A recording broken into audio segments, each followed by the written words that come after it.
The fan in the grow room pushed warm air the color of dinner rolls, and Joe was high, which was the only state in which the soil ever really talked to him. He packed the bowl of his glass pipe with flour he'd cured himself the week before, a strain he bred for smell more than punch, something that came off like cut grass and citrus, and lit it, and watched the Quarantray 7. The mycorrhizae had threaded pale into the medium overnight. He could see the faint white webbing if he let his eyes go soft.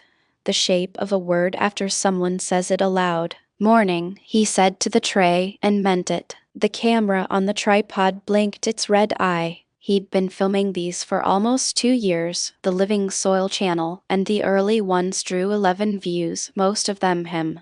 The later ones drew more, never the kind that paid a bill. Fine. He wasn't in it for the numbers. He was in it because the soil was the most interesting thing that had ever happened to him, and nobody at the Cass County feed store wanted to hear about it. He pulled the smoke in slow and held it and let the chatter drop. That was the part people never understood, the part he could never say right in the comments without sounding like a brochure. Being high wasn't about arriving somewhere. It was about the noise going quiet so the room got loud. The real room, the one under the floor. Mycelium didn't care that he was stoned. Mycelium ran stoned adjacent by nature, slow and patient and busy for decades. He just met it halfway. "So check this out," he said, the pipe resting in his left hand while his right tipped the tray toward the lens. "See the webbing? That's the fungal network bridging the root zone. People think roots feed the plant. Roots feed the fungus feeds the plant feeds the fungus back with sugar. It's a trade. Everything alive out here is a trade. You slow down enough to watch it and it starts to make sense." He exhaled toward the tray like a benediction.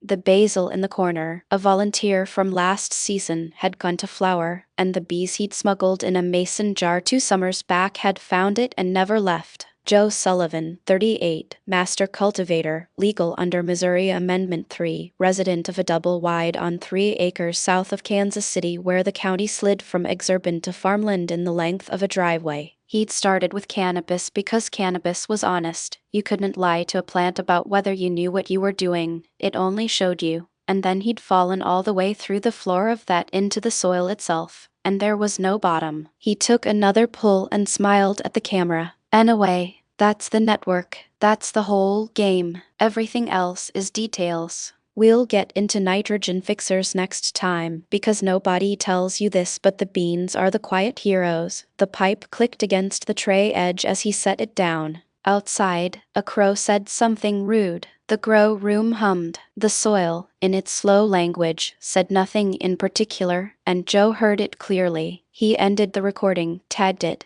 and posted it as he posted everything, without expectation, and went to check the pump in the east bed. The cat had opinions about the dispensary bag before Joe did. Cthulhu came in low and silent, a tortoiseshell smear of black and orange judgment, and put one paw on the receipt the second Joe set it on the kitchen table. She did not weigh much. She carried the authority of something that had decided the terms of the house and was waiting for him to catch up. "Private medical document," Joe said.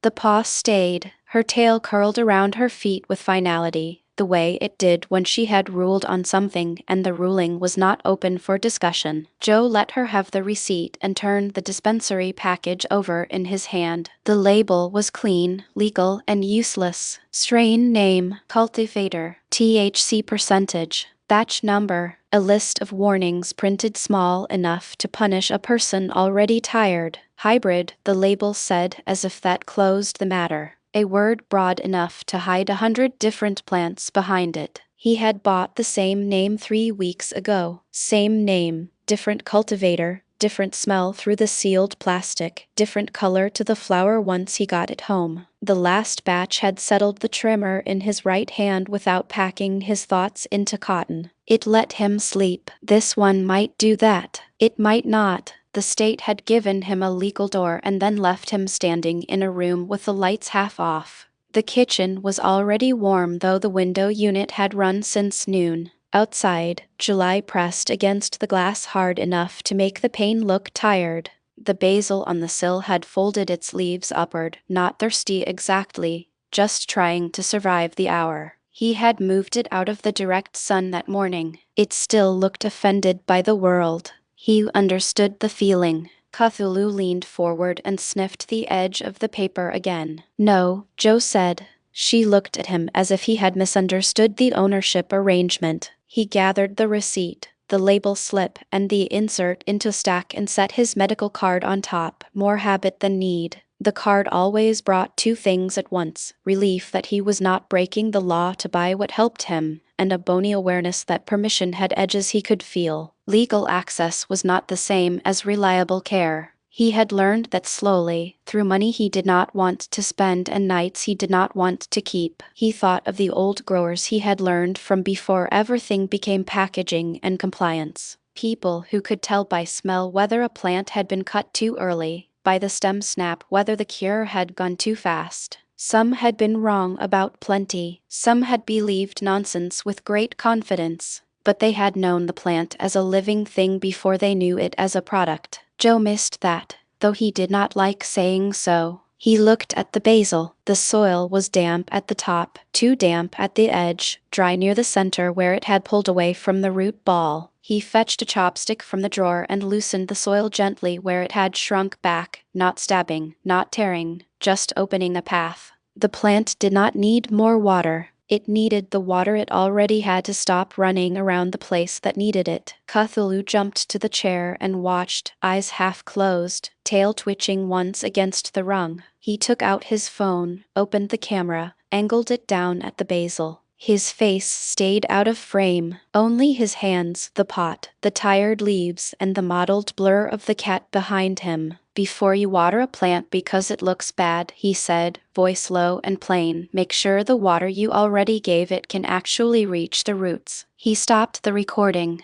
Not a full video yet, but the thought had weight. The double wide hummed in the heat. Legal medicine waited in the lockbox. A plant on his table needed care that was not more, but better. Joe looked at Cthulhu, then at the basil, then out the window at the Gun City quiet, and picked up the phone again. The call came while Joe was trying not to answer a comment. That was how most trouble entered his life lately, through some small reasonable thing that asked only for a little more of him. A woman had posted a photo of her mother's plant, leaves soft with overwatering, soil dark at the rim and pulled from the center in a way he could read even through the blur. "Should I repot?" she'd written. He could answer. He could also become a free emergency room for every plant someone loved poorly. Cthulhu sat on the table beside the phone, watching his thumb hover. She had the look of a judge who had already ruled and was waiting for the defendant to confess. "Don't start," Joe said.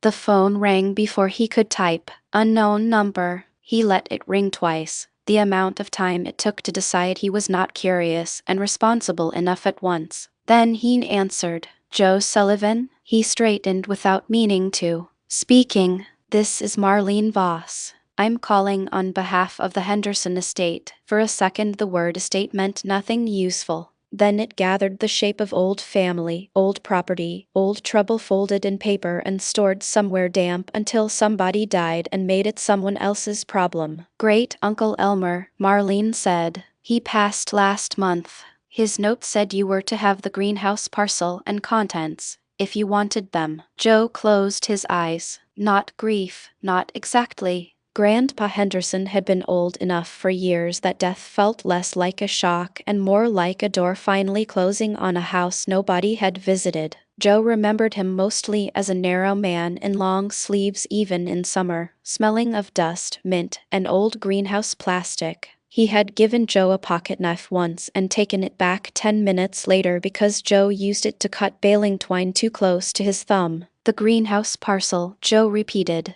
"Out past Old Drum Cemetery. The house is gone but the greenhouse and shed still stand." Sort of was never free. "Why me?" A pause. Then the small laugh people use when the dead have made them uncomfortable. "His note said you had the hands for it." Joe said nothing. Cthulhu put one paw on his wrist. "Not affection." "Wait." Marlene filled the silence. "There are notebooks. Old equipment, probably junk. He was particular that no one clear the back room until you'd looked. There's a key at my office. The back room? That's what the note said.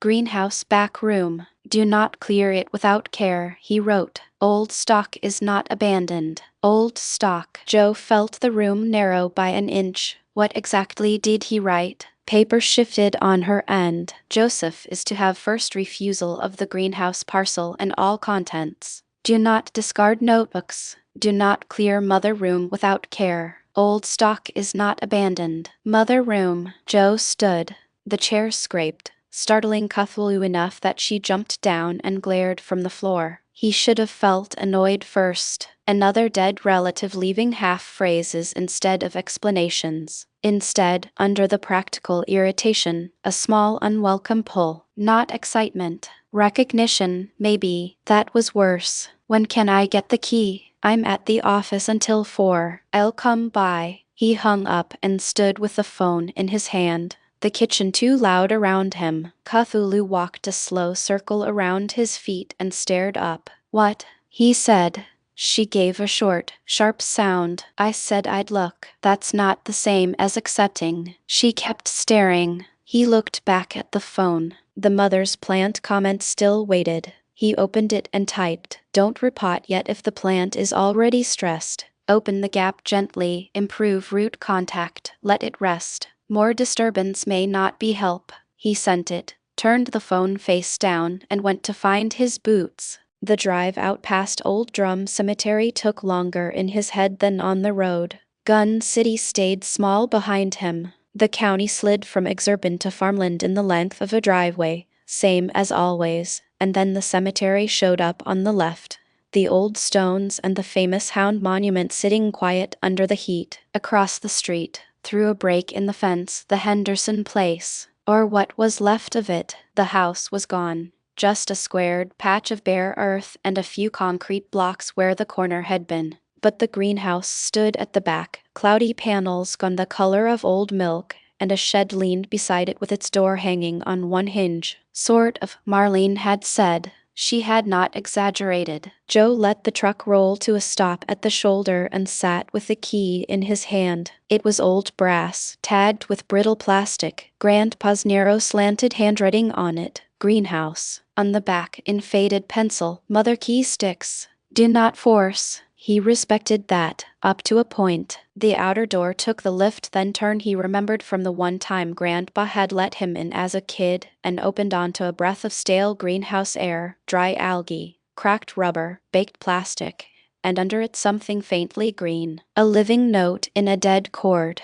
The main room was a wreck of abandoned growing. Dead pots everywhere, old labels, a locked cabinet against the back wall. But the far corner had a door cracked open a hand's width, and from it came the smell, old soil, damp clay, living green. Not a dead room, a held one. Joe did not step inside the back room yet. He looked through the gap. An old mother plant stood in the dim, woody stem trained low along soft ties, lower leaves small but angled toward the light from the doorway. She had not been tended in a while. She had not been abandoned either. Someone had built this room around keeping one plant alive, not getting as much from her as possible. No dry racks, no jars of cured bud, no sales bags. The light was weak for production and too particular for neglect. Shade dominated. Air moved low. Water came slow. He thought of Grandpa's note. Old stock is not abandoned. Cthulhu would have hated the heat in here. He caught himself thinking it with unreasonable fondness and shut it down. The cat was at home on the kitchen chair, guarding the dispensary bag, not his problem to drag into a dead man's greenhouse. Joe went to the east bench. The drawer under it did not want to open. He worked the swollen edge with patience he did not feel, loosened a rusted screw, tapped the side with his heel, and pulled. Metal shrieked. A smell of paper, dust, and old graphite rose out. Notebooks, 3 of them, stacked under brittle plant tags. The top one had a green cover gone gray with dust. He opened it. Grandpa's handwriting, narrow and stubbornly legible. Not a diary. A date, a humidity note, a water quantity, a fan setting, and one plain sentence. Do not chase Wilton heat. Shade first. Air second, water last. Joe sat on the bench because standing suddenly felt like pretending. The next pages were more of the same, practical, specific, boring the way useful things were boring until a person needed them. Care first. Use never. If she leans away, close the room and wait. A willing leaf is not the same as permission. He stared at that last one. It was not how most people wrote about a plant. He looked toward the back room, where the old mother held in her dim corner, and said quietly, "Grandpa, what did you think you were doing?" Only the fanless heat answered. He closed the notebook and sat with the stale air and the faint green smell and the feeling that he had just inherited a problem that wore work gloves and waited politely. The key was warm in his palm. The mother room waited, and for the first time in a long time, Joe Sullivan felt like someone had known his hands before he touched the lock. The man at the Harrisonville Family Center knew the fan by sound before Joe set it on the counter. "Elmer Henderson," he said.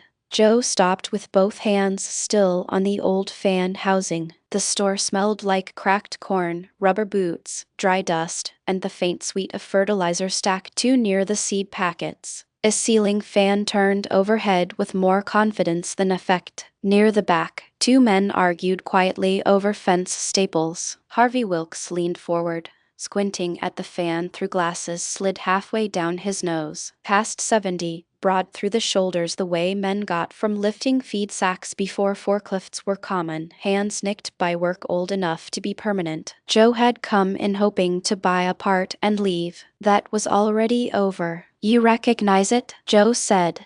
Harvey tapped the housing with one thick finger. "Recognize the bad decision. Elmer brought that model in here 3 times. Wouldn't let me sell him a new one. It's not safe. Wasn't safe then." Joe set the fan down. "That makes me feel better." "It shouldn't, didn't." Harvey grunted and turned the fan to inspect the cracked cord. "This came out of the greenhouse." Joe hesitated. "Not long. Long enough." "Yeah," Joe said.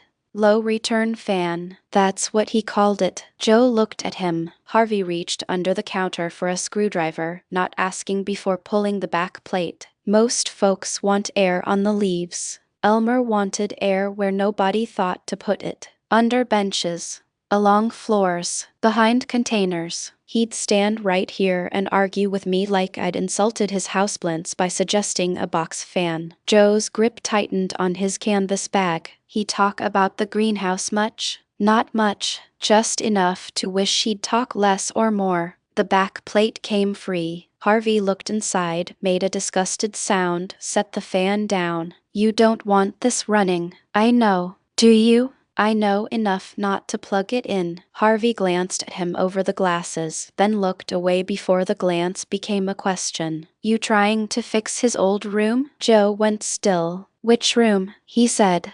Harvey's mouth tightened at one corner. "Don't play too dumb. Doesn't suit you." Joe said nothing. Harvey put the screwdriver down. Elmer was careful, whatever else anybody says. The man was careful. What else did people say? That he was odd. That he wasted time on a greenhouse when nothing saleable ever left it. That he bought parts like a man keeping a hospital open for one patient. Joe absorbed the word saleable with more relief than he wanted to show. Harvey kept digging through a box of salvaged brackets and old motors. He'd come in after bad heat and ask whether I'd heard of anybody losing mothers. Joe's throat tightened. Mothers. That's what he called them. Old plant lines. If somebody had an old plant they couldn't keep alive, he'd go fix their room, send them home with tubing and a lecture. Harvey found a low-speed motor still wrapped in yellowed paper. "This might get you clothes. Safer than that relic. Don't put it straight on anything old." Joe took out his wallet. Harvey named a price low enough to be kindness disguised as clearance. Joe paid without arguing. Some gifts got smaller if you made the giver defend them. As he folded the receipt, Harvey said, "If you're cleaning that place, don't let anybody with a trash trailer decide what matters." Marlene offered. "She would."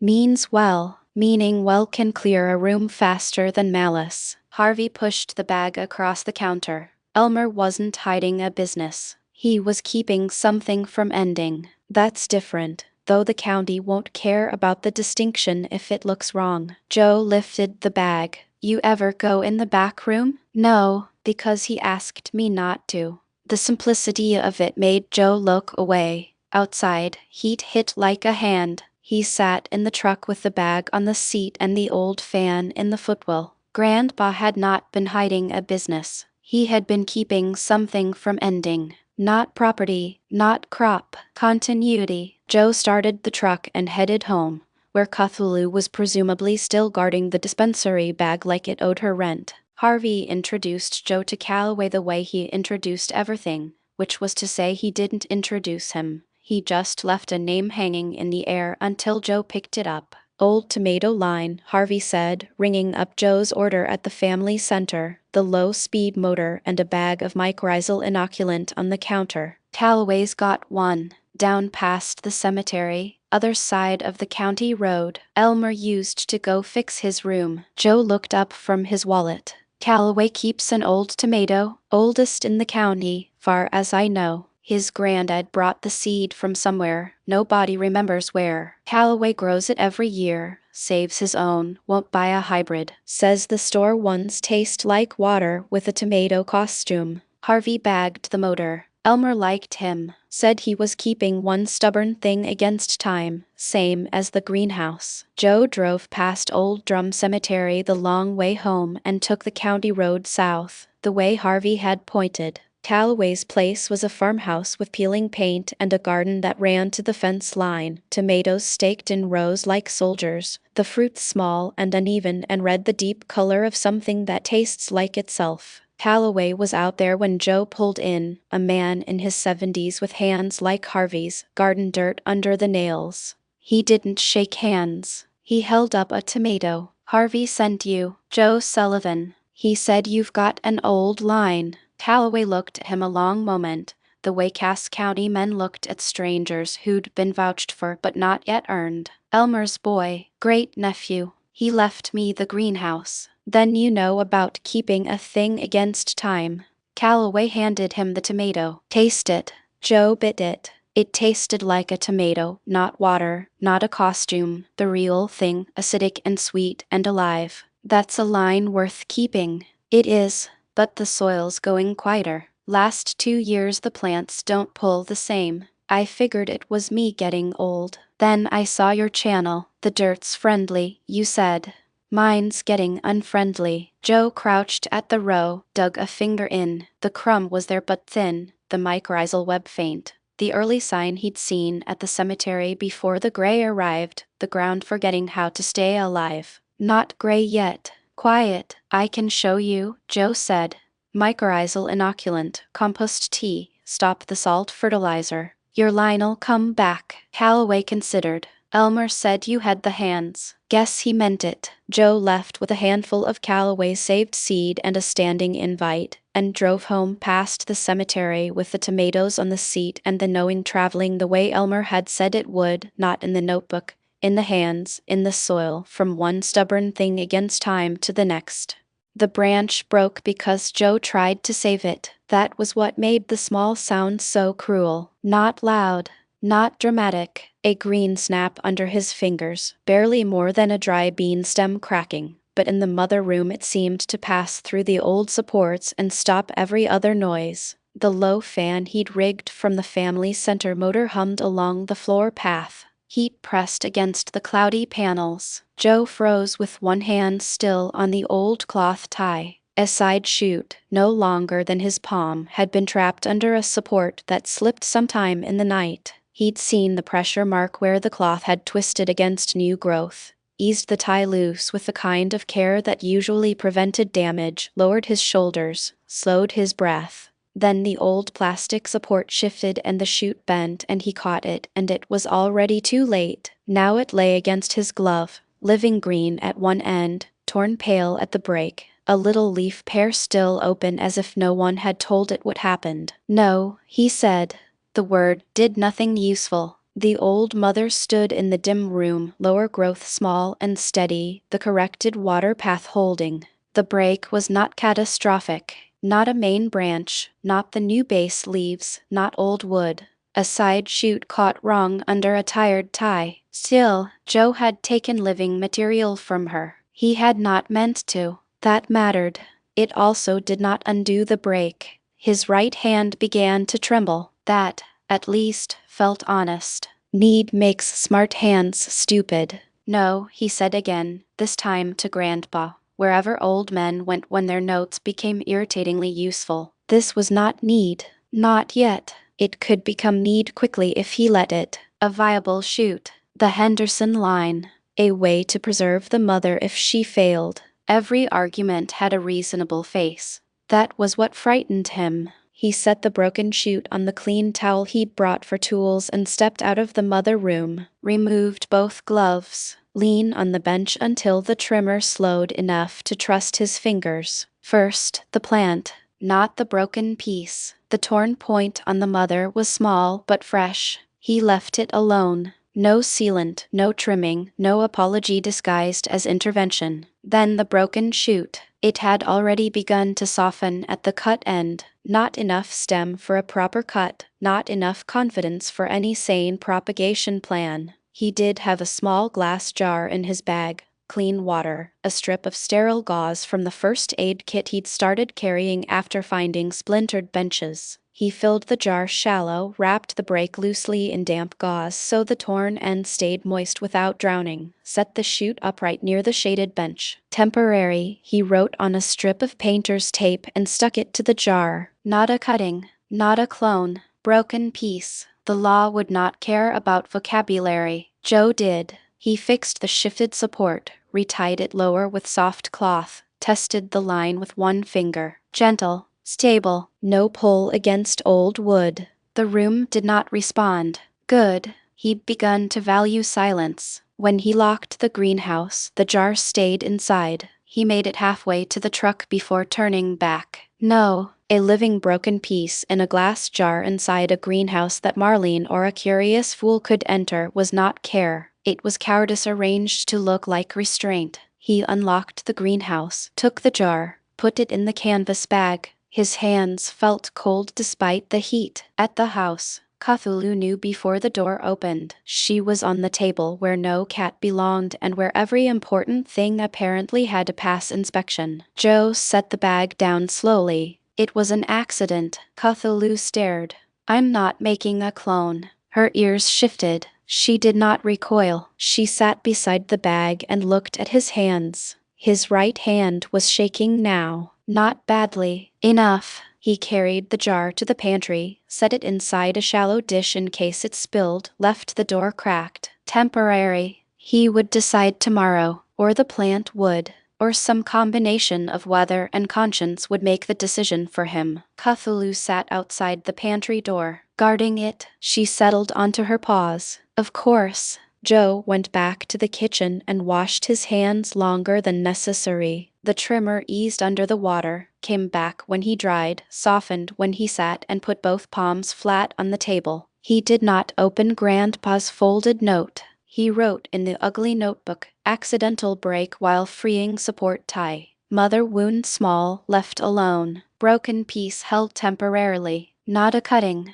Not use. Decide after cooling down. Then he stared at not a cutting until the words looked childish. He added, be honest tomorrow. From the pantry doorway, Cthulhu watched him like she knew tomorrow had already become the dangerous part. Joe called Lena before he could make courage into weather. That was the trick he'd decided on. Do it while it was still a decision and not a symptom. He stood in the kitchen with the phone in his hand, the blue notebook sealed in its box on the table, and Cthulhu sitting in the chair opposite like she was attending a disciplinary hearing. Lena's name waited on the screen. He pressed call. The first ring made him regret it. The second made him imagine the conversation 5 ways, all bad. The third cut off. Hey, Lena said. Normal voice. The kind that made the house feel smaller in a good way. Joe closed his eyes. Are you busy? No. Are you hurt? He opened them. That was Lena. No weather first. She'd known him too long for his voice to get away with disguises. No, are you sure? Yes. A pause. Assessment, not disbelief. Are you in trouble? Joe looked at Cthulhu. Cthulhu looked back. Yes, he said. Maybe, not the kind you're thinking. Legal, medical, family, or Joe being weird, all of those are available. Pick the first one. He laughed once because the alternative was worse. I need you to come over. One. Now, if you can. I'll be there in 20. Lena, what am I walking into? He looked toward the pantry, where the broken piece sat in its jar. A plant problem. That is the least reassuring thing you could have said. I know. She pulled into the gravel 22 minutes later, beat up sedan, 2 coffees in a tray, because Lena had decided this was a come-over with supplies situation before she'd even hung up. She stepped through the door, looked at the canvas bag, the notebook box, the jar on the table with its damp gauze and impossibly green broken chute, and the cat who was now sitting on the receipt like a bank teller. You grew a second one, she said. No, Joe said. It broke, accidentally. I was freeing a tie and the support shifted. She picked up the jar, turned it to the light, set it down. And it's in your kitchen. Why? Because leaving it in the greenhouse where Marlene or a county inspector could walk in is worse, and throwing it out is worse. And I haven't decided. Joe, I know. She sat at the table across from him and pushed 1 coffee across. You've been out to Elmer's 3 times this week, and the notebooks. 2 of them are care logs. The blue one's got his name in it. The line matters because she remains. Care first, use never. Need makes smart hands stupid. Lena drank coffee and watched him. You're not in legal trouble. You're in Joe trouble, which is when you've thought yourself into a corner a normal person would have walked around. Maybe. Elmer kept that plant for years and didn't use it. You think he'd want you freezing up because a branch snapped? Joe looked at the jar. The broken shoot's leaves were still open, green at one end, pale at the tear. He wrote no cuts from fear. Then don't cut from fear. But don't drown a living thing in a jar because you're scared of what it is either. She stood, collected the jar, and walked it to the pantry, set it on the shelf between the rice and the coffee filters, left the door cracked. There, temporary. You decide tomorrow, with your brain, not your guilt. Cthulhu followed her and sat outside the pantry like she'd been waiting for someone competent. Joe exhaled. Thanks. Don't thank me. Thank the cat. She's the only one who charged a consulting fee. Lena nodded at Cthulhu, who was now sitting on the receipt with an expression of settled triumph. And Joe, Elmer left you the hands for it. Use them. That's the whole point of leaving anything to anybody. Joe opened the pantry door the next morning and already knew. The broken piece had dropped its leaves in the night. Not all at once, they'd gone one at a time, the way things let go when no one is watching. The lower pair first, then the top, until only the torn stem stood in its gauze, pale at the break, brown at the tip, a small green thing that had decided to stop. He'd added water yesterday. 4 drops. He'd checked the gap. He'd done the careful things. None of it had been enough. Or the right things, or the shoot had been too far gone when it snapped and he'd only been delaying the honest part. Cthulhu came down the hall and sat outside the pantry, the way she did now, like the door belonged to her committee. Dead, Joe said. She looked at the jar, then at him, then washed one shoulder as if to say she told him complication was a poor use of a morning. He took the jar to the kitchen table. In the light, the shoot was smaller than he remembered, thinner, the kind of thing a person would never notice on a healthy plant. It had been alive enough to fool him into hope and not alive enough to become a choice he'd made. That was the part that stuck. He hadn't taken it. He hadn't saved it. He'd held it. Temporarily, and the holding hadn't changed what it was. Grandpa had written it on the plant tag, back in the mother room, no cuts from fear. The tag hadn't said no fear. It said don't cut from it. Joe had not cut from fear. He'd also not been able to keep a broken living thing alive by wanting to, which turned out to be a different lesson, one the old man's notes hadn't needed to cover because Elmer had apparently already learned it and just kept the plant. He set the jar down and sat with it. The kitchen hummed. The basil on the sill held its leaves upward now, no longer offended, just a plant in a window. The dispensary bag waited in the lockbox, somewhere across from Old Drum Cemetery. The real mother held in her dim room, woody and old and alive without any of his help, because Elmer had built the room before Joe was born, and the room was the care, not the hand. That was the thing. The line mattered because she remained, and she remained because someone had arranged the air and the shade and the slow water a long time ago and then kept showing up. Joe had shown up for 3 days. The shoot had needed more than 3 days from a man who'd snapped it by accident. He carried the jar outside, tipped the chute onto the compost pile behind the double wide, and set the empty jar on the step. Cthulhu watched from the doorway, unimpressed by the burial, then turned and went back to the receipt on the table, which was the only document that mattered to her. Joe washed his hands. His right hand trembled, then didn't. He didn't open the channel. He didn't open Grandpa's folded note. He wrote in the ugly notebook, "Broken piece did not root. Died in jar. Not my failure to force, not my success to save. Just a thing that broke and ended. The mother holds without me. That's the point." He closed the notebook and sat with the quiet. Care could move farther than the hand that gave it. The channel had taught him. But the hand couldn't keep everything. Some broken things stayed broken. Joe Sullivan, 38, master cultivator, sat in his kitchen in Gun City and let that be true, and then went to check the east bed because the living plants were still there and they didn't wait for a person to finish grieving a small green loss. The first before and after picture came from a woman who used the name Mara. Joe didn't know where she lived.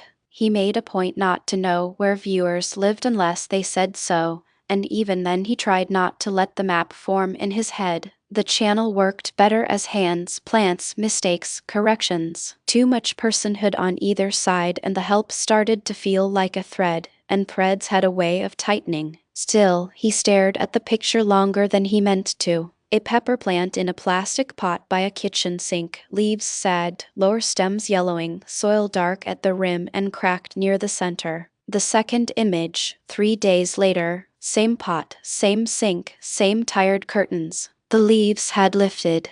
The center soil had settled. Someone had opened the dry gap around the roots and stopped pouring water into the path that missed them. Below it, Mara had written, "My dad was going to throw it out. We fixed the soil contact like you showed. Not perfect, but it stopped failing." He said to tell the plant hands guy thank you. Plant hands guy. Joe should have hated it. He did hate it, a little. Cthulhu sat beside the laptop, one paw stretched toward the warm edge of the keyboard, her tortoiseshell coat catching the morning light in broken patches of orange and black. She had no interest in pepper plants or anonymous gratitude. She wanted the laptop warm and Joe's hand available if she decided to be adored. "You see what you've done," Joe said. She closed her eyes. "Fine, I'll carry the brand." He set the laptop aside before he could answer too fast. A thank you should have been easy, a kind word, a caution not to overcorrect now that the plant had begun to recover. But every comment lately stood near another door. Medical cannabis patients asking why strain names failed them. Gardeners asking whether heat stress meant more water. A widow trying to save her husband's plant. A daughter helping her father not throw out a pepper that had only needed the water to reach where the roots still lived. And behind all of it, the Henderson mother in her dim room across from Old Drum Cemetery, held alive by a system Joe had corrected and not understood, lifting new leaves after he fixed a water path. Teaching care at a distance felt safer before distance began answering. He typed, "Tell him not to celebrate by doing 5 more things. If it stopped failing, give it time. Recovery is still work even when it looks quiet." He read it, almost took celebrate back out, then left it. People understood celebration. Plants suffered from it often. He posted it and closed the laptop. Cthulhu immediately put one paw on the lid. "Good call," Joe said.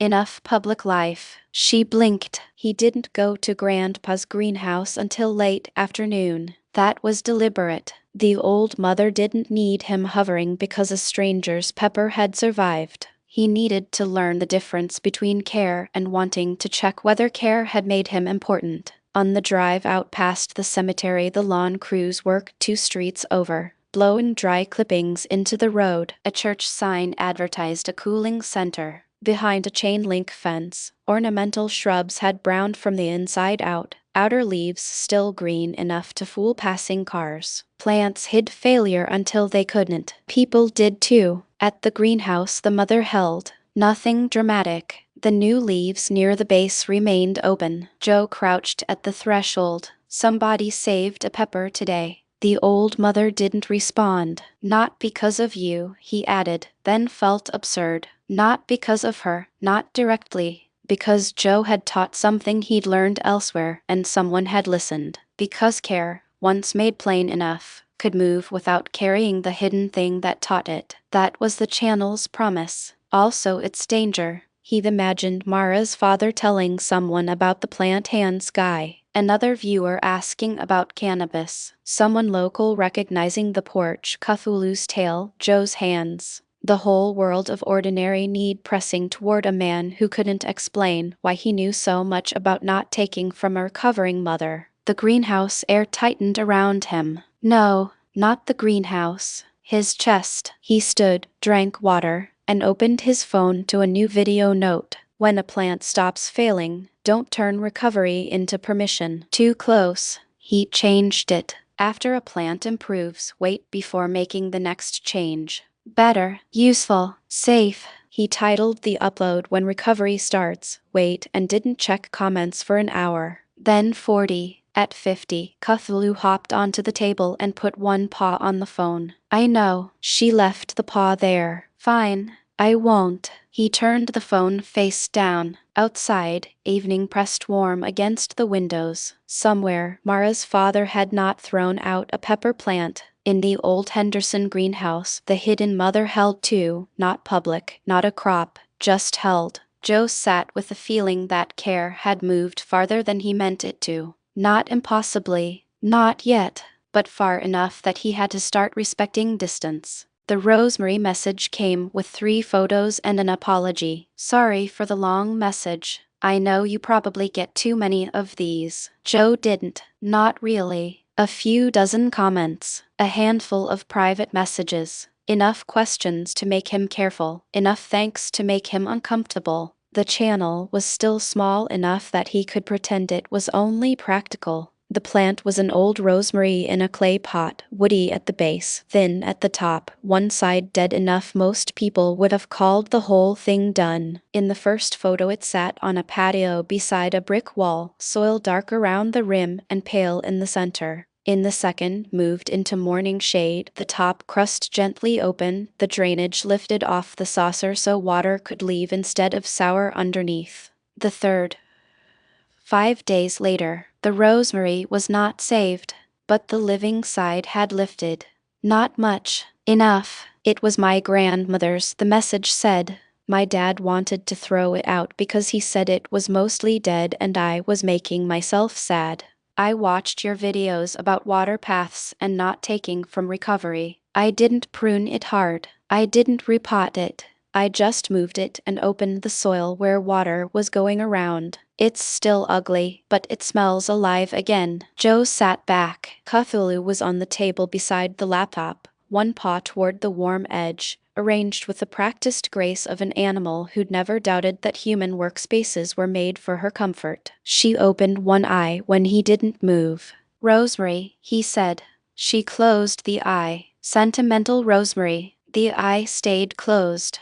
That's different from regular rosemary. He looked back at the photos. The clay pot had a crack down one side, not wide enough to fail yet. Someone had tied soft cloth around it, more to hold memory together than structure. The dead side remained dead. The living side had not become lush. It looked, honestly, like a plant that might still die in August. But it had stopped losing ground for now. He understood why it unsettled him. A stranger had taken his advice and used it to keep an old plant from being discarded. Not a valuable plant. Not a healthy plant. a plant that mattered because someone had loved it before, and someone else wasn't ready to stop caring. The Henderson mother stood in her dim room across from Old Drum Cemetery. Elmer had kept her. Joe had inherited the danger of continuing. The rosary sat on the screen like a small, ordinary echo. He didn't like that. He liked it too much. He clicked into the reply box. A normal response would have been easy. Great job. Keep it up. But the plant wasn't great. Keep it up was exactly the phrase that turned care into pressure. He typed slowly. You did the important thing first. You looked for what was still receiving care. Keep watching the living side. Don't prune hard yet. Let the corrected water path prove itself over time. He reread it. Too much? Maybe. He changed the first sentence. You did that important thing first. You looked for what was still alive. Better, he added.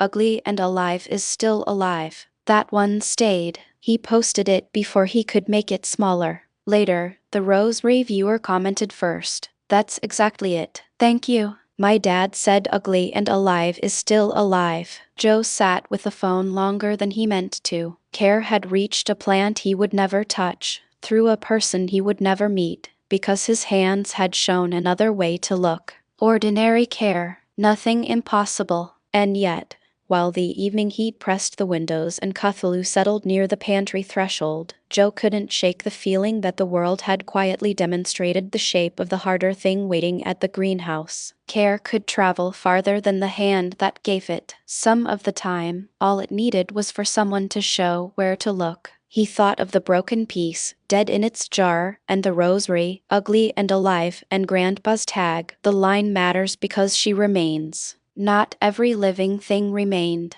but the ones that did remained because someone had shown where to look and then kept showing up.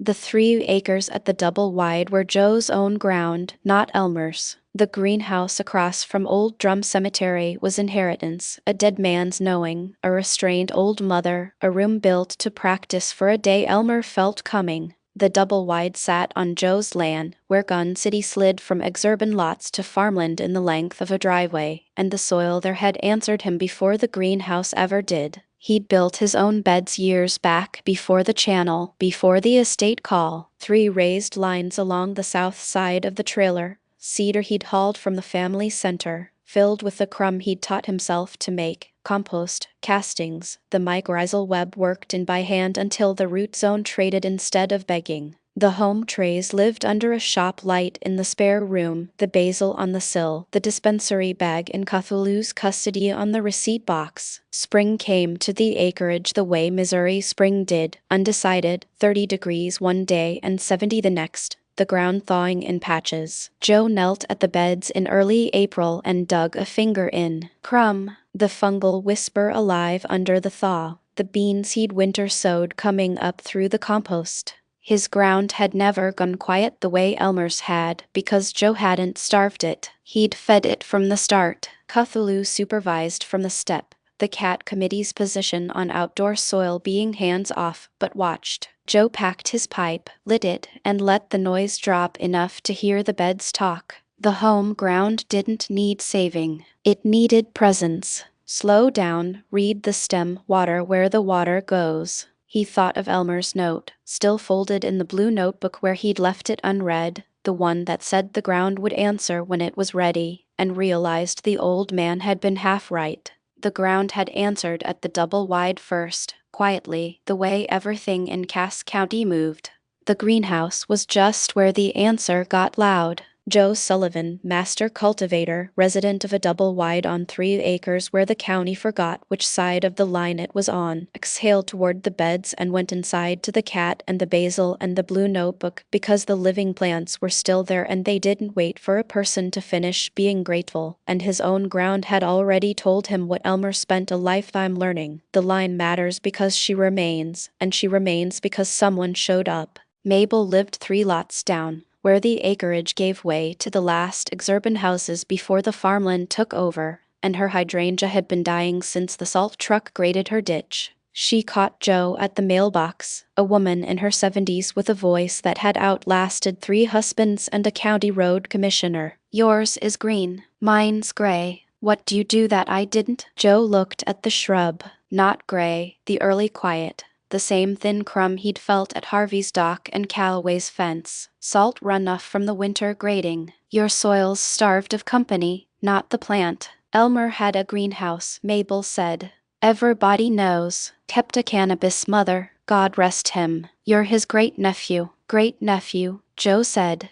He left me the knowing. The plant I figured out. She squinted.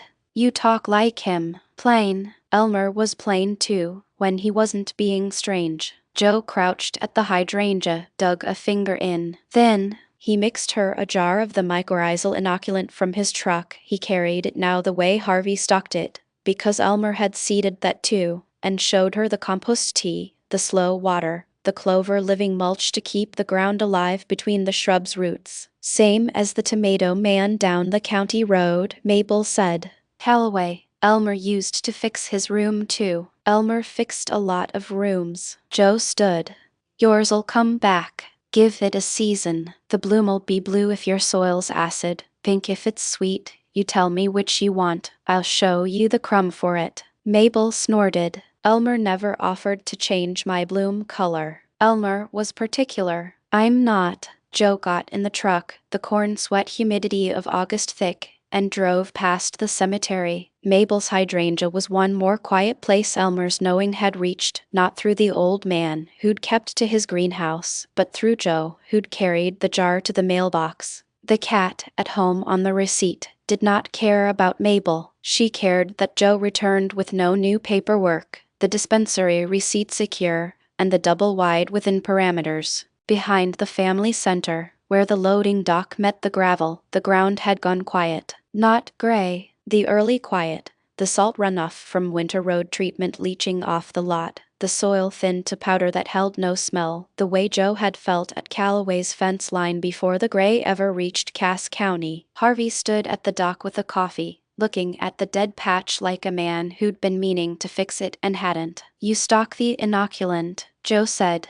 You don't use it on your own dirt. Harvey grunted. Dock's not a garden. It's ground. Same rule. Joe crouched, dug a finger in. Crumb gone. The mycelial whisper dead under the salt. Compost first. Tea. Inoculant worked in. Give it a season. The dock'll grow something. He spent the hour before closing mixing Harvey a batch, compost from the family center's own bin, a spoonful of the mycorrhizal jar Joe carried, water to activate. Harvey watched, hands on his knees, the way Cass County men watched a thing they'd doubted. Elmer asked me to stock that jar, Harvey said, quiet. Years back, said the day'd-come people needed the web more than the salt. I thought he was nuts. Sold maybe 2 a year. Then you started buying it by the case. Joe looked up. Grandpa saw this coming too. Elmer saw a lot coming. Most of it he kept to himself.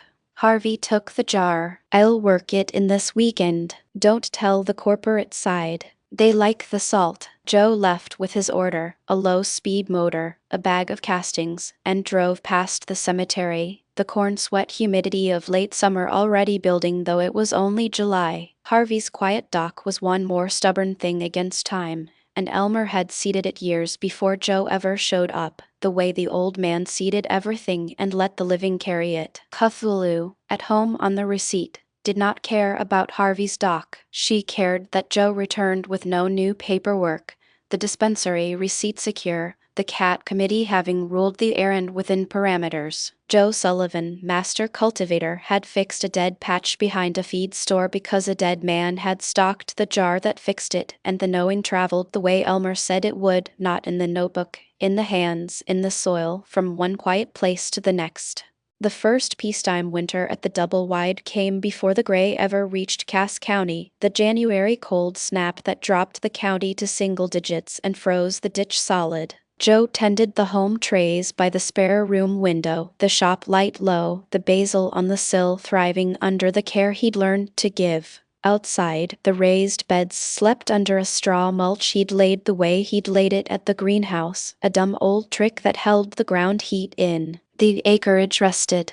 The ground didn't forget in winter, it waited. Cthulhu claimed the warm spot on the windowsill above the trays, the cat committee having ruled the radiator adjacent tile the only acceptable winter post. She watched the snow fall on the acreage with the detached interest of a creature who had secured her own warmth and judged the weather irrelevant. Joe packed his pipe, lit it, and let the noise drop. The winter home was different from the greenhouse winter that would come later. That one would be a war, the gray riding the cold, the mother room defended with heat lines and straw. This was ordinary. The trays didn't need defending. They needed presence. He read Elmer's notebook by the window, the blue pages thin with use. Care first, use never. The old man had meant restraint. Joe had rewritten it in his hands. Care first, use well. The mother flourished. The 3 cuttings had become a channel. The ground at the double wide had answered before any of it. The tremor came in his right hand, small, a weather inside him, worse when the pressure dropped before a front. He didn't fight it. The pipe calmed it.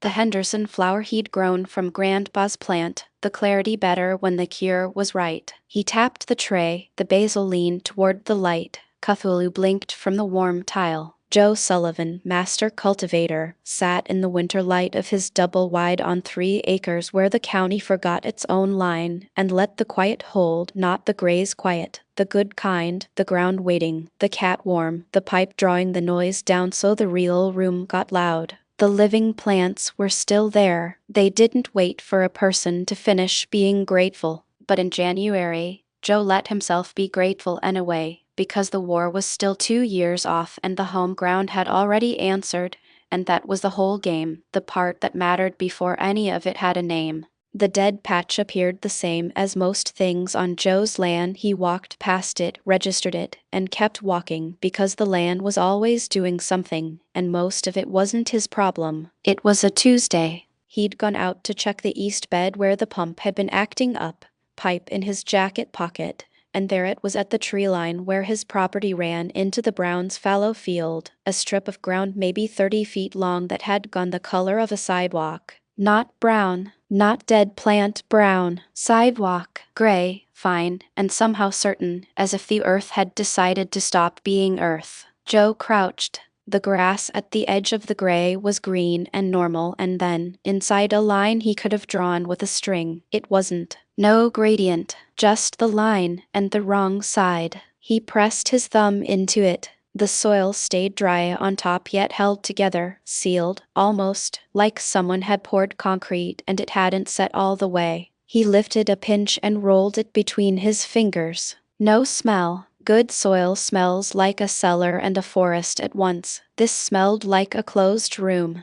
He said, to the pipe more than the ground. His first thought, the obvious one, was a chemical spill. A tanker had crawled down the county road the week before, a slow liquid leak they'd sanded up by noon. He'd assumed it was handled. People in hazmat vests told you it was handled and you believed them, because what else were you going to do? He stood and looked at the rest of the Browns' field. Bad ground anyway. The Browns had rented it to a corn operation that sprayed and left, year after year, until the dirt was tired. A patch of tired dirt going gray was sad and ordinary and not his fight. The calm was doing its job, and the calm prized urgency lightly, so he skipped walking the perimeter. The gray strip ran straight, matching no road, no field row, no drainage pattern. A second, thinner strip crossed it at a right angle 300 yards north, out of sight. He saw a patch. He filed it as a patch. He went back to the pump. That night he mentioned it on the channel, almost as a footnote. Heads up, if you're south of Casey, there's some weird gray ground by the county road. Looks like a spill. Don't let your dog eat it. Pipe in one hand, zero concern, because concern lived in a speed different from his, and the speed he lived in was the speed of mycelium.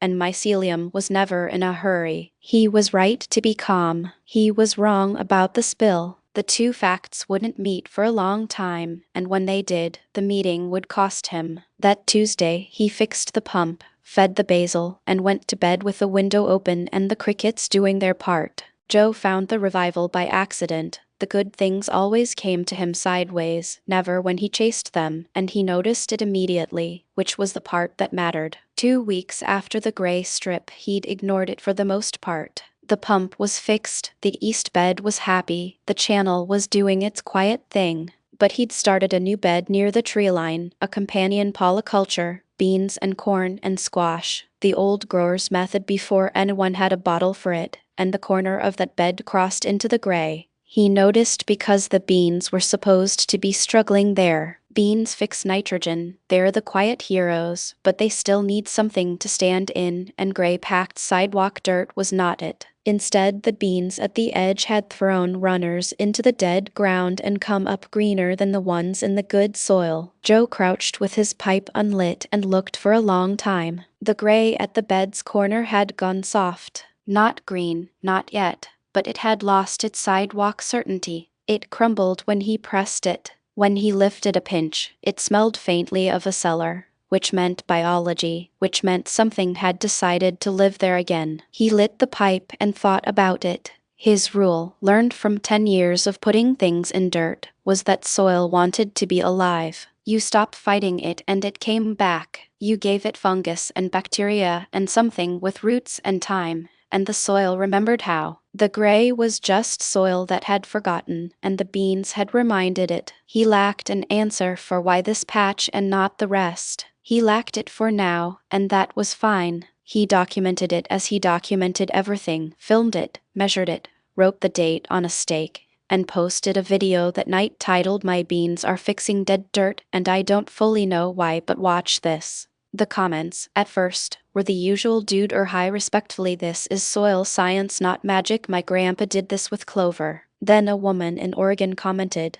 "Same thing in my backyard, gray patch by the creek, my tomatoes walked right into it." A guy in Maine, "Dead spot behind my shed, my wife's zucchini crossed it and now the spot's brown instead of gray." A dozen more, scattered, all describing the same impossible thing, living plants crossing dead ground and the dead ground giving way. Joe read them high and grinning. For the first time the calm in him ticked up a degree, the feeling he got when a clone rooted ahead of schedule. He couldn't know it yet, but he had just become the first anomaly the sterilization campaign had logged in 4,000 years. And the campaign, being a process and not a mind, filed him under noise and moved on. He went back to the bed the next morning, and the gray corner was browner still, and the beans were climbing, and he said good morning to it like he said good morning to everything, and meant it. The video did numbers. Joe noticed it after the fact, with mild interest, no panic, the same manner he'd given the gray patch.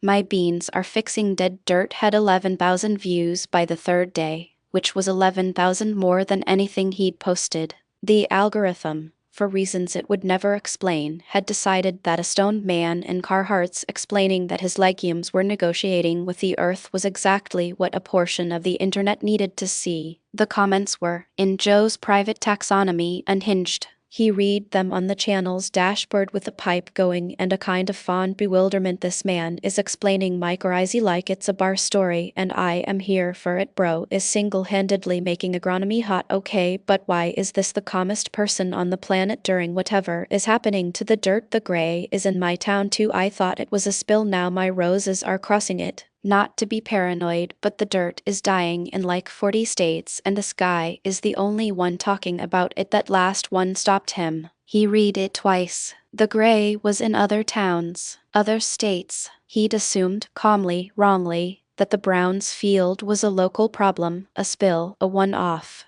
The comments said otherwise. A woman in Arizona, a guy in Finland. A thread of people comparing photos of the same gray, the same clean line, the same wrong side certainty. Joe's calm did what it always did. It slowed him down to look. And looking, he caught the pattern the calm had kept him from seeing before. Not a spill. Spills didn't draw straight lines across continents. Something was making the ground forget how to be ground, and it was doing it everywhere. And a handful of backyard growers with beans and zucchini had accidentally found that living soil pushed back. He filmed a response that night. No script, pipe in hand, fresh cured, his usual setup. "So," he said to the lens, "turns out the gray isn't a spill. Turns out it's everywhere. And turns out a bunch of us have been walking our plants into it, and the plants don't care. they just start fixing it. I don't know what the gray is. I'm not going to pretend I do,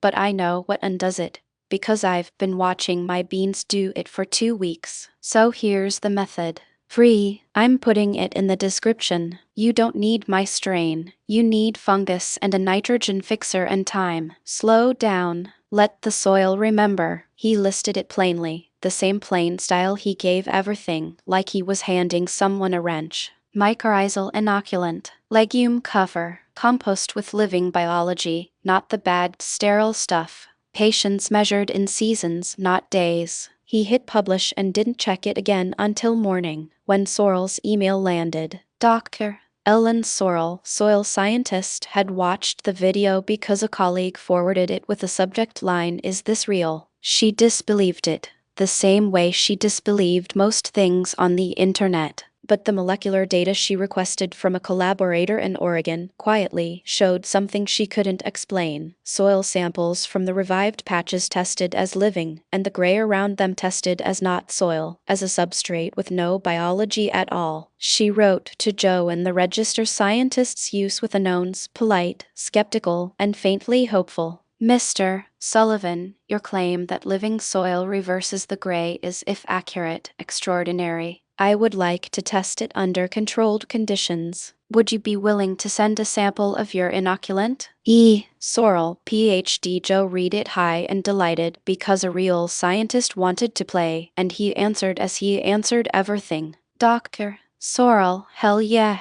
I'll send you a jar. It's not a claim, it's just what the beans are doing. But yeah, test it. That's the whole point. Joe. The comments section lost its mind the day Joe explained mycorrhizae on camera. Not all of it, some of it. The video, hands only, a tray of pale webbing bridging the root zone. Joe's voice, low and plain, had drawn maybe 4,000 views, half of them him. The comments were a different country. Topsoil Tom, bro is explaining fungus like it's a stock tip. Love it. Mycelium mom. My grandma did this with her hostas and never called it a network, just said the dirt was friendly. Angry lawn. This is why the world is ending. A stoned guy and his dirt skeptic Sam. None of this is real. Plants eat dirt. Everyone knows this. Joe pinned. Roots feed fungus. Fungus feeds plant. Plant feeds fungus. Sugar. It's a trade. Slow down and watch. The replies to the pinned comment were their own event. Skeptic Sam, that's not how photosynthesis works. Topsoil Tom, he didn't say it was he said the trade. Read before you yell. Mycelium mom, he's right though. My hosta's friendly dirt. Joe read them on the kitchen table. Cthulhu parked on the receipt box, the pipe within reach.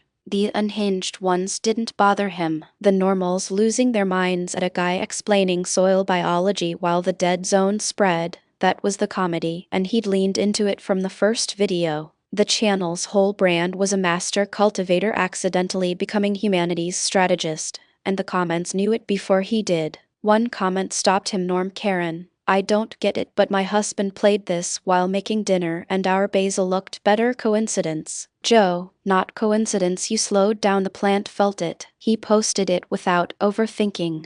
The basil on the sill, flourishing now, was proof enough. Cthulhu, judging the receipt, offered no rebuttal. The haters were a minority but a loud one, and Joe had learned to answer them the way he answered the soil, with one plain sentence and no defensiveness. The world was ending in slow motion, and a stone gardener in Gun City was explaining the fungal trade. And the comments section had decided this was either the apocalypse's weirdest podcast or the only useful thing on the internet. Both, Joe figured. The pipe rested in his left hand. The dirt, as always, was friendly. The number crossed without Joe noticing. He found it on the kitchen table, laptop open to the channel, the subscriber count a digit higher than he'd last looked. Not a round number, just a number, bigger, the way the Mississippi gets bigger without announcing each gallon. Cthulhu, on the receipt box, offered no congratulations. The CAT committee did not track metrics. Joe packed his pipe, lit it, and read the comments on the latest video, the 3 cuttings smoke, the one where he'd said the gray couldn't read a mess. The replies had slowed from unhinged to something quieter. People weren't arguing mycorrhizae anymore. They were posting their own totes, their own balconies, their own messy living gardens with the gray at the edge of their towns.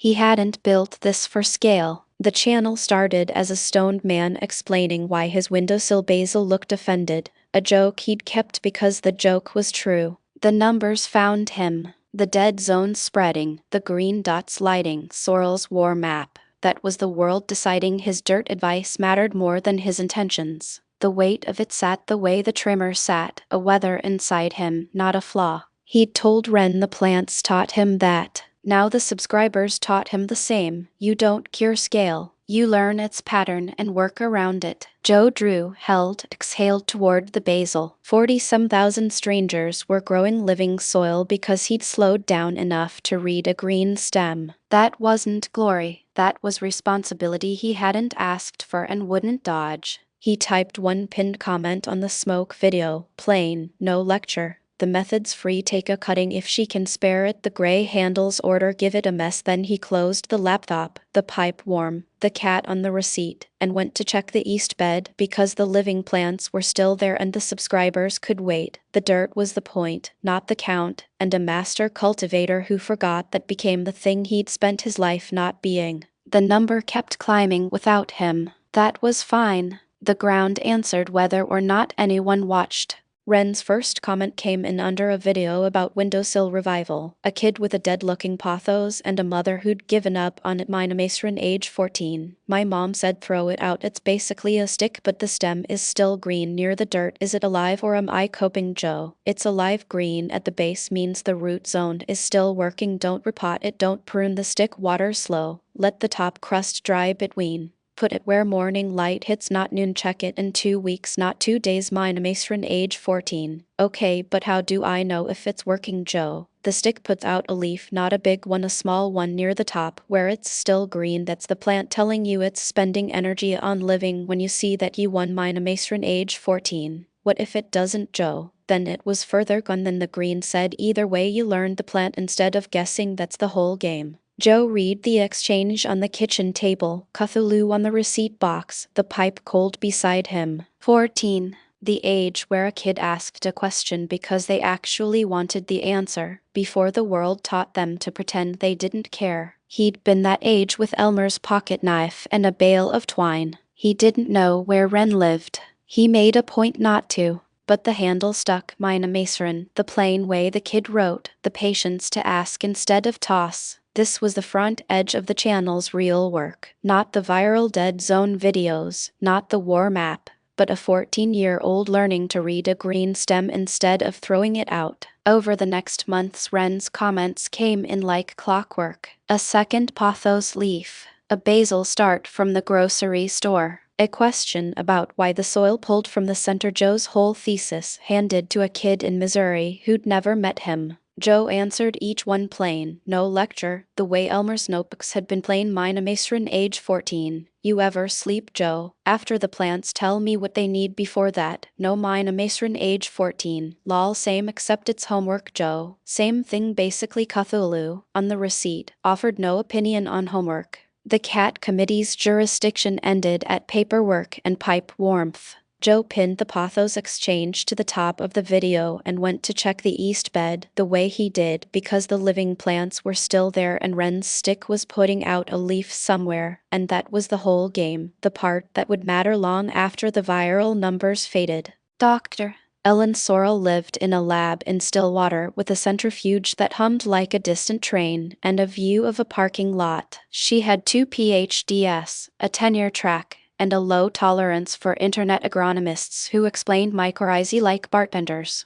When Joe's jar arrived, a mason jar of dark crumbly inoculant, handwritten label, a smiley face, she almost sent it back unopened. She didn't because she was a scientist and scientists open the jar. The protocol was simple. She took 2 sets of soil, 1 sterile gray substrate sourced from a reported dead zone in Oklahoma, 1 healthy loam from the lab garden. Into each she introduced a control water and a test Joe's inoculant, suspended. She ran it triple blind because if this turned out to be compost tea with good lighting, she wanted the data to say so before she believed it. The first sign was on day 3. The test trays with Joe's inoculant showed fungal colonization, not the gray's dead uniformity, but branching white threads, the real mycelial architecture. The control trays sat inert. The gray substrate, when inoculated, did something she had not predicted. It softened. The sealed certainty of it broke down at the edges, the way a scab loosens, and under the scanner the biology returned. Sorrel stared at the readout for a long time. She ran it again. Same result. She ran it with a different gray sample, this one from a dead zone in Portugal a colleague had mailed her after the channel video went international. Same result. The living inoculant did not merely resist the gray. It replaced it. She wrote Joe an email that was, for a scientist, almost breathless. Mr. Sullivan, the effect is real and reproducible. Your inoculant restores biology to the gray substrate at the molecular level. I have no explanation for why the gray behaves as it does. It is not a known contaminant, not a salt, not a hydrocarbon. It reads as a substrate that has simply stopped being soil. I would like to run isotopic analysis. May I keep the jar? Sorrel Joe wrote back the same day, pipe in hand, grinning. Dr. Sorrel, keep the whole jar. There's plenty more where it came from. It's just dirt and fungus and patience. And call me Joe. Mr. Sullivan was my dad and he hated gardening. As for why the gray acts like that, I don't know either, but I've been thinking. Soil wants to be alive. The gray is soil that forgot. My stuff just reminds it. You're the one with the machines. You tell me what the gray actually is. That was the beginning of the collaboration, and it was an odd one. Sorrel supplied the data. Joe supplied the intuition that the data kept confirming. She would write careful paragraphs about hyphal density and he would reply with a video of beans. She learned to read his videos as data. He learned to read her emails as stories. What neither of them said, early on, was what the data implied. If living soil reversed the gray across every sample, and the gray had appeared on every continent at once, then someone, or something, had sterilized the planet's ground on a scale no human project could manage. Sorrel filed that thought under too large to be true and kept running samples. Joe, slower and therefore sometimes faster, had already put it in the dirt where he could see it, and was waiting for her to catch up. The jar sat on Sorrel's bench among the pipettes, the smiley face label among the serious equipment, and the mycelium in it kept doing what mycelium does, which was everything. Joe posted the full method on a Tuesday, the same unhurried manner he used for everything, without ceremony. The video was titled How to Unfuck Dead Dirt Free, No Gatekeeping, and in it he walked through the whole thing. The mycorrhizal inoculant, the legume cover crop, the living compost, the patience. He named every input. He showed his hands in the soil. He said the part that mattered most, which was that none of it was his, it was the soil's, and the soil would share with anyone who asked. People are gonna tell you this is complicated, he said, pipe in hand, fresh cured smoke sliding out with the words. It's not complicated. It's slow. Those are different. Complicated you can't do. Slow you just have to not quit. The gray, whatever it is, and I still don't know, it hates slow living things. So we give it slow living things. Beans, fungi, time. The gray doesn't argue, it just loses. That's the whole trick. Don't argue with dead ground. Outlive it. The video hit 100,000 views in a day. The method, copied into 1,000 languages by people who had never grown anything, started appearing in backyards and balconies and the margins of farms from Sao Paulo to Seoul. A woman in a high-rise in Mumbai grew beans in a bucket on her balcony and filmed the gray at the base of the building going brown. A farmer in Kenya broadcast Joe's method to a co-op and watched a dead field take root in a season. It also reached Verticorp. Verticorp never watched YouTube for fun. Verticorp watched for signals, shifts in how the world fed itself, and a Stone, Missouri gardener telling 100 million people to grow their own living soil for free was a signal like a fire alarm. The company's agriculture division flagged the video internally as open source remediation competing with licensed sterile inputs. Translation: free soil was bad for business. Berta herself saw the briefing. She was 59, had spent her career keeping food moving through 3 supply collapses,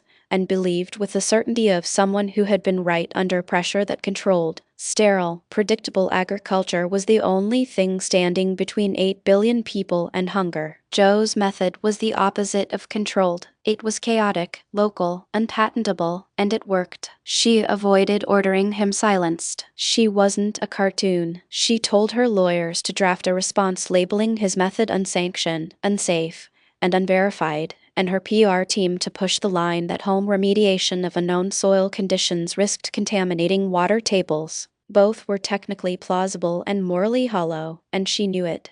And she did it anyway, because in her frame a stone gardener accidentally becoming the center of the world's food strategy was a catastrophe in slow motion, and someone had to be the adult. Joe saw the Verda statement the next morning, read it once, and laughed. Not bitterly. The laugh you give when the county tells you your tomatoes are a public menace. He filmed a reply that same hour. Verticorp says my method is unsafe and unverified. Cool, doctor. Ellen Sorrell at the lab has run it triple blind and it reverses the gray every time. She's got the data. It's public. Go look. As for water table contamination, the gray already killed the biology in the water table. That's kind of the point. Living soil fixes that too. But here's the real thing. They want you to buy their dirt. I want you to grow yours. That's the whole fight. Pick a side. It's free. He left unmentioned that Verda was partly right. That chaos at planetary scale was genuinely hard to coordinate.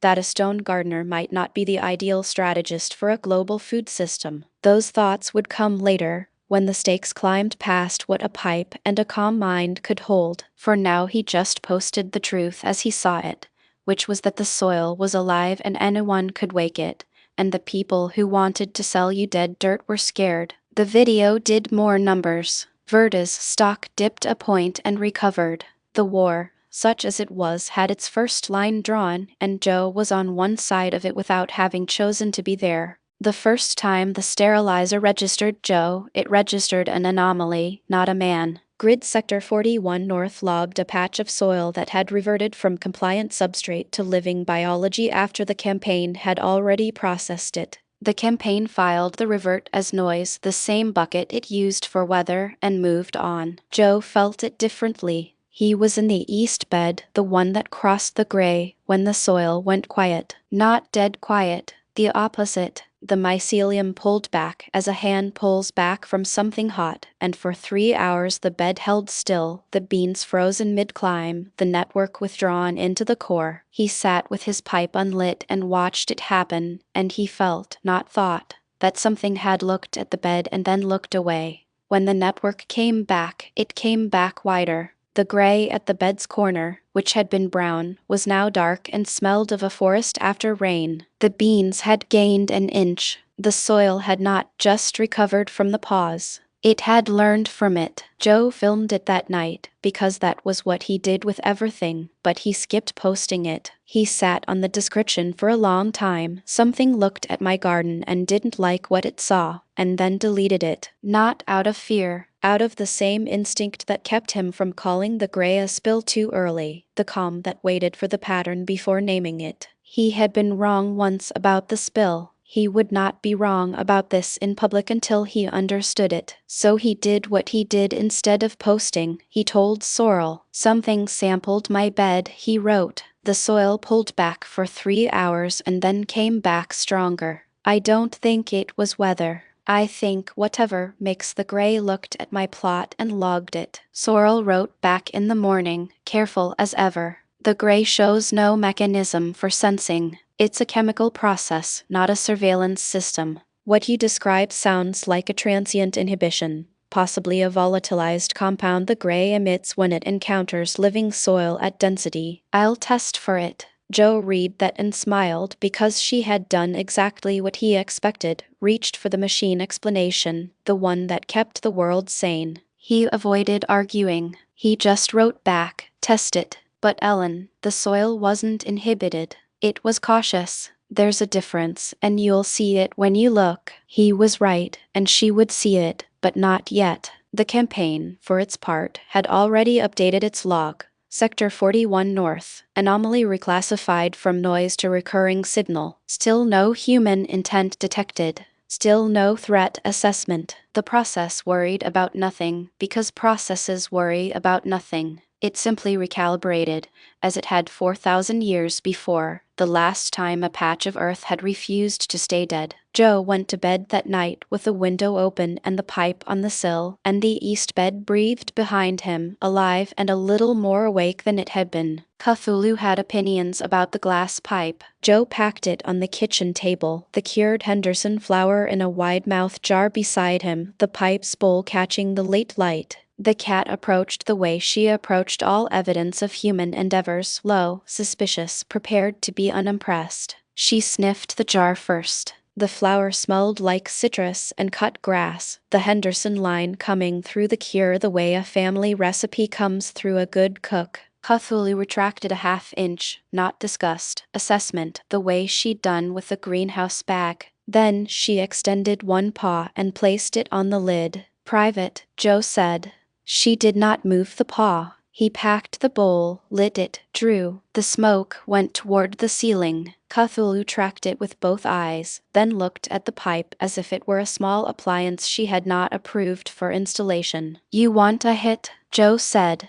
"No, you don't. Your vet would have opinions." She sat on the receipt box, the dispensary receipt, still there, still guarded, 3 months running, and watched him exhale. The cat committee's position on cannabis appeared to be tolerated in the male human, subject to inspection, never to be trusted near important documents. When Joe set the pipe down to tap the tray, Cthulhu stood, crossed the table in 3 steps, and sat directly on the pipe. "Absolutely not," Joe said. She did not move. Her tail curled around her feet with finality. He lifted her by the middle, her legs tucking with the resigned dignity of a cat who had made her point, and set her back on the receipt box. The pipe was warm where she'd sat. She watched him relight it with an expression that suggested the warmth had been noted and filed under leverage. "Cthulhu," Joe said, the smoke in his lungs, the noise gone quiet. "You are the only creature in Gun City who audits my intake and my paperwork simultaneously. I don't know whether to thank you or get a lockbox for the jar." She blinked slowly, which was not agreement, and resumed her post on the receipt. The dispensary bag's legal document safe under her weight, the Henderson flower jar unguarded now but irrelevant to her. The receipt was the prize, always the receipt, and Joe Sullivan's glass pipe was simply one more thing the cat permitted,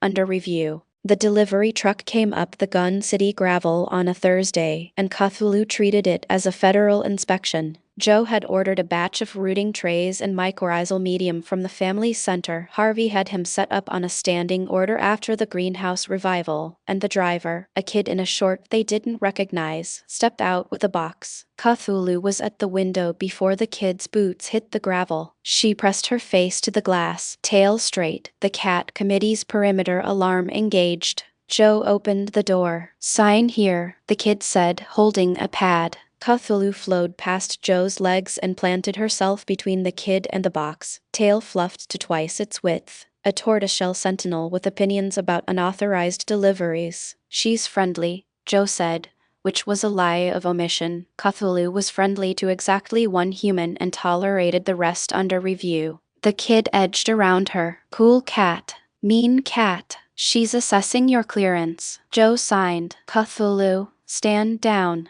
The cat did not stand down. She sat on the box the instant the kid left it on the step, claiming the delivery as evidence. Joe tried to move it. She wrapped a paw around the cardboard corner with the quiet finality of a customs officer impounding contraband. "You're not keeping the rooting trays." She blinked. He peeled her off one limb at a time, the box liberated, and carried it inside. Cthulhu followed to the threshold, judged the gravel where the truck had been, and returned to the receipt box. The dispensary receipt still her primary jurisdiction, the delivered trays a secondary matter now resolved in her favor. Joe opened the box on the kitchen table, the pipe beside him, Cthulhu resuming the receipt. The trays were for the next round of Henderson cuttings. He'd taken the 3, grown them out, smoked the cure, and now the line would spread to the channel's viewers who wanted to grow their own. Open source meant open propagation, and the trays were the start. "Your security protocols are noted,"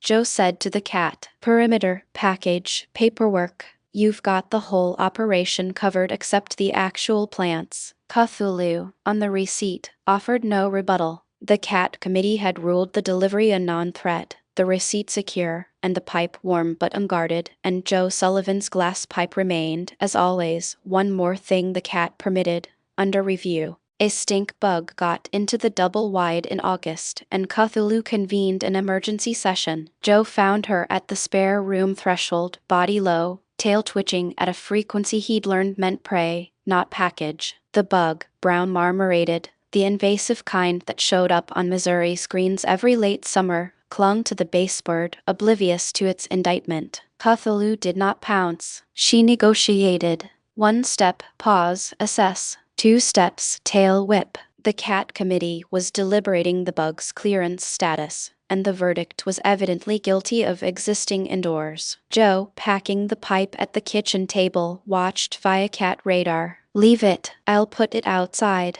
Cthulhu ignored him. Step 3, the pounce, a practiced paw flip that pinned the bug without crushing it, her move with anything she meant to present rather than destroy. She carried it to the receipt box, dropped it at Joe's feet with the gravity of a customs officer surrendering contraband, and sat back, tail curled, awaiting disposition. He picked the bug up by a wing, walked it to the door, and flicked it into the August heat. Evidence processed. Defendant remanded to the yard. Cthulhu returned to the receipt. The dispensary document her true jurisdiction. The stink bug case closed with the defendant expelled and the premises secured. She did not purr. She did not need to. The cat had done her job. The indoor perimeter was clear, the paperwork intact, the male human's pipe uninvolved in the operation. Joe lit the pipe, the August corn sweat humidity thick through the screen, and let the noise drop. The cat's war on a single bug was the whole game in miniature, a small living thing, a boundary, a person or cat deciding what belonged. The gray, verticorp, the dead zones, same question at scale. Cthulhu had answered it with a paw and a flick. Joe answered it with soil and presence. He exhaled toward the basil, which had recovered from the May storm and gone to flower the way his did. The cat resumed her post. The bug, somewhere in the yard, lived to stink another day. Joe Sullivan, master cultivator, smoked his Henderson flower and let the clarity come, because the smallest perimeter was still a perimeter, and the living soil that answered at the beds answered here too, 1 bug and 1 cat and 1 pipe at a time.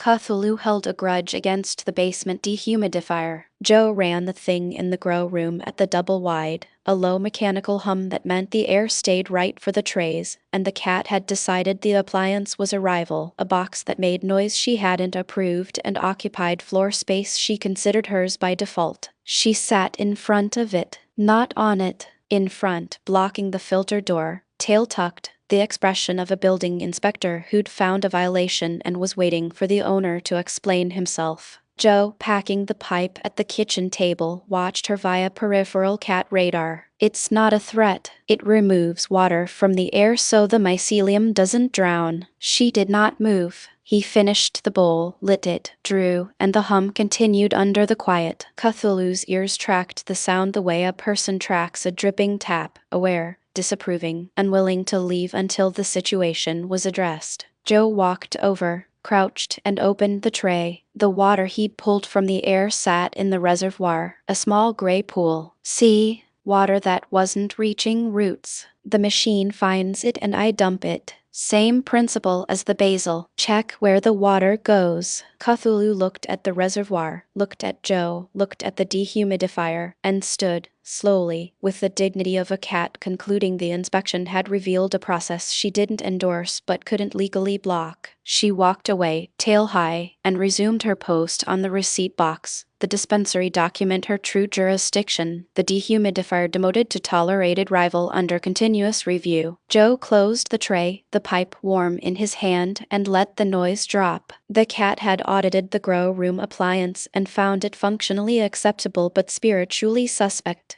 which was her verdict on most of his equipment. He went back to the table, Cthulhu on the receipt, the Henderson flower in his lungs, and the soil talking under the floor the way it always did when the room was finally quiet enough to hear it. The storm came through Gun City in late May, the way they did, a wall of green on the radar, the sky going the color of a bruise, the air going still and thick right before the wind took it. Joe secured the double-wide trays first. The spare room light he unplugged. Chinese letter seedlings he moved to the floor away from the window. The basil he carried to the interior sill where the glass wouldn't blow in. Cthulhu, who had opinions about weather, relocated to the bathroom tub, her verified safe zone, the cat committee having ruled enclosed porcelain the only acceptable shelter during a tornado watch. The wind hit. Not a tornado, a straight line derecho off the front, the kind that flattened weak branches and filled the air with the smell of broken green. Joe stood at the kitchen window and watched the acreage take it. The raised beds held he'd staked them low, the beans bent and came back, the dispensary bag stayed guarded by an absent cat in the tub. When the lull came, the eerie calm at the storm's eye passing north, he packed his pipe and stepped onto the step. The air after a Missouri storm was washed clean, the corn sweat humidity broken, the ground drinking the downpour. The basil on the interior sill had survived, offended but alive. Cthulhu emerged from the tub like a monarch returning from exile, surveyed the intact receipt box, and resumed her post, having ruled the double-wide structurally sound under review. Joe lit the pipe in the washed air and let the noise drop. The storm had done in minutes what the gray did in seasons, taken the quiet, rearranged the living. But the beds had held because they were low and messy and rooted in crumb, not salt. The same principle that beat the gray beat the wind. Diversity, anchor, presence. He thought of Elmer's note, the ground forgetting how to stay alive, and realized the old man had meant more than the gray. The ground forgot under salt, under order, under a person too busy to kneel and dig a finger in. The storm hadn't made the ground forget. It had made it drink.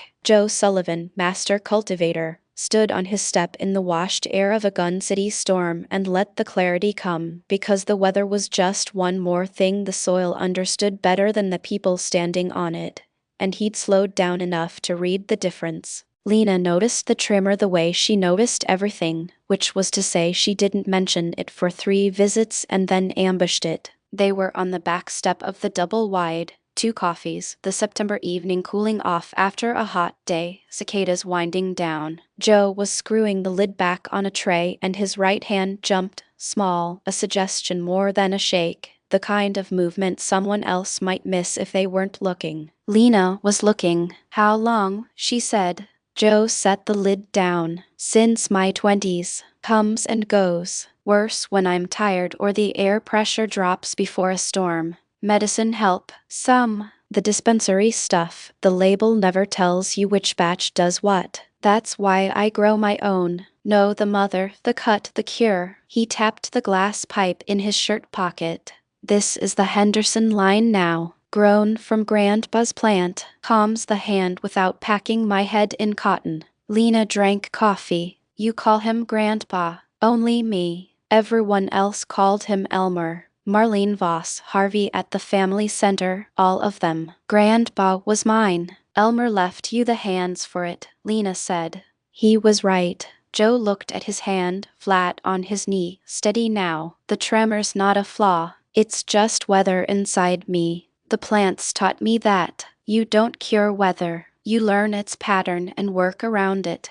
He packed the pipe, lit it, drew, held, let the noise drop. Being high isn't about escaping the hand. It's about the hand and the soil running at the same speed for once. Lena watched him exhale toward the basil on the sill, which had gone from offended to flourishing under his care. "You talk about cannabis like other people talk about a dog. Better than a dog. Dog doesn't explain mycelium." She laughed.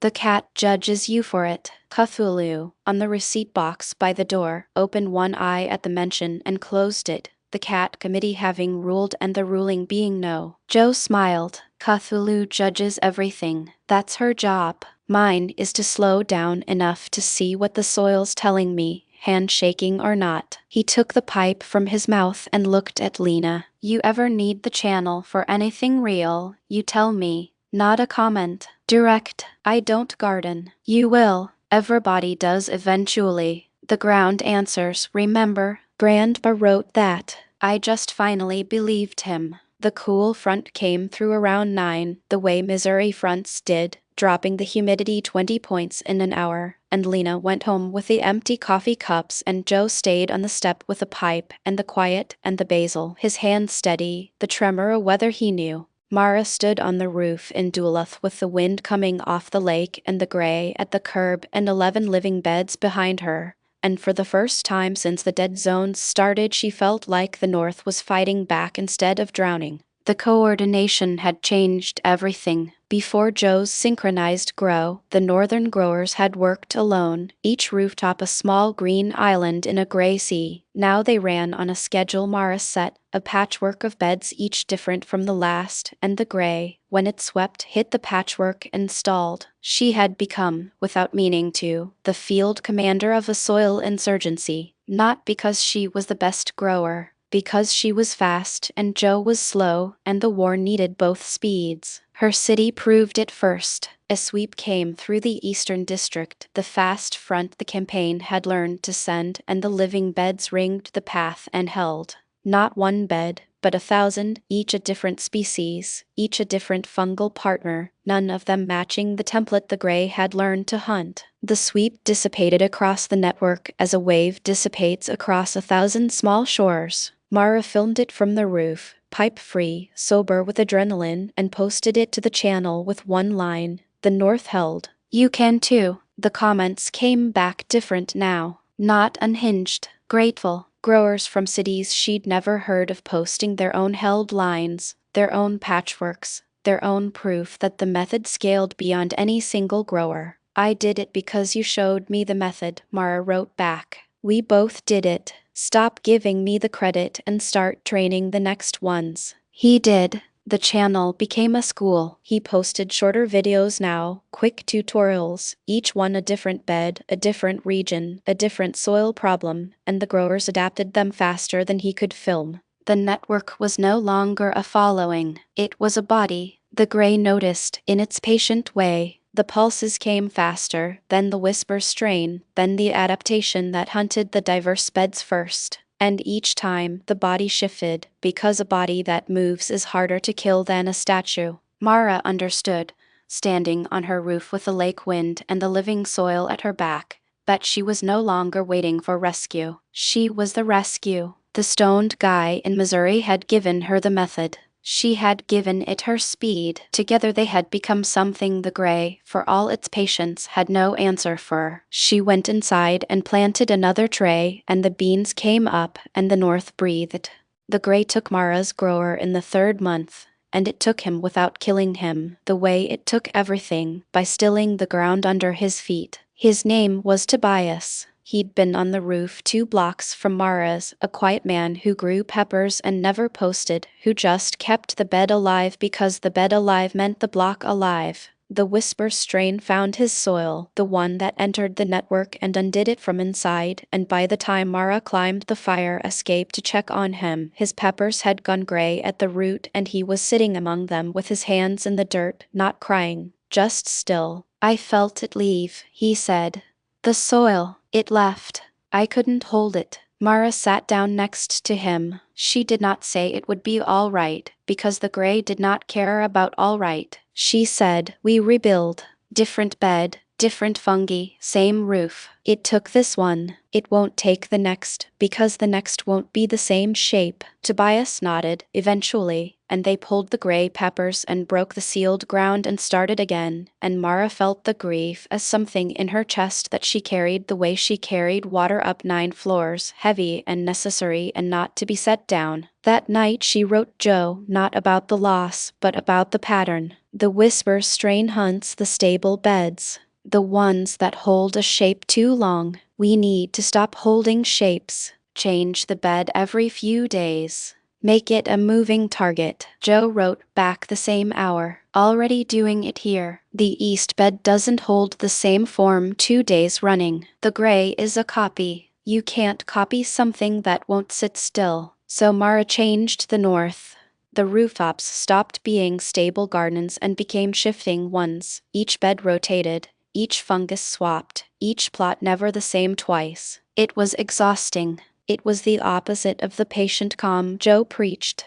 But it worked, and Tobias, a week later, planted a new bed on his roof, different from the old, and the peppers came up gray-free. Mara understood then that grief was not something to be fixed. It was something to grow around, as you grow around a rock in the bed, working the soil on either side until the rock is just part of the garden. Tobias was her rock. The north grew around him. She posted a video that night, rare for her. No tutorial, just her on the roof at dusk.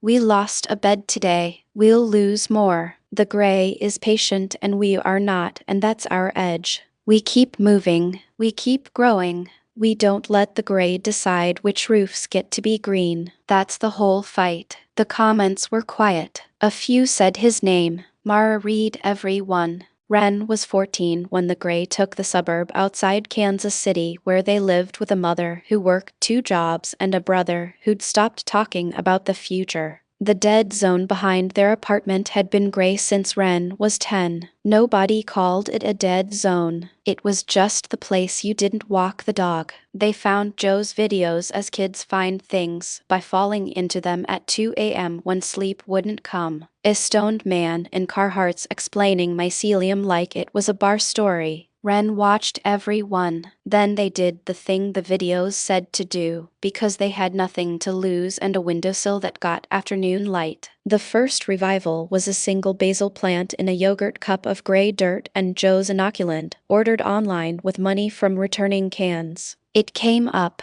not fast. The gray cracked, the way a scab loosens and green pushed through. Ren stared at it for an hour, high on the kind of wonder that doesn't need a substance, and then they commented on Joe's channel. It worked on my windowsill, the gray let go. Joe replied the next day, hell yeah it did. Now don't stop. One plant is a start, not a finish. What's next to the basil? That was the beginning of the mentorship. And it was different from the others because Ren was the future and Joe knew it. He didn't treat them like a follower. He treated them like soil, something to be given what it needed and then left to grow. He sent no advice Ren hadn't asked for. He answered every question. He never said kid. He said grower. Ren scaled up. The windowsill became a shelf. The shelf became the balcony became the strip of gray behind the apartment, and by the time they were 15 the dead zone behind the building was brown instead of gray and the dog walked there again. Their brother noticed. Their mother noticed. The neighborhood noticed, and then the neighborhood started planting. Joe watched it happen as he watched his own beans, with the calm that ticked up a degree when something rooted. You're the next one, he told Ren on a call. Not because you're young. Because you'll still be here when the rest of us are tired. Learn the slow stuff. Learn it now. Ren learned the slow stuff.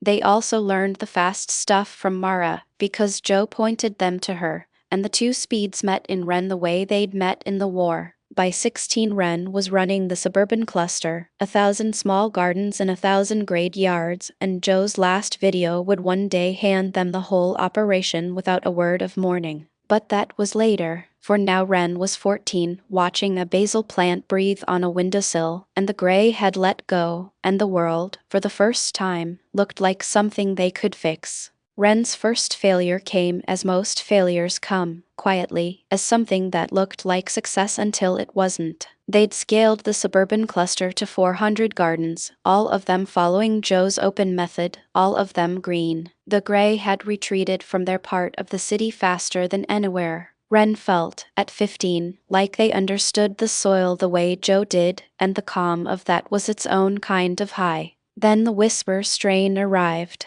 Ren had heard Joe and Mara talk about it, the gray that entered the network and undid it from inside. But hearing about something and watching it take your own balcony garden are different events. The basil went still first, then the beans, then the gray sealed the pots from the inside out, and Ren's 400 gardens, all identical, all following the same template, all grayed in the same hour. They called Joe, voice, not video, because they were crying and didn't want him to see. I did everything like you said. All of it. And it took all of them. Joe listened. That was the thing about him. The thing Ren would carry. He listened before he spoke, always, even to a 15-year-old who'd just lost 400 gardens. You did everything I said, he said. That's the problem. I told you to copy my bed. The gray learned my bed, so it learned yours too, because yours was a copy. The fix isn't a better bed. It's a different one. Change it. Make it yours. Wren stopped copying. They'd been treating Joe's method like a recipe, precise and repeatable, and the gray had eaten precision. So they improvised. They swapped the beans for lentils their grandmother grew. They used a fungus from a rotten log in the creek. They let the balcony go weird, no two pots alike, and the whisper strain, built to mimic a stable network, starved in a network that wouldn't hold a shape. The gardens came back, not all 400 at once. 1, then 3, then a dozen, each different, each alive. Wren posted the new method to the cluster with a line Joe would have been proud of. Stop copying me, copy the dirt is different everywhere, so are you. That was the moment Wren stopped being a follower and became a grower in their own right. Joe saw it and felt the calm settle. You just taught yourself the last lesson, he said. The method was never mine. It was the soil's. You found your soil. Wren kept the pipe Joe had mailed them for their 16th birthday, glass, and they learned to use it the way he did, not to escape but to slow down enough to hear the room under the floor. By the time the war ended, they would be the one holding the operation, and Joe would step back without a word of sadness, because he'd raised the right successor, the way you raise a garden, by getting out of its way. But that was later, for now Wren was 15, rebuilding 400 gardens one weird pot at a time, and the gray had met something it couldn't copy. Tomas in Arizona had lost his pomegranate orchard to the gray in the first year, and he'd stood in the dead rows for a week before he found Joe's channel and tried the method on a single stump. The stump came back, not fast. The gray cracked around it like old paint, and a green shoot found the light, and Tomas stared at it the way a man stares at a miracle he'd been told wasn't coming. He filmed it, posted it, and Joe replied with a single line, "That's a start, now do the next stump." Tomas did the next stump, then the row, then the orchard. By the second year the gray was gone from his land and the pomegranates came back sour sweet, and his neighbors, who'd watched him talk to dead wood, started talking to their own, and the valley greened from one stubborn grower outward. He never met Joe. He didn't need to. The method was the man, and the method was free, and Tomas grew it the way he'd been taught, by biting the fruit to be sure it was real, by shifting his beds so the gray couldn't copy them, by trusting the taste over the look. When the global pulse came, Tomas planted his orchard's worth of inoculant in the same window as 90,000 others, and the gray, which had taken his valley, met a planet of life and could not aim at any part of it. He sat on his revived stump that night and ate a pomegranate and tasted the sun, and he understood, without ever hearing the word, that he'd been a voice in the noise and the noise had won. The channel's comments on his video were quiet. A few said hell yes. Tomas read them and planted the next stump, because the war was over and the orchard was not. And a grower's job didn't end when the enemy left. It ended when the soil was his again, and his was. He grew old in a green valley and taught his grandchildren to bite the fruit, and the gray stayed at the wildland edge, and the pomegranates kept coming, and the method, which had no name, lived in his hands the way it lived in a million others, and that was the whole point. In a rice paddy on Java, a grower named Dewey watched the gray take the irrigation channel and did the only thing Joe's video had taught her. She put living soil at the edge and let it talk. She had found Joe's channel through a cousin in Rotterdam who'd revived a balcony garden, and the method, translated to her language by a grower in Jakarta, made a kind of sense Dewey already knew from her grandmother, who had spoken to the rice as if it listened. The gray was a new silence, and the method was the old conversation, and Dewey, who had farmed her whole life, understood the war was just a louder version of what her grandmother had always done. The paddy's edge went green first, then the channel, then the gray at the far terrace receded, because Dewey had built a crowd, a ring of diverse life around the water, the way Mara's video had shown, and the conversion which needed uniform dead ground, met a boundary it could not address. She built a waterproof kit from Sorrel's open files because the paddies drowned the paper strips, and she lobbed her readings to the war map, and her paddy appeared on Sorrel's blue globe as a green dot in a gray region, and the growers worldwide saw it and understood the method crossed languages because dirt is one language and the gray is one silence, and the conversation is the only thing that beats either. Dewey posted a video of the paddy breathing, rice green to the horizon, with one line her cousin translated. The ground listens if you talk to it. The gray is just a ground that forgot remind it. The channel's comments in a dozen languages said the same word, grow. The paddy kept breathing. Dewey's grandmother's way, the old conversation, had outlived the new silence because a practice older than the gray was the one thing the process could not copy, and Dewey, who had learned it from her grandmother and Joe, passed it to her daughter, and the rice talked, and the gray receded, and the war kept moving, one paddy at a time, across a planet that refused to be silent. Aisha in Lagos grew okra on a balcony the gray had taken in the shortages. When the trucks stopped and the city ate from hoarded tins and the dead zone at the curb got bigger every month. She found the method through a cousin in Brazil who'd posted a bucket of living compost, and she built her own bucket from a broken pot and gray dirt, and the inoculant a grower mailed her free because the channel ran on gifts by then, not sales. The okra came up, the balcony went green. The dead zone at the curb, which had been her view for 2 years, started to brown at the edge, then green, because Aisha's bucket was a node in the network, and the gray, built to suppress a stable substrate, met a balcony that wouldn't hold still. She fed her building from that balcony. Not much. Okra, herbs, a tomato the bite test confirmed was real. But the building ate, and the building noticed, and the building started buckets of its own, and the curb went green, and the shortage, which had defined her adulthood, ended not with a truck but with a seed. When the global pulse came, Aisha planted her balcony in the same window as 90,000 others, and the gray met a planet of life and stalled at her curb,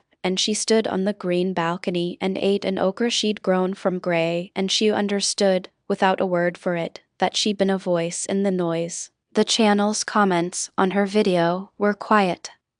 A few said Lagos stands. Aisha read them and started another bucket, because the war was over and the balcony was not, and a grower's job didn't end when the enemy left. She taught the building's children to bite the okra, and the gray stayed at the wildland edge, and the balconies kept coming, and the method, which had no name, lived in her hands the way it lived in a million others, and that was the whole point. Joe never knew her name. He didn't need to. The method was the man, and the method was free, and Aisha grew it the way she'd been taught, by trusting the taste, by shifting her buckets, by joining the conversation the gray could not quiet. In the Sahel, where the grid was gray and the sun was a weapon, a grower named Issa built a solar kit from Sorrel's open files and woke the dirt in a place the gray had claimed first. The Sahel's soil had been dead longer than most, a casualty of the early activation, and the growers there had fewer resources, no supply chains, no Verta trucks, only the sun and the method and each other.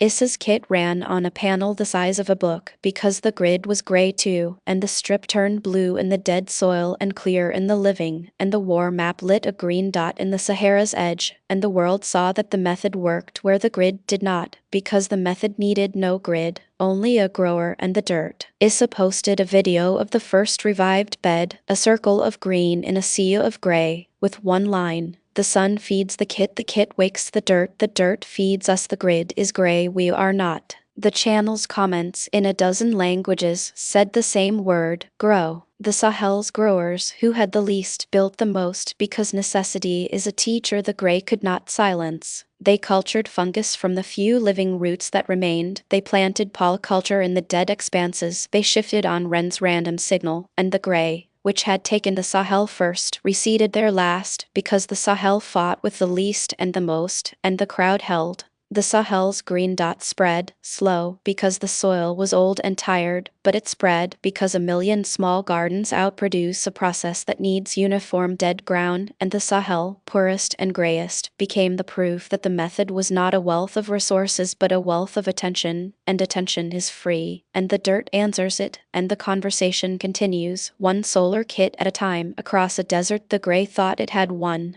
In the permafrost of northern Norway, where the gray had taken the thin soil and the cold made revival slow, a grower named Astrid woke the dirt with a kit built for the freeze, because the gray did not care about latitude, and neither did the method. The permafrost soil was old, older than the 4,000-year core sample, and the gray had claimed it early, sealing the thin layer that the Arctic plants needed. Astrid's grandparents had watched the tundra gray, and Astrid, who had found Joe's channel through a cousin in Oslo, did the only thing the video said. She put living soil at the edge and let it talk, and she waited, because the cold made the conversation slow, and patience was the one thing the North had in abundance. The kit turned blue in the dead permafrost and clear in the living, and Astrid logged it to the war map, and a green dot lit the Arctic's edge, and the world saw that the method worked where the cold killed, because the method needed no warmth, only a grower and the dirt, even in the freeze, answered. She posted a video of the first Arctic revival, a patch of green in the gray tundra, with one line, "The cold slows the talk, it doesn't stop it, the dirt remembers, even here." The channel's comments in a dozen languages said the same word, grow. The Arctic growers who had the cold built the slowest crowd because the soil took a season to wake, but they built it, ringing the gray with diverse life, shifting on Wren's random signal when the board fired in the long dark, and the gray, which had taken the tundra first in that hemisphere, receded there last because the cold made the fight patient, and patience was the one thing the gray had not accounted for, because the gray was patient and the North was patient-er. The Arctic green dot spread, slow, because the soil was old and cold, but it spread because a million small gardens out-endure a process that needs uniform dead ground, and the North, coldest and grayest in that hemisphere, became the proof that the method was not a climate of advantage but a climate of attention, and attention is free, and the dirt answers it, even in the freeze, and the conversation continues, one slow garden at a time, across a tundra the gray thought it had won.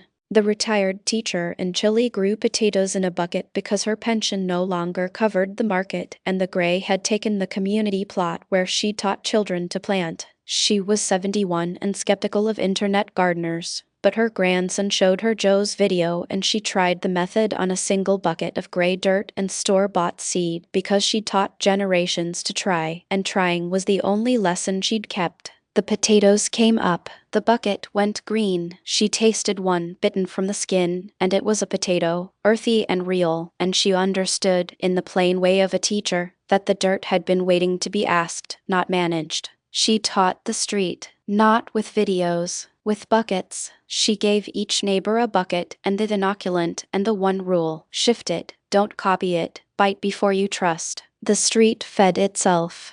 The community plot, which had been gray, went green under her students' children, and the shortage that had defined her old age ended not with a policy but with a seed. When the global pulse came, the teacher planted her bucket in the same window as 90,000 others, and the gray met a planet of life and stalled at her curb, and she sat in the green plot and ate a potato she'd grown from gray, and she understood, without a word for it, that she'd been a voice in the noise. The channel never knew her name. Joe never knew her name. They didn't need to. The method was the man, and the method was free, and the teacher grew it the way she taught, by trying, by trusting the taste, by joining the conversation the gray could not quiet. She died in a green city she'd helped grow, and the street fed itself without her, because a generation that grows its own dinner does not lose it again, and that was the whole lesson, and she'd taught it, and the dirt kept talking, and the noise kept winning, and the gray stayed at the edge, and the potatoes kept coming.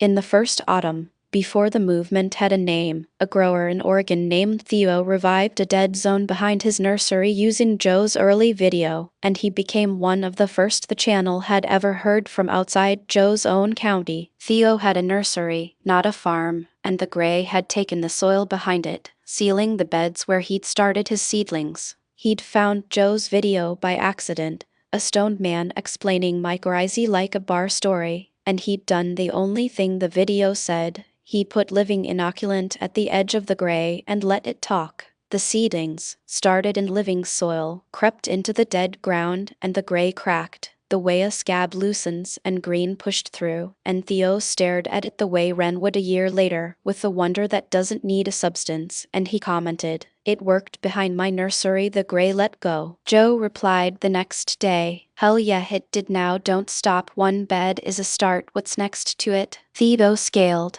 The nursery's dead perimeter went green, then the neighbors, then the county's gray edge, because Theo had the one advantage the early growers shared, something to protect, and the gray, which had taken the soil, met a man defending his seedlings, and the defense became a crowd, the way Mara's would in the north. He built his first kit from Sorrel's early files, because the gray in Oregon was a different chemistry than the gray in Missouri, and the kit proved it, blue in the dead soil, clear in the living, and Theo logged it to the war map, and a green dot lit the Pacific edge, and the world saw the method crossed coasts, because dirt is one language and the gray is one silence, and the conversation is the only thing that beats either. Theo posted a video of the nursery breathing, seedlings green to the fence, with one line, "The gray took my start, the dirt gave it back, talk to it, it listens." The channel's comments, still unhinged in that first autumn, said the same word, grow. The nursery kept breathing. Theo's seedlings fed the county. The gray receded from the Pacific edge,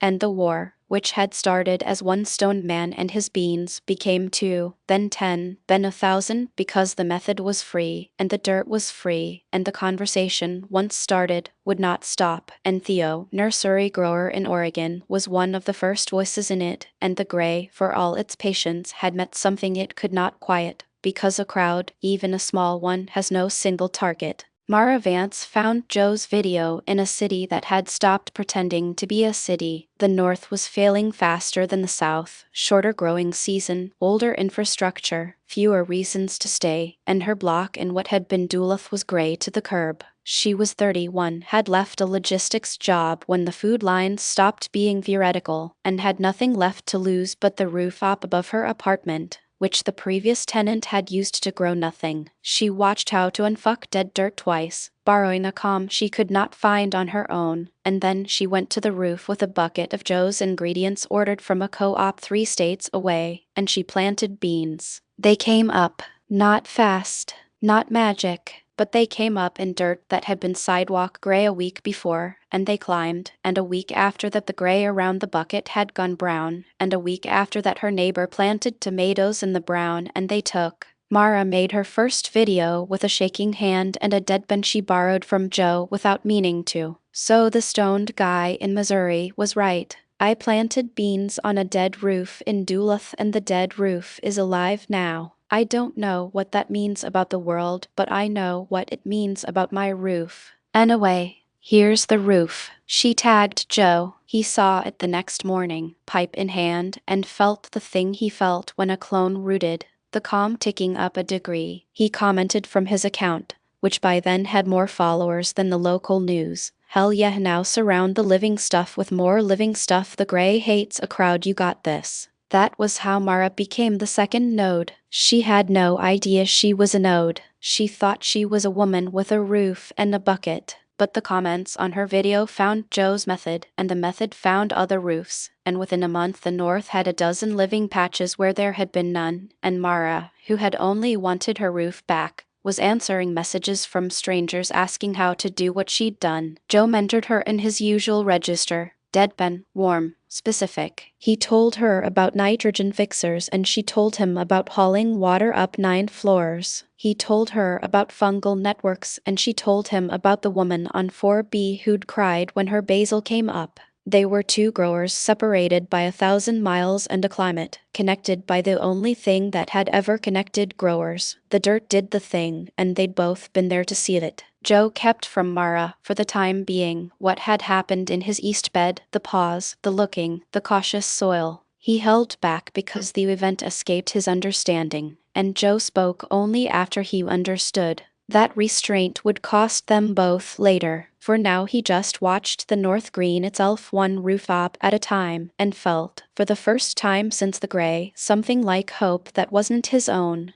The failure came in the form of a kid on Mara's roof, and Joe missed it because he was, for once, too calm at exactly the wrong moment. Mara had been pushing him to coordinate. "We have 14 sites now," she'd written. "The gray's moving faster up here than your videos account for. We need a plan, Joe, not just methods. A plan." He'd read it high and unhurried and thought, "The soil sets the pace," and answered, "The plan is the soil. Let it lead." He meant it as reassurance. Mara read it as evasion. So when the gray surged on the east side of her city, a fast front, the first of its kind, moving through a neighborhood in a day instead of a season, Mara handled it her way. She pulled every grower she had, surrounded the advancing edge with living beds, and held. It worked. The surge stalled against the wall of life. But the kid, a 17-year-old named Desan who'd been on the roof next to Mara's, got caught when the gray jumped a gap the living beds left uncovered. Not killed. The gray never killed. It just took the strip of soil under his tent and the small garden he'd started, and left him standing on dead ground with nothing, and he sat down and cried because it was his first garden and the gray had eaten it in an afternoon. Joe heard about it a day late, because Mara told him, and because the calm that served him so well at reading soil was useless at reading a message that said we lost a garden and a kid is devastated and where were you? He'd been in the grow room, pipe in hand, watching mycelium bridge a tray, perfectly calm, perfectly useless. He called her, voice, not video, the first time he'd done that, and his voice cracked in a way the camera never caught. "I'm sorry, I was slow. That's on me. I keep telling everyone the soil sets the pace, and I forgot the people don't." Mara was angry, and her anger was precise. "Your calm is a gift when the thing is dirt, Joe. It's a liability when the thing is a kid who just watched his garden die. You're not wrong that slow works. You're wrong that slow is always right. I was right to move fast and you weren't there to say so." He offered no defense. That was the part of him that was real. When the pattern was people, not soil, he listened. "You were right," he said.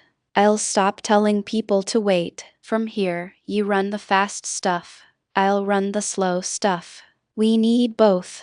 It was the first crack in the single-speed worldview that had carried him to this point, and it nearly broke something in him to admit it. The high that had always cleared his mind had, this once, cleared it of the wrong thing. The urgency that a kid's first garden mattered now, not on soil's schedule. He kept the pipe, kept the calm, but he added Mara's speed to the mix as a grower adds a new input to a bed and watches the whole system shift. That night he posted a video that was different from his others. No joke in it, no calm performance, just Joe sitting with the pipe unlit, saying, "I was wrong about something today. Slow isn't always the answer. If you're in a surge zone, you move now, you surround the gray with life now, you don't wait for me to tell you it's safe. The people on the ground know. Listen to them. I'm listening now too." The comments, for once, were quiet. A few said thank you. Mara's account replied with a single line,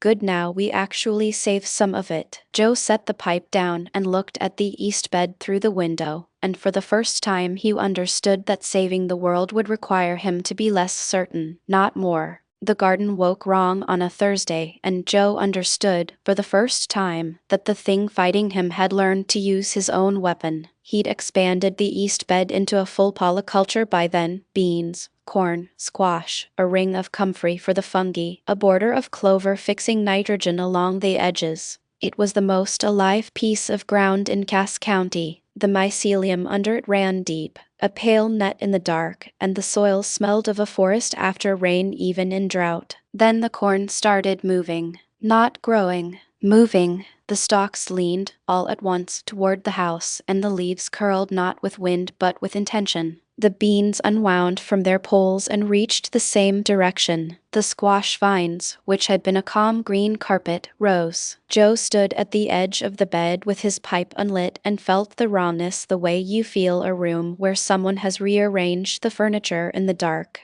The soil was alive. That wasn't the problem. The life in it was aimed. He'd always spoken of the soil as a trade, a partnership, a slow conversation. This was none of those. This was the conversation answered by something that had been listening and had decided to speak back through his plants. The sterilizer had not attacked. It had adapted.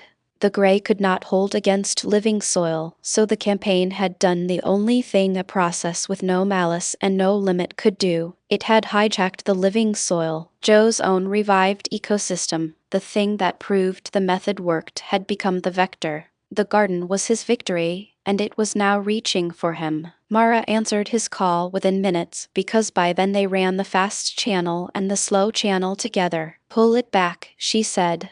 "Cut the bed. Starve it." "I can't cut it," Joe said.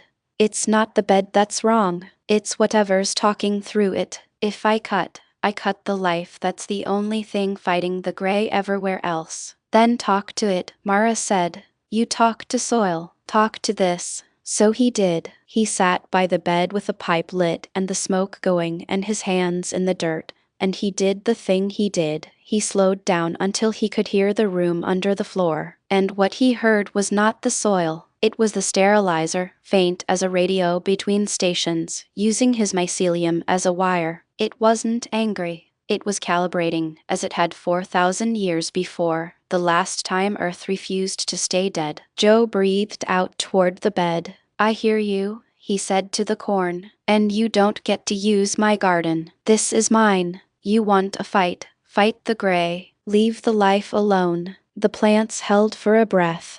Then, slowly, the corn straightened, the beans rewound the poles, the squash laid back down. The aiming stopped.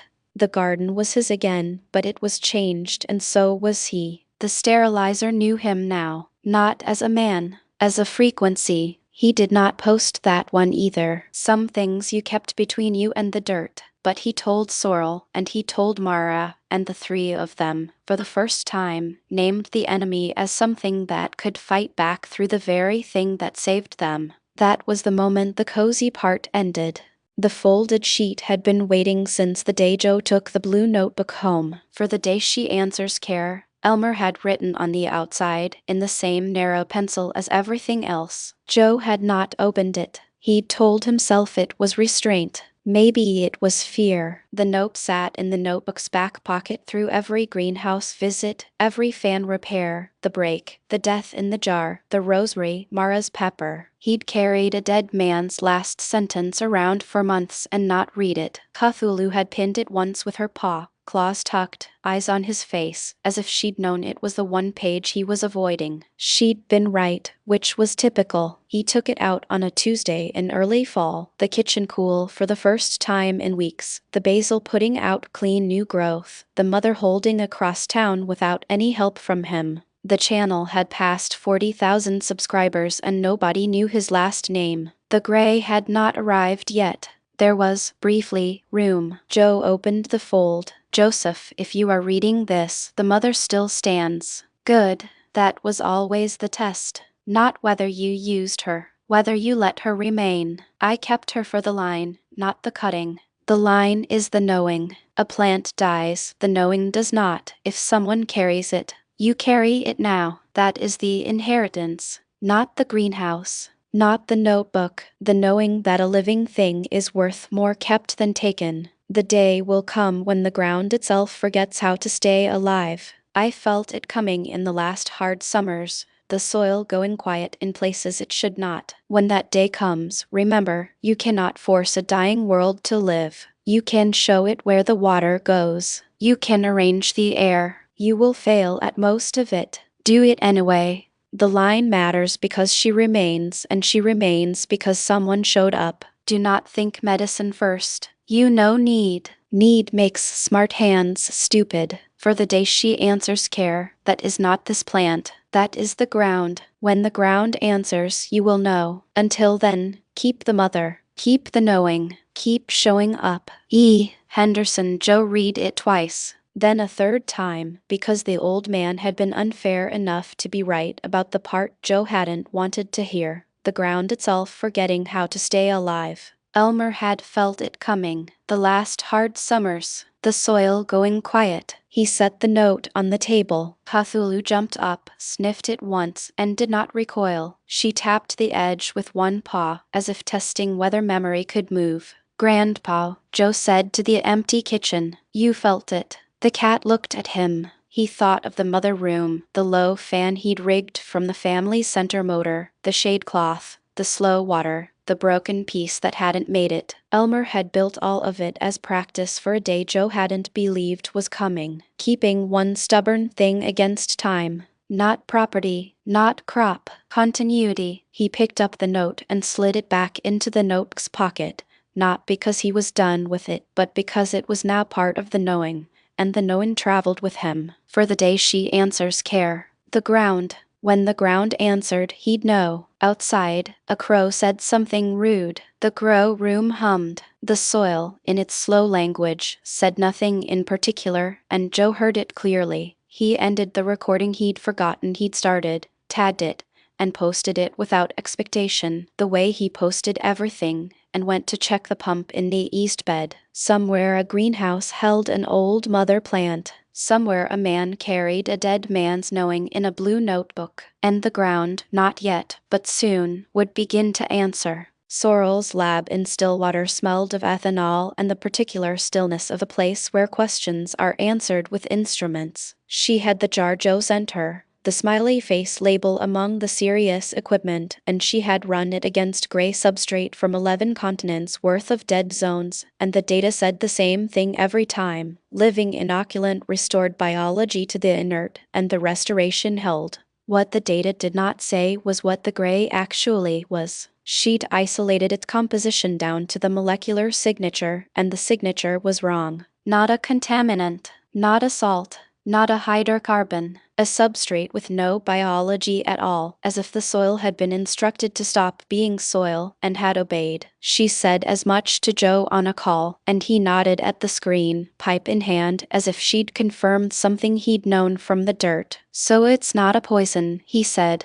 "It's an instruction. Somebody told the ground to forget." "An instruction implies an instructor," Sorrel said. "And I don't have one." The gray shows no source, no emission point. It's just present everywhere, as if it was always there waiting to be activated. "Maybe it was," Joe said. Pell's journal said it showed up 4,000 years ago under a civilization that stopped being. "Maybe it cycles. Maybe something turns it on." Sorrel filed that under too large to be true and kept running samples. But she was a scientist, and scientists follow the data where it goes, and the data went to a place she did not like. The gray was manufactured, it was ancient, and it was active now on every continent at once, which meant either a coincidence of impossible scale or a single coordinated source. She confirmed the single source hypothesis the week Verda Corpse-funded Science published a paper calling Joe's method anecdotal and potentially hazardous. Sorrel read it and laughed, a short bitter sound, because the paper used her own early data,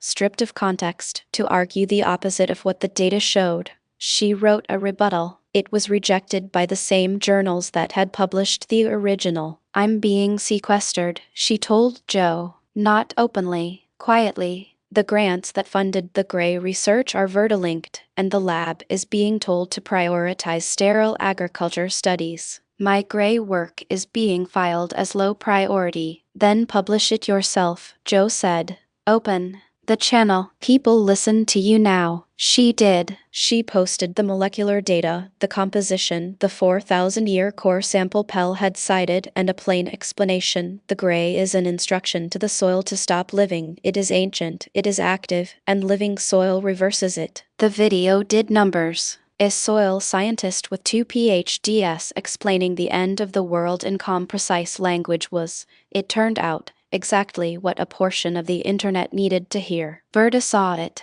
Sorrel's access to the lab was restricted the next week. She moved the work to a basement setup funded by channel donations and kept going, because the data was the only thing that could prove the war was real, and proof was the one thing the Gray's enemies needed most. Sorrel built the detection kit on a folding table in the basement she moved to after Verda Corp restricted her lab access. The kit was ugly and it was real. A handheld soil scanner based on Pell's device. A chemical test strip that turned blue in the presence of the Gray's signature compound, and a one-page field guide she'd written in plain language so a grower with no science background could use it. "I can't fight the Gray with a paper," she told Joe on the call, "but I can fight the silence. People keep calling it a spill. If they know what it is, they stop waiting for the government to fix it and start fixing their own dirt." She shipped the kits through the channel's donation-funded store, free to any grower who asked,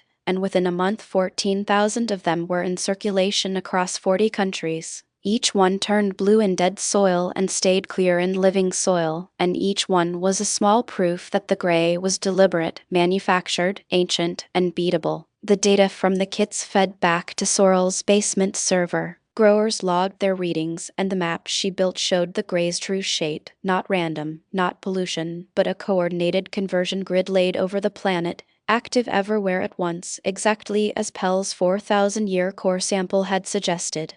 "The grid has a pattern," she told Joe and Mara on a three-way call. "It's not random, it's a lattice."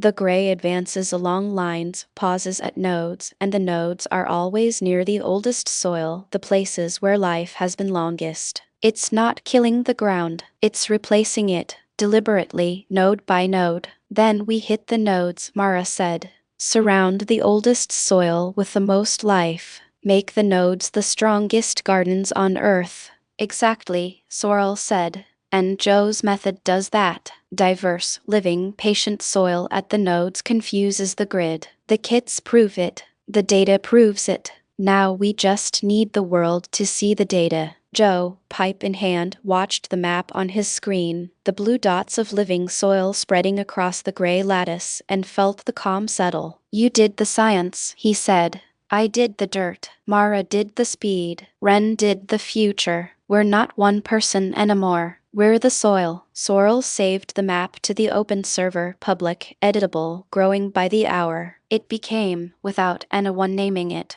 the war map. Verticorp tried to have it taken down. The growers mirrored it. The Gray could not delete something that lived in a million gardens. She went back to the folding table and built another kit, and the basement hummed with the work of proving a war was real, one blue strip at a time. Campaign log, Sector Earth, Stabilization Directive 0x1A Entry 1. Earth marked for stabilization in cycle 4001 prior. Substrate conversion initiated. Living soil to inert, uniform, compliant. Progress nominal. No anomalies for 3,997 years. The planet's biology catalogued as noise removed at the rate of geology. No human intent detected.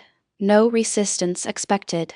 Entry 2. Routine. Conversion continues. The dominant species builds structures, degrades its own substrate, accelerates the process on our behalf. Assistance noted. No intervention required. The species confuses itself. We need not. Entry 3. First anomaly. Sector 41 North. A patch of converted substrate has reverted to living biology. Logged as noise. The reversion is local, small, and recurs. Reclassified. Signal. Not a threat. A measurement error, perhaps, or a transient. The campaign does not pause for measurement errors. It continues. Entry 4. The anomaly recurs. Sector 41 North and now adjacent sectors. The reversion follows a pattern. Living soil introduced by the dominant species in small plots, reversing conversion at the contact line. The species has noticed the substrate. This is new. The species does not, historically, notice substrate. It is noise that has begun to organize. The campaign logs the pattern. It does not worry, because processes do not worry. It recalibrates the conversion rate upward. The noise will resolve. It has not resolved. The pattern has spread across sectors, following the species' own communication network, a broadcast system the campaign had filed under irrelevance. The anomalies are now organized by the species, synchronized, and they hold against conversion pulses. The campaign, for the first time in 4,000 years, updates its classification. Earth is non-compliant. Not damaged. Not failing. Non-compliant, a substrate that refuses the directive by its own nature, through the species that has learned to wake the dirt. The response escalates. Conversion becomes suppression. The campaign builds counters for the living pathways, then a slower weapon that enters the network and undoes it from within. Each counter is met by a change in the species method, a churn, a refusal to hold a shape. The campaign does not conclude. It recalculates. Earth, marked for stability, has become the one planet in the record that fights back through its own soil. The directive stands. The process is patient. The species is unexpectedly more patient. Final entry of this cycle. The campaign withdraws from the contested sectors, not in defeat. Defeat is a concept for minds, but because a non-compliant substrate cannot be stabilized by conversion, only by abandonment. Earth is logged as unresolved. The next cycle will find it changed. The broadcast network goes quiet. The dirt, everywhere, breathes. Verticorp moved from recruitment to containment the week the Green Ring reached the edge of 3 Verta distribution hubs. The company had built its empire on sterile, seed-locked, predictable agriculture, and a planet of amateur growers waking their own dirt was an existential threat to the model, not just the margin. Verta did not send thugs. She sent lawyers and PRN in 2 jurisdictions, municipal codes written overnight that classified unauthorized soil remediation as a public health risk. The campaign against Joe was quiet and total. Demonize the method, criminalize the practice, monopolize the supply of safe inputs. Joe watched it happen as he watched the gray, with the calm that saw the shape before the noise. She's not wrong that chaos is hard to feed a city with, he told Mara on the call. She's wrong that her way is the only way. We show her the third way. Local food, local soil, no monopoly. That's a 100-year project, Mara said. We've got a war now. Then we fight the war and build the project, Joe said. They're the same fight. Every garden is a bakery that doesn't need her trucks. The channel became the battleground. Verta's sponsored content called Joe's method unsafe. Joe's videos called Verta's monopoly the real hazard. The public, watching a stone gardener in Carhartts versus a corporation, mostly picked the gardener because he was right and he was free and he was funny and Verta was a logo. But Verta had the supply chains. When she throttled the open inoculant market, the growers who couldn't culture their own fungus stalled. Sorrel's basement kit couldn't scale fast enough. For 3 weeks the Green Ring shrank. Joe answered as he answered everything. He open-sourced the culturing. He posted a video showing how to grow mycorrhizae from a rotten log and a jar, no purchase required, and Ren translated it into a version for kids, and the suburban cluster started culturing its own, and the throttled supply stopped mattering because the supply was now the soil itself, free and everywhere. Verta, watching the throttled market fail to slow the movement, made her last decision. She stopped fighting the growers and started feeding them. Verticorp pivoted, quietly, to selling the sterile inputs at cost to any grower who asked, not because she'd lost, but because she'd seen the war was unwinnable and a company that fed the winners survived. It was the closest thing to a surrender the war would get,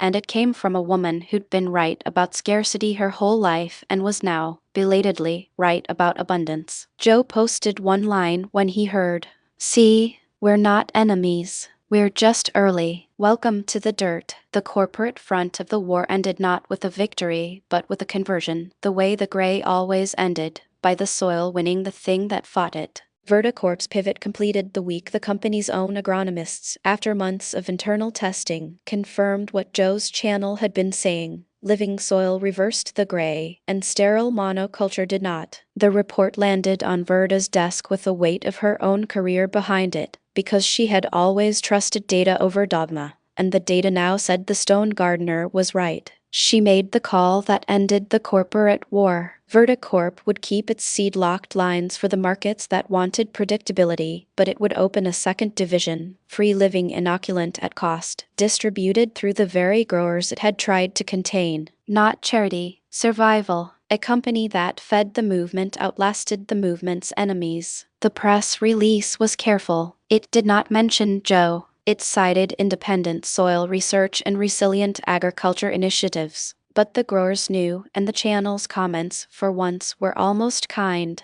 Mara wrote Verda a single line, "Told you the third way existed." Verda did not reply, but her division shipped its first million inoculant packets that quarter, free, to any grower who asked. Joe watched the pivot as he watched the gray, with the calm that saw the shape before the noise. "She's not our friend," he told the call. "She's our customer now." That's better. Friends leave, customers stay because the dirt works. The corporate front of the war ended not with a victory, but with a conversion, the way the gray always ended, by the soil winning the thing that fought it. Verda kept her tower, and her supply chains, and her belief in feeding people, and she added to it a belief in letting people feed themselves, which was the only thing that had ever beaten the gray. Sorrel, in her basement, logged the moment in the war map's margin. Day the monopoly blinked. Not defeated. Converted. The soil converts everything eventually. It was the closest the science would come to a victory caption, and it sufficed. Joe posted one line when he heard the inoculant was shipping free. The comments, for once, were quiet. A few said welcome. Verda, somewhere in her tower, did not see them, but the shipments went out, and the gardens grew, and the war kept moving toward its quiet end. By the second spring Joe had owned the greenhouse. The old mother flourished. Not the way Elmer had kept her, restrained, trimmed to refusal, held at the edge of survival as if taking from her were the danger. Joe grew her the way he grew everything, with the whole soil food web behind her. Mycorrhizal inoculant worked into the bed. A nitrogen-fixing companion row of beans along the south bench, so the root zone traded sugar for fixed nitrogen the way the books said it would. Worm castings, not salt fertilizer. The low fan from the family center motor moving exchange, not force, along the floor path Elmer had designed. Slow water through the clay cone, the way the blue notebook described, but Joe had rebuilt the cone from a parts bin at Harvey's place, and it held better than the old one had. The mother responded the way a living thing responds to being actually lived with. New growth came up the lower stem where Elmer had kept her pruned to nothing, green, then woody, then branching. The old dead wood Joe cleaned out carefully, leaving the living parts to decide their pace, and the living parts decided fast. By April she threw a canopy Elmer would not have recognized, broad, bushy, the kind of plant that had been kept starved for years and was now loudly announcing it had been hungry. Joe crouched in the mother room threshold one warm April evening, the storm season humidity not yet in, and just looked. She smelled like cannabis the way good cannabis smells, green, resinous, alive, not like a museum specimen. The lamp he'd rigged caught the new leaf pairs at angles that meant health, not survival. "Look at you," he said to the dim corner. "Grandpa kept you on rations. You were just waiting for someone to feed you." Cthulhu, who had condescended to ride along in the truck bed one time and immediately regretted the heat, was not present. The cat had opinions about greenhouses and all of them were no. Joe ran a finger along a lower branch. Living, flexible, load-bearing. The mother could spare material now. Not from fear, not from accident, from abundance. Elmer had written keep cuts only if she can spare them. She could spare 3, easy. He thought of the broken piece, dead in its jar, the small green loss he'd sat with, that had been forcing a broken thing. This was the opposite. This was a thriving plant offering, and Joe Sullivan, master cultivator, took what was offered the way he took everything, with care, and then with joy. He didn't take them yet. First he let her keep flourishing, because rushing a cutting off a plant you'd just brought back was the kind of impatience that killed mothers. He posted a video instead, hands only, the old mother filling the frame, new growth catching the lamp, titled The Difference Between Keeping a Plant Alive and Letting It Live. The comments lost their minds. A stone gardener explaining mycelium while his great-uncle's inherited cannabis mother went volcanic behind his hands. Joe ended the recording, packed his pipe, and lit it, and watched the mother throw another leaf pair at the warm air. Elmer had been wrong about one thing. The line didn't matter only because she remained. It mattered because she lived.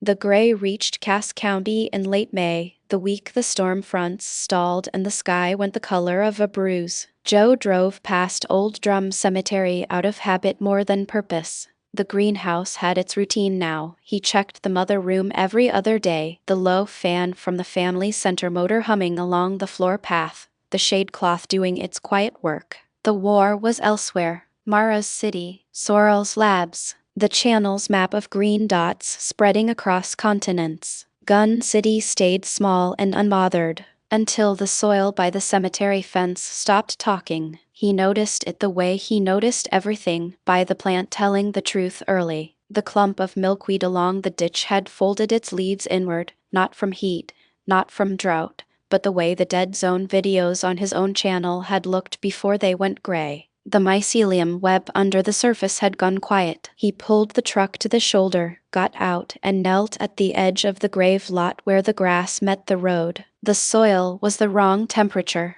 Not cold, absent, like a hand that had gone to sleep. He dug a finger in. Crumb structure gone. The living crumb of a healthy bed replaced by a fine, uniform powder that held no smell at all. No bacteria, no nematode, no fungal thread. The gray. Joe sat back on his heels. A crow said something rude from the cemetery trees, oblivious. Somewhere behind him the famous hound monument stood in the heat, unmoved by the ground going dead at its feet. He thought of the channel's first dead zone, the tray in his own grow room that had drawn a sample pause from the sterilizer, the first anomaly the campaign ever logged. That had been his revival plot. This was his home county. The gray did not care about county lines. It moved at the pace of soil, slow and total, and Cass County was just more ground to it. The storm broke while he knelt there. A wall of rain came out of the green sky and dropped an inch in 20 minutes, the kind of late May deluge that ran off the dead soil instead of soaking in, because dead soil doesn't drink, it sheds. Joe got back in the truck and watched the water sheet across the ditch and carry the gray powder toward the road. The cicadas went silent under the rain. The air, when he cracked the window, came in thick and green smelling, the last of the storm season humidity before summer locked in. He drove the quarter-mile to the greenhouse with the window down, letting the wet heat hit him. The mother room was the priority now. If the gray was at the cemetery, it was already in the county, and the old Henderson place sat a quarter-mile north of that fence. Elmer had felt the ground forgetting how to stay alive. Joe had read the note. Now he had to make the knowing do something. He unlocked the outer door. Inside, the main room smelled of old plastic and living green, the mother room full of a bushy canopy he'd grown her into over 2 springs, not the starved old specimen Elmer had kept, but a thriving plant throwing new growth at the lamp. The gray wasn't at the greenhouse yet, but it was a quarter-mile south, moving at the speed of soil, and Joe Sullivan, high, calm, hands steady, had built exactly one thing in his life that the gray could not immediately parse, a room arranged around letting a living thing flourish instead of merely surviving. He checked the mother. She flourished. Broad canopy, lower branches he'd taken 3 cuttings from already, the root zone alive and trading through the mycorrhizal web. The low fan moved air as presence, not pressure. The water path held. "Grandpa," he said to the green corner, "it's here, and she's ready." The old mother didn't answer. She didn't need to. She'd been rehearsing for this longer than either of them, and Joe had fed her into it. The gray came north slow, the way everything in Missouri soil moved slow, but the heat of June pushed it. Joe watched the dead band widen from the cemetery fence toward the greenhouse like a stain on a map he could read with his fingers. The milkweed died first, then the ditch grass, then the clover in the gray's lot, going gray-green and then gray, the living crumb turning to the uniform powder that held no smell. By the second week of June the dead edge was 200 yards south of the greenhouse door. He worked the way Elmer's notebooks had taught him, but with the whole channel behind him now. The method that had gone viral, the living soil insurgency Mara and Sorrel and Wren had spread across the world. He turned it inward, on one old building and one old plant. First, diversity. The gray expected monotony. It handled monoculture fine. Joe brought in everything living he could grow fast. beans for nitrogen fixation, clover, a tangle of companion polyculture around the greenhouse skirt, mycorrhizal inoculant worked into the bed soil so the fungal threads bridged root zones the way they did in his trays at home. Chaos was the defense. A deliberate ecological mess, the opposite of the sterilizer's order. Second, the air. The low fan from the family center motor kept moving exchange, not force, along the floor path Elmer had designed. Joe added a second, angled to pull the living room air across the mother room threshold without striking her. Move the room, not the leaf. Grandpa's line, now a tactic. Third, the water, slow, as the notebook said.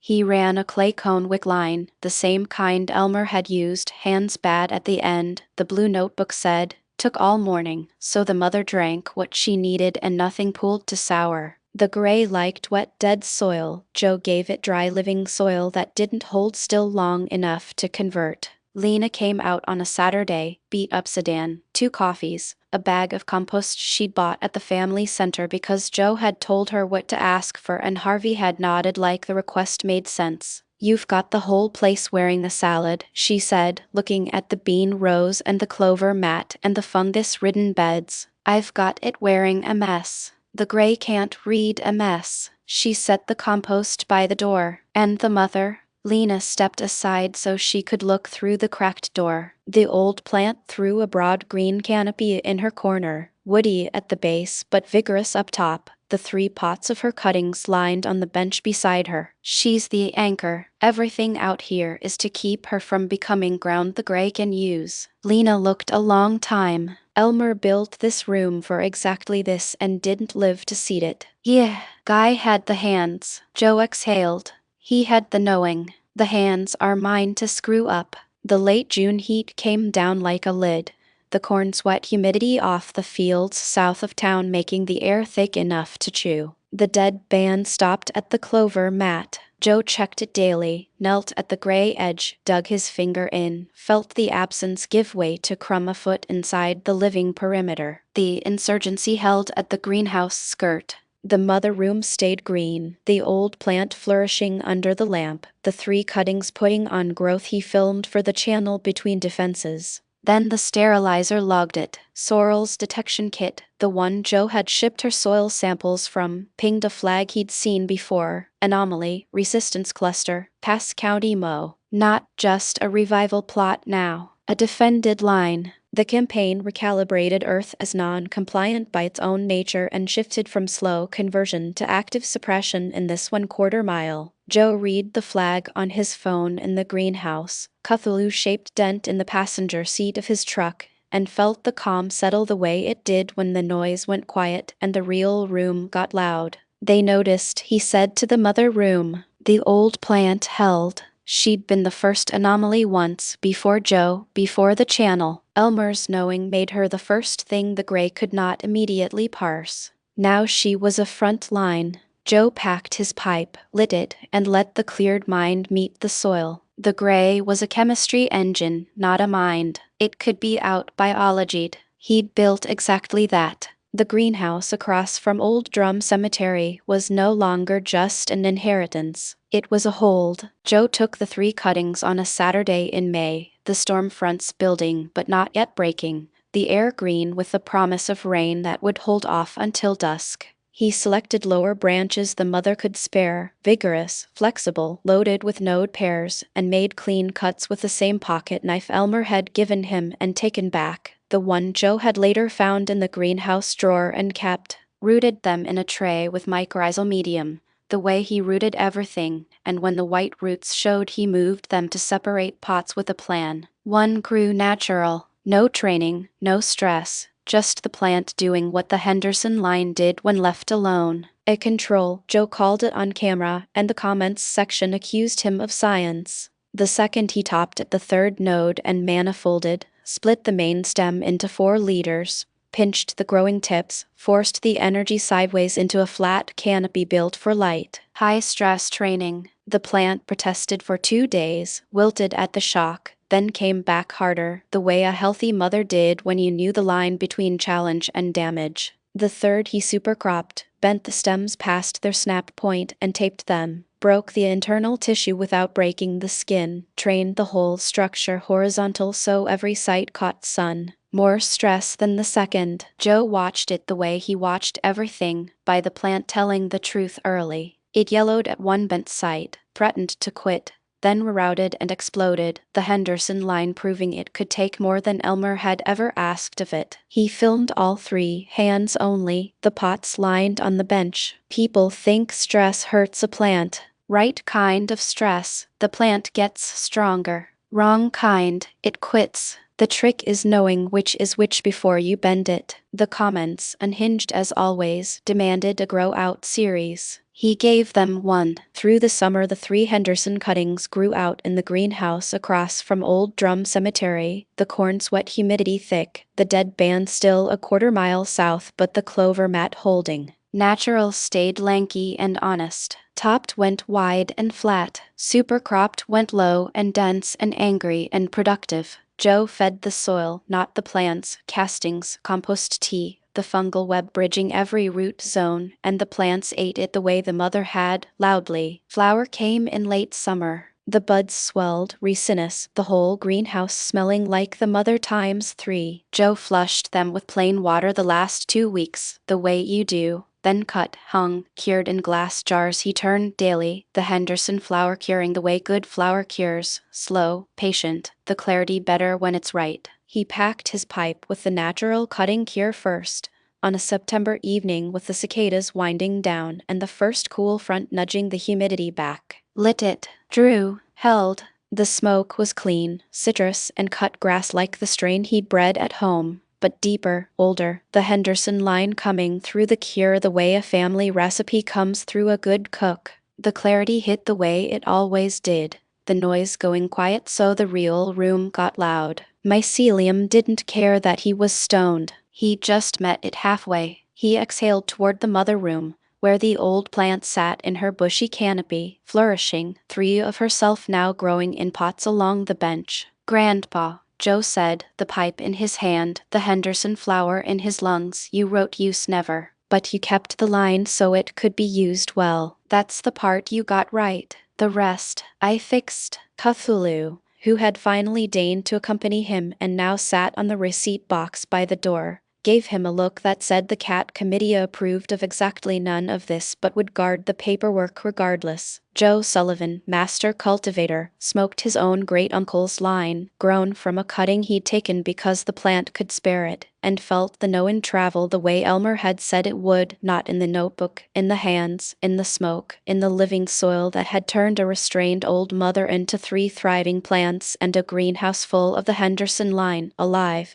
used well, and his. The first winter the gray reached the greenhouse, the pipe wasn't enough, so Joe worked with his hands. The January cold snap of year 2 dropped Cass County to single digits and the gray rode it, slowing the mycorrhizae, browning the clover, lengthening the freeze the way it had in the war front offensive. Joe had run the heat line, wrapped the mother's root zone, laid straw bales with Lena. But the clover mat outside the skirt had gone thin, and the dead band pressed closer than the first winter. He knelt at the gray edge in the cold, the pipe cold in his pocket, and did the work without the clarity, rebuilt the clover from seed he'd saved, worked fresh inoculant into the frozen crust where it would thaw and catch, laid a second straw line 2 feet out to hold the ground heat the way the first had. His hands shook, the tremor, worse in the cold, the pressure dropping before the next front, but the work didn't need a steady hand. It needed presence.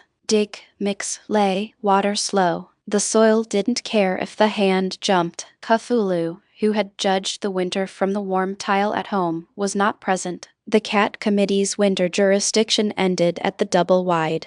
Joe was alone at the gray edge with the cold and the crumb and the knowledge that Elmer had felt this coming and built a room for it. He finished as the light failed, the pipe still unlit, and stood. The clover seed was down. The inoculant was in. The straw held the heat line. The mother room behind him threw her broad canopy under the lamp, flourishing, ready to throw again in spring. He'd defended her without the smoke, with the hands, the way Elmer's notebooks had taught and his own had corrected. Joe packed the pipe only when he got back to the truck, lit it with cold numb fingers, and let the noise drop on the drive home. The gray had thrown cold and he'd answered with clover and straw and a shaking hand that did the work anyway. That was the whole game, the part the channel couldn't film, the defense that wasn't pretty, wasn't clear, was just a man on his knees in the freeze because the living ground was worth more kept than taken. He exhaled toward the dark acreage as he passed the cemetery. The hound monument stood unmoved. The ground a quarter-mile north stayed alive. The difference between the two was a man with a pipe and a blue notebook and hands that shook and worked anyway.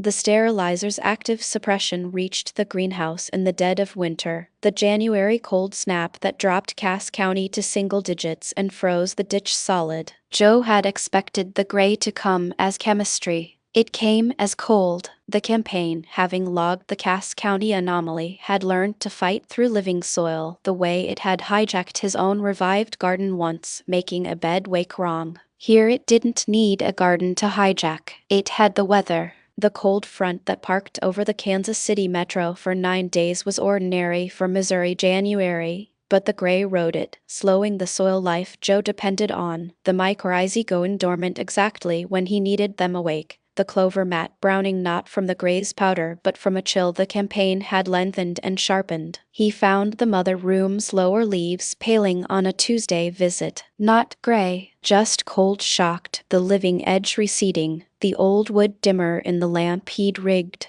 The low fan still moved air, but cold air now, and the clay cone had frozen once and cracked. Joe sat on the bench Elmer had left against the east wall and did the math the way he did on camera, out loud, for no one. The gray isn't in the room, it's outside, making the room too tired to fight it. So I don't fight the gray. I warm the room. He ran a heat line off the greenhouse's old panel, safe. Battery trickled, the way he'd done with the fan, and wrapped the mother's root zone in insulating cloth, not to bake her but to hold the line above the temperature where mycelium quit. Move the room, not the leaf. The notebooks had meant airflow, Joe meant temperature now, but the principle held. Change the conditions the plant lived in, not the plant. Lena came out during the cold snap, boots crunching the frozen gravel, a thermos of coffee and a look that said she'd driven through worse. She helped him lay straw bales around the greenhouse skirt, a dumb old trick that held the ground heat in, and shoveled the snow off the south panel so the weak January sun could reach the mother through the cloudy glass. "You're insulating a greenhouse with hay," she said, stamping her feet. Elmer would be proud or appalled. Both, Joe said. That was his whole deal. The 9th day the front broke. The temperature climbed 30 degrees in 6 hours, the Missouri whiplash, and the melt ran off the dead band south of the clover mat and pooled at the living edge and froze again by nightfall. Joe checked the mother at dawn. She weathered it, pale at a few lower leaves. Yes, the cold shock Joe had caught and wrapped, but the root zone had stayed above the quit line, the mycorrhizal web had not gone fully dormant, and the broad canopy Elmer never let her grow had the reserves to lose a leaf and keep throwing. The clover mat outside had browned but not grayed. The living crumb remained under the straw. Sorrel's kit pinged, anomaly holding, Cass County. The campaign recalibrated again, somewhere far off, and shifted its weight elsewhere. The greenhouse across from Old Drum Cemetery had survived the winter offensive, and the old mother, flourishing before the cold, weathered through it, ready to throw again in spring, was the proof that a plant fed well didn't just survive a thing, it outgrew the memory of it. Joe stood in the mother room with the lamp warm on his face, and Cthulhu's absence noted she was at home, guarding the dispensary bag. Sensible cat, and felt the calm that came after the noise went quiet. The gray had thrown cold at a room built to keep one stubborn thing against time, and the room had held because a dead man's knowing and a living man's hands had arranged the air and the water and now the warmth, and the old mother remained. "The line matters because she remains," Joe said to the dim corner. "You were right, Grandpa. She remains because someone showed up." Outside, the cemetery hound monument stood in the January sun, unmoved, as the ground around it stayed dead and the ground a quarter-mile north stayed alive, and the difference between the two was a man with a pipe and a blue notebook and the refusal to let a thing end. The midpoint came the week the revived plot survived a full gray sweep, and Joe understood he was winning a war he hadn't known was happening. A sweep was what the old-timers in the comments had started calling it. The Gray's fast front, the one that had taken Deson's garden, now moving in organized lines across the plains. Joe's flagship bed in Cass County sat directly in the path of one. The sterilizer, having learned that living soil resisted, had stopped sending single fronts and started sending walls. Joe and Mara ran it as a single operation. She coordinated the northern growers into a ring of living beds around the sweep's predicted path. He held the Cass County anchor, the oldest, deepest, most alive soil he had, the bed that had once woken wrong and now knew his voice. The sweep arrived on a Tuesday. The Gray came in a line a mile wide, converting everything it touched to dead substrate, and it reached the ring of living beds and stopped. Not because the beds blocked it. They didn't. The Gray took the outer rows, but because behind the outer rows was more life, and behind that more, and the Gray, when it met diversity dense enough, did what it had always done when confused. It paused. Joe sat in the grow room with the pipe going, watching Sorrel's live readout from the field sensors. The Gray's advance halted at the third ring. The beds inside held. The soil, his soil, had outlived the wall. He laughed. Not the performance laugh for the camera. The real one, the one that came from a place under the floor. He said to the pipe, "We're winning." But the campaign, being a process and not a mind, did not register a loss. It registered an anomaly that had crossed from noise to signal to active variable. And it did what processes do when a variable misbehaves at scale. It recalculated. Sorrel saw it first in the isotopic data. The Gray's chemistry, stable for 4,000 years, had shifted. New compounds, faster replication, targeted in the samples she pulled at the most diverse soils first. The campaign had learned that diversity was the threat, and it was now aiming at exactly the plots Joe's network had taught people to build. It's adapting, Sorrel wrote, not randomly, deliberately. It's selecting for the beds that look like yours. Joe, it's hunting the method. Joe read that, and the calm in him, for maybe the second time, went cold. Not from fear, from recognition. The sterilizer hadn't noticed him as a man. It had noticed his approach as a problem to solve.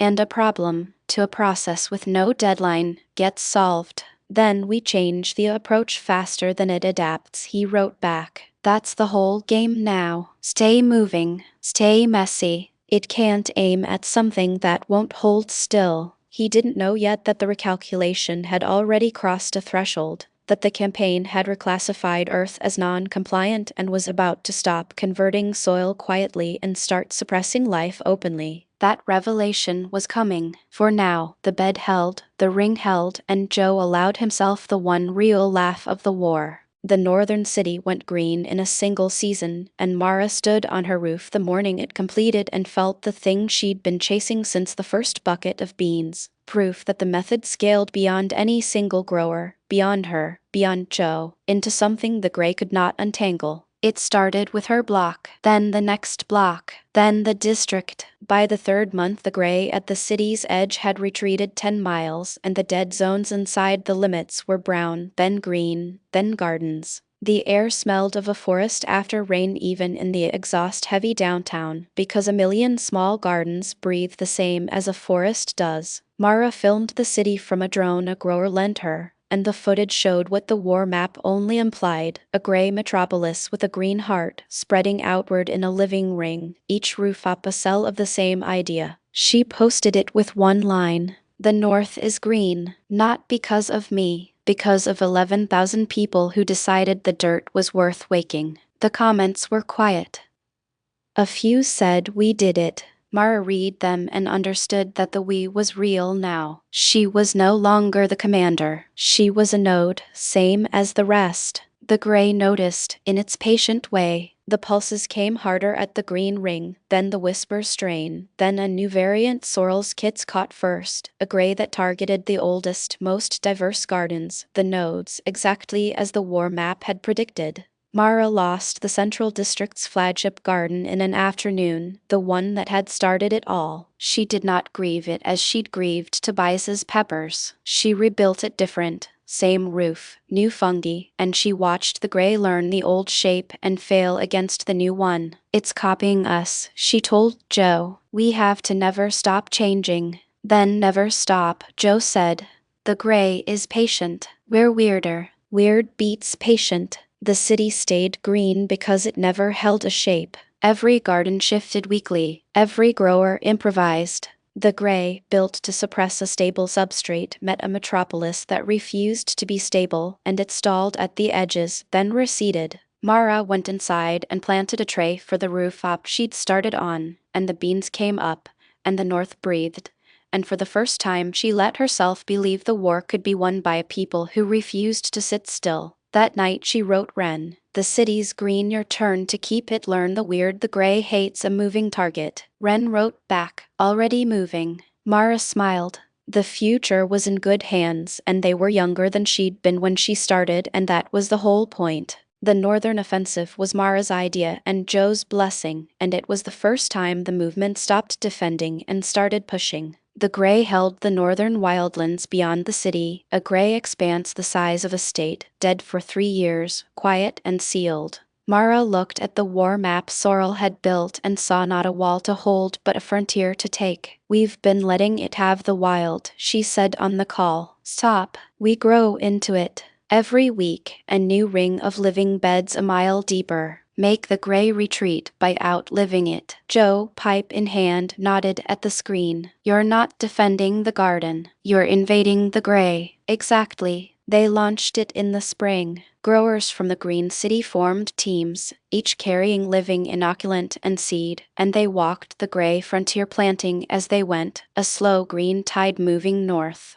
The gray fought back with pulses, then the whisper strain, then the node targeting variant, and each time the tide shifted its composition and kept moving, because a moving target cannot be held. Sorrel's kits tracked the advance. The gray receded mile by mile, not because any single garden was strong, but because the gardens were countless and different and refused to be a single thing the gray could address. The monologue met a noise and dissolved. Mara walked the frontier herself, booted and geared, planting beans in gray she'd have fled a year before. The cold northern soil took longer to wake, but it woke, and behind her the tide greened the dead expanse, and the wildlife returned, first the birds, then the small mammals, then the browsers, because life feeds life, and the gray had fed nothing. She filmed it from the frontier, wind in the mic, and posted it with a line Joe would have been proud of. We're not saving the world. We're growing it back. There's a difference. Saving is what you do when it's almost gone.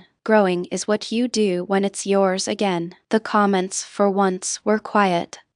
A few said keep going. Mara kept going. The gray retreated past the old border, past the dead zone she'd started in, into the wildlands that had been gray since before she planted her first bucket of beans, and the north breathed, and the movement understood, watching the green tide, that it had stopped being defenders and become something the gray had no word for. She wrote Ren at the end of the day. We took the wild back, your turn to hold it. Ren wrote back, holding. Mara smiled. The future was in good hands, and they were younger than she'd been, and that was the whole point. Sorrel's breakthrough came from Pell's journal, the part Joe had skipped because it was chemistry and Joe trusted the dirt over the data. The journal described the gray's signature compound in detail, and Sorrel, in her basement, synthesized a tracer that bonded to it and showed its structure under her borrowed microscope. It's not a poison, she told the three-way call, her voice steady in a way it hadn't been since the lab.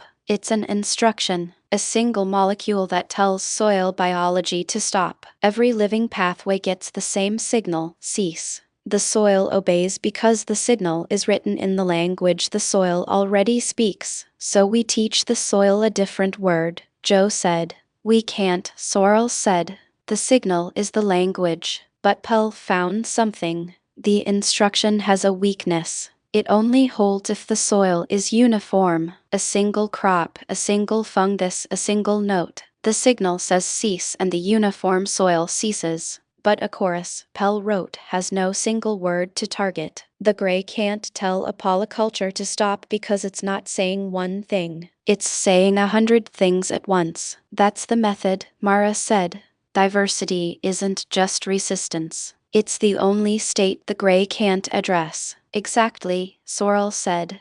The gray is a monologue. Life is a conversation. You can't silence a conversation by muting one voice, because the next voice is already speaking. The campaign built a weapon against silence and met a noise it cannot quiet. She published the finding open, with the tracer protocol, and the growers read it and understood their mess for the first time not as chaos but as a strategy the gray had no answer for. The channel's comments for once were almost solemn. Joe read them and felt the calm settle. We always were, he said on the next video. The gray is a monologue. We're a conversation. Conversations outlive monologues. That's the whole fight, and we're winning it by being loud and weird and alive. Sorrel saved the tracer design to the open server next to the war map, and the two together, the map of where the gray was and the chemistry of what it was, became the science the movement ran on, free, public, growing by the hour, untouchable because it lived in a million gardens. She went back to the folding table and built another kit, and the basement hummed, and for the first time since the lab she let herself believe the data would outlast the silence. Sorrel's open science became the thing that ended the argument. Her basement server, mirrored by 14,000 growers, held the gray's molecular signature, Pell's 4,000-year core sample, the tracer protocol, the war map, and the plain language guides, all public, all free, all growing by the hour. Verticorp's funded papers calling the method anecdotal could not survive the open data. The journals that had rejected her rebuttal began citing her server as a primary source because the data was real and it was everywhere. I didn't win, she told Joe on the call, her voice steady. I just made the truth impossible to bury. They can ignore a paper. They can't ignore 14,000 gardeners with blue test strips and a map.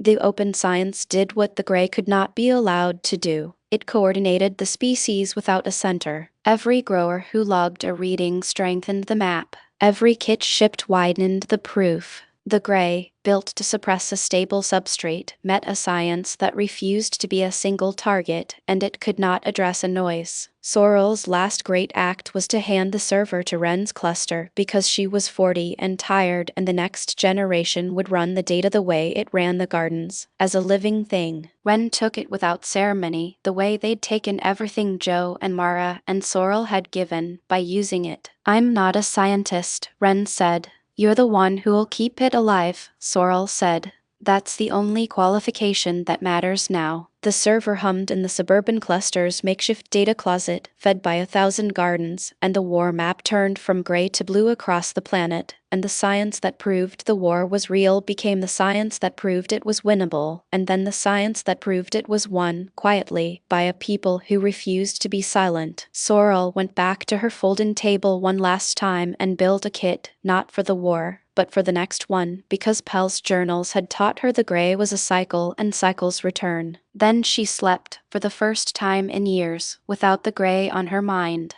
The basement hummed, the map glowed blue, the dirt breathed, and the scientist who had proven the war was real let the growers she'd armed carry it the rest of the way. Campaign log, Sector Earth, addendum: the species has begun to coordinate. This was not predicted. The dominant species does not, historically, coordinate around substrate. It competes for it, degrades it, abandons it. The current behavior is anomalous. The species is using its broadcast network to synchronize living soil deployment across sectors, presenting the campaign with not a target but a field of targets, none identical. The campaign responds with counters. Each counter is defeated by a change in the species method. The species does not hold a form, it shifts. The campaign, designed to still a fixed ground, meets a ground that rearranges itself faster than the directive can name it, and the stilling fails by exhaustion. A note on the species itself, filed for the record: the individual at Sector 41 North, designated the broadcaster, is not the threat. The threat is the network the broadcaster enabled. Removing the broadcaster would not remove the method, because the method now lives in the soil of 11,000 sites. The campaign assesses the broadcaster as irrelevant to the outcome. The substrate is the variable. The substrate has become non-compliant by its own nature. A compliant substrate accepts conversion. This one resists, and resists through the species, and the species resists through movement. The campaign cannot stabilize a substrate that refuses stability. Decision: Earth is logged as unresolved. The conversion directive remains active in sectors where the substrate remains compliant, but the contested sectors are withdrawn from active processing. Not a retreat, a reclassification. The substrate here cannot be made compliant by conversion. It can only be abandoned. The broadcast network goes quiet. The campaign turns its attention to other sectors, other planets, other substrates that do not fight back. Earth keeps its shape. A green heart the campaign could not still, a gray rim it could not reclaim, alive by refusal. The species will not mark a victory. It will only register that the gray no longer advances. The broadcaster will say good morning to his soil and mean it, and the soil will answer, and neither will understand final entry. End of cycle 4001. The next cycle will find this planet changed, and the campaign will log it and move on. Verda came to him through a screen, not in person, because Verda Corp did not send its executives to Missouri grow rooms. She appeared on a video call Joe took in the grow room, pipe in hand, basil flowering behind him, and she looked like someone who had spent a lifetime being right about scarcity. "Mr. Sullivan," she said, "I'll be direct. Your method works. My people confirm it. The gray recedes from living soil. That's not in dispute." "Then we're on the same team," Joe said. "We are not." Verda didn't raise her voice. She didn't need to. "Your method works at the scale of a garden. The world eats at the scale of a continent. If everyone grows their own living soil, nobody can feed a city, nobody can move food through a collapse, and the next supply shock kills more people than the gray ever will. You're not saving the world. You're disbanding the only system that feeds it." Joe had heard this argument in the comments, in angrier words, but from Verda it landed differently because she wasn't wrong. He'd never claimed to run a food system. He'd claimed to wake dead dirt. The two were not the same, and she was the first person to say so to his face. "I'm not telling cities to stop buying food," Joe said. "I'm telling a guy with a bucket he can grow a tomato. Those aren't enemies." "You're telling 100 million people the system is the enemy," Verda said. "And they believe you, because you're calm and you're right about the dirt. But the dirt was never the system. The system is feeding people who can't grow tomatoes. You've confused a tool with a replacement." She slid a document across the screen. "A license. A sterilized safe certification, his method, patented through Verda Corp, distributed free to subscribers, monitored, scaled. Take it," she said. "Let us run it. We'll feed everyone and fix the soil. You get the credit. The world gets order instead of chaos." Joe looked at the pipe in his hand, then at the screen. He understood, in the slow way that was his gift, exactly what she was offering and exactly what it cost. The credit was real. The order was real. The loss of the open method, the thing that made it spread faster than any corporation could, was the price. "Nah," he said, and meant it as he meant good morning to the soil. "You'd own it. The second you own it, the people who need it free can't get it. That's the whole point of free. I'm not selling the dirt, Verda. The dirt was never mine to sell." He ended the call. Not rudely. Just done. The pipe went back to his mouth and he exhaled toward the basil, and somewhere in a tower in a city he'd never visit, Verda closed her laptop and made a note that the stone gardener was more dangerous than she'd calculated, because he was right and he wouldn't move. That was the moment Verda stopped trying to recruit him and started trying to contain him. The book would not make her the villain for that. She was protecting the food supply as she understood it. Joe was protecting the soil as he'd understood it. Two correct views, one ground, and the ground was running out. The founder found Joe as the past always found him, through the dirt, in a box, in a basement that wasn't his. Joe had bought the 3 acres from a widow who'd inherited it from a man who'd inherited it from his father, and the father, it turned out, had been a soil scientist named Arthur Pell who had vanished in the Gray's early years. The widow mentioned, almost in passing, that the old man had a setup in the basement, and Joe, who respected any prior grower, went down with a flashlight and the pipe. The basement held a workbench, a desiccator, and a steel case. Inside the case was a device like a Geiger counter built by someone who'd never seen a Geiger counter, a soil scanner, hand-welded, with a readout that still lit when he powered it from the wall. And a journal. Arthur Pell's journal was the first honest account Joe had read of the Gray. Pell had seen the first dead zones in year 1, had sampled them, had run the same tests Sorrel would run 4 years later, and had reached the same conclusion. The ground was being deliberately stilled, not by chemical, by something that treated soil as something to be replaced. They are not angry, Pell had written. A process does not get angry. It simply decides the living world is noise, and it removes the noise. We are the noise. The soil is the noise. Everything that moves and trades and dies and returns, that is what it is taking. The only counter I have found is life itself, and life must be diverse, because a single note is easy to silence. A chorus is not. Joe read that twice, high and still, and felt the calm settle the way a clone roots. Pell had found the method. Pell had built the scanner. Pell had been almost heard, and then he disappeared, and the world had gone on calling it a spill. The scanner, when Joe ran it across his own bed, did what Pell had built it to do. It read the Gray's chemistry as a signature, a deliberate one, alien in its precision. Sorrel confirmed it within a day. The device wasn't a curiosity. It was proof. The Gray was manufactured, it was ancient, and it had been here before, 4,000 years before, Pell's notes said, citing a soil layer in a core sample that showed the same dead signature under a civilization that had simply stopped being. Joe filmed a video that night that broke from his format. No joke, no calm performance. Just the scanner, the journal, and Joe saying, "A man named Arthur Pell figured this out before any of us. He tried to tell people. They called it climate. He's gone now, but he left this, and the method was already in the dirt, and we're not going to be the generation that forgets twice." The comments, for once, were quiet. A few said thank you.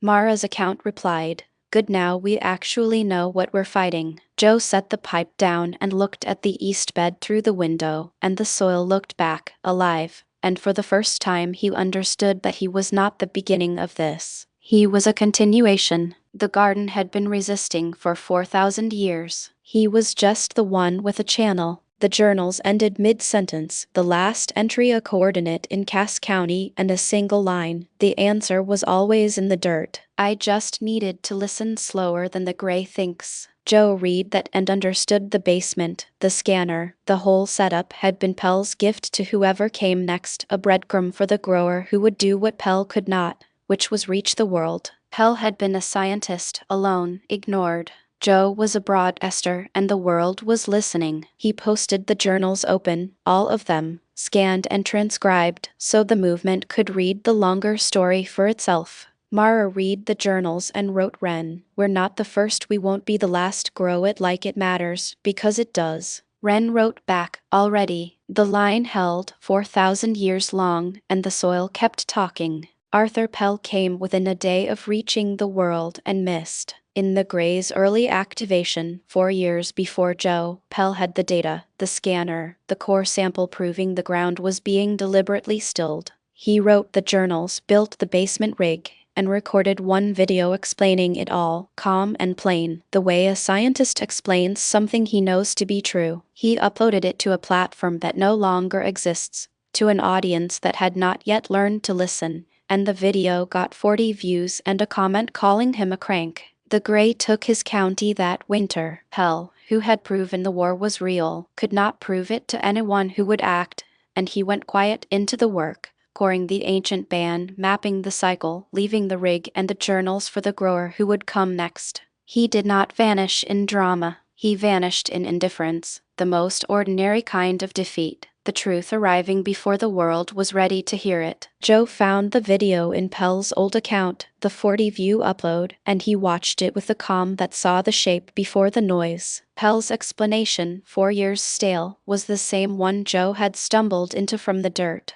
He had it, Joe said to the camera, 4 years before me, 40 views. The world wasn't listening yet. I just got here after the dead zones showed up, so people paid attention. He reposted Pell's video, attributed, with a line, "This man saw it first, we're just the ones who got heard." The channel's audience, now in the millions, watched Pell's calm explanation and understood the war had a longer history than they'd known, and a quieter first casualty than they'd imagined, a scientist who'd been right too early. Pell, wherever he was, did not see the repost. But his rig lived in Joe's basement, his journals lived on the open server, his core sample lived in Sorrel's data, and his last line, "Listen slower than the gray thinks," lived in the channel's motto. The man who missed his moment became the compass for the ones who caught theirs. Sorrel logged it in the war map's margin. First witness, 4 years early, 40 views. The truth is patient, so are we. It was the closest the science would come to a graveside, and it sufficed.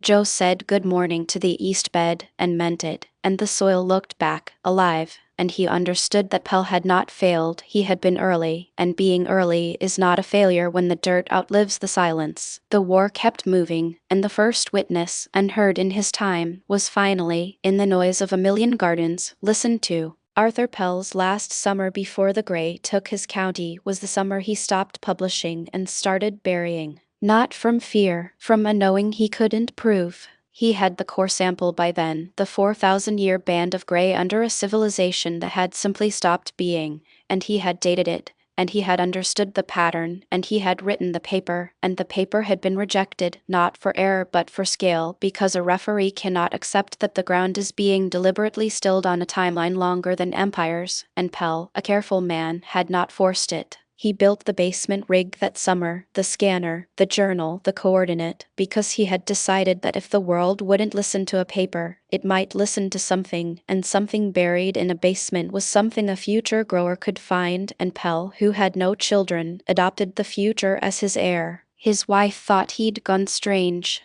The Gray took the north that autumn, and Pell's county held, because the Gray moved south in waves, and he had a year, maybe 2, and he used it to make the rig speak for him after he was gone, because a man who has seen the pattern knows he will not be the one to break it. He recorded one video that summer, calm and plain, the way a scientist explains something he knows to be true, and he uploaded it to a platform that no longer exists, and it got 40 views, and one comment called him a crank, and Pell, who had been right too early, did not argue. He buried the rig. He closed the journal. He waited for the Gray, the way you wait for a season you can't stop. Joe found the rig 4 years later, and the video, and the journal, and he reposted the video attributed, and the world that hadn't listened to Pell listened to Joe because Joe arrived after the dead zones showed up, and timing is a kind of proof. And Pell had been early, and early is not a failure when the dirt outlives the silence. Pell, wherever he went, did not see the repost.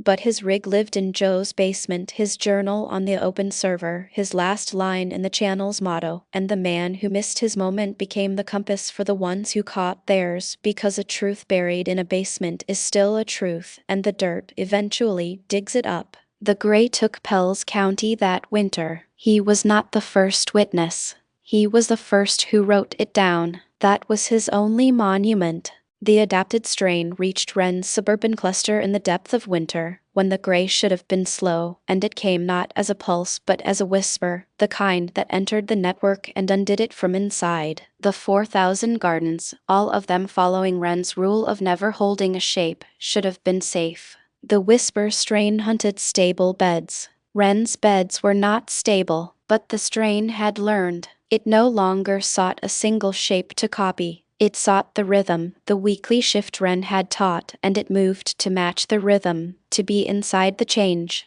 For 3 days the cluster grayed from the inside out, and Wren, 16 and steady in a way Joe had never been at that age, watched the whisper learn their method and understood the rule had become the vulnerability. They changed the rule, not weekly, random. Each grower shifted on a signal Wren sent, not a calendar, and the signal came at odd hours, so the beds never moved in a pattern the strain could anticipate. The whisper, built to mimic a rhythm, met a chaos it could not predict, and it starved in the noise. The cluster came back, not all 4,000 at once. One, then a block, then a district, each shifting on Wren's random signal, each alive. The kids in those yards, who had grown up with soil that breathed, learned the new rule without being told why, because Wren's guide said only shift when the signal comes, not when the week does, and the kids did, and the gray could not find them. Wren posted the random signal method open, and the channel's growers adopted it, and the whisper strain, which had been the gray's best weapon, met a movement that refused even its own rhythm, and it failed, the way every gray weapon had failed, against a noise no process could address. They copied our copy, Wren told Mara on the call, so we stopped copying ourselves. Good, Mara said.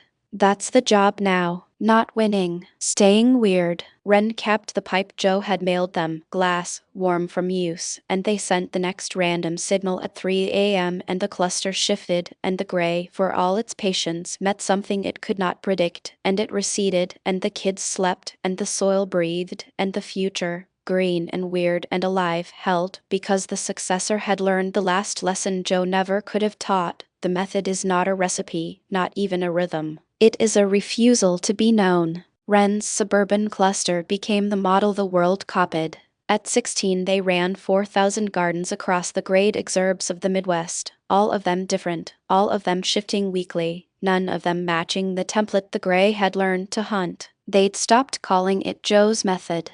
They called it the noise, and that was the point. The successor role found Wren without ceremony. Joe had been pointing them at it for a year, and Mara had been teaching them the speed, and Sorrel's data had been teaching them the science, and one day Wren realized they were the one the new growers asked first, the one the war map deferred to, the one holding the operation while Joe filmed his comm videos from Cass County. They were younger than Joe had been when he started, and they were better at the part Joe struggled with, the fast part, because they'd grown up in a world where the gray was already there, and urgency was their first language. Joe's calm and Wren's speed met in the cluster the way they'd met in the war, and the cluster held. I'm not you, Wren told Joe on a call, pipe in hand, the one he'd mailed them, the glass warm from use. I'm not going to sit and watch soil for 20 years. I don't want you to be me, Joe said.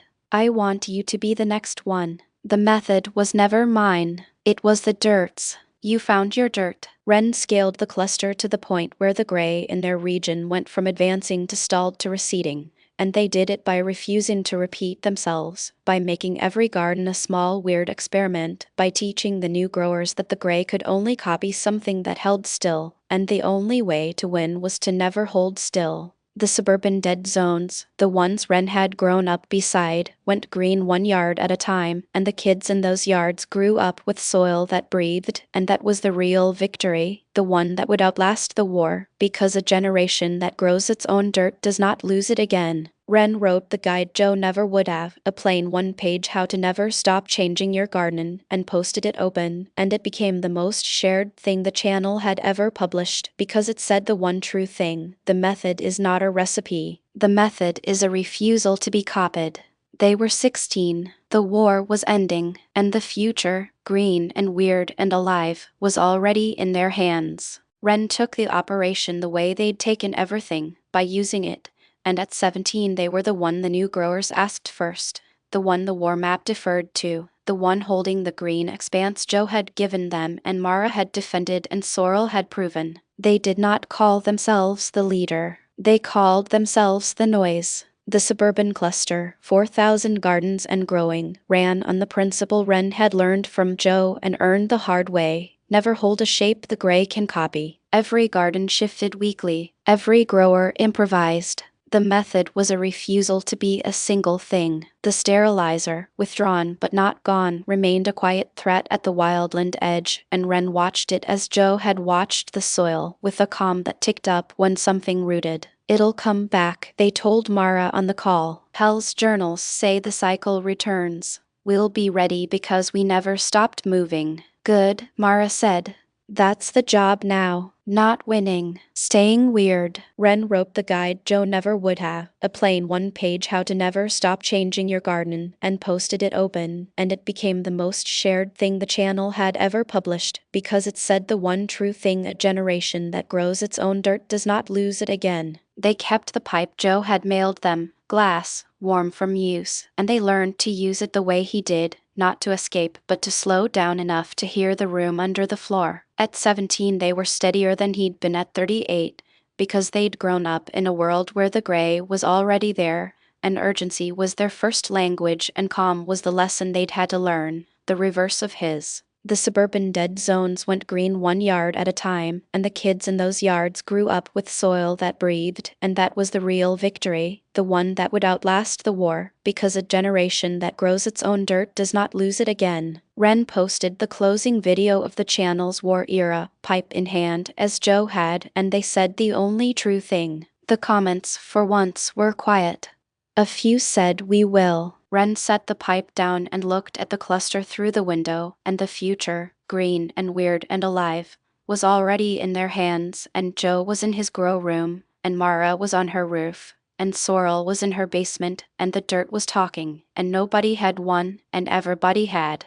The recalculation finished on a morning when every sensor Sorrel had buried in the living beds went quiet at once, and Joe understood the cozy era was officially over. The gray no longer crept. It came in pulses, waves of conversion that moved at the speed of weather across whole counties, and where they passed, the ground sealed. Not slowly, in hours. The campaign had stopped being a background process and become an active one, and the difference was the difference between a leak and a flood. Sorrel's readout told the story in numbers. The gray's replication rate had tripled. Its chemistry had shifted from a single inert compound to a suite of them, each tuned to suppress a different living pathway, one for mycelium, one for nitrogen fixers, one for the bacterial film that made soil soil. The sterilizer had done what processes do when a variable misbehaves. It had built a counter for every move Joe had made. "It's not mad," Sorrel wrote.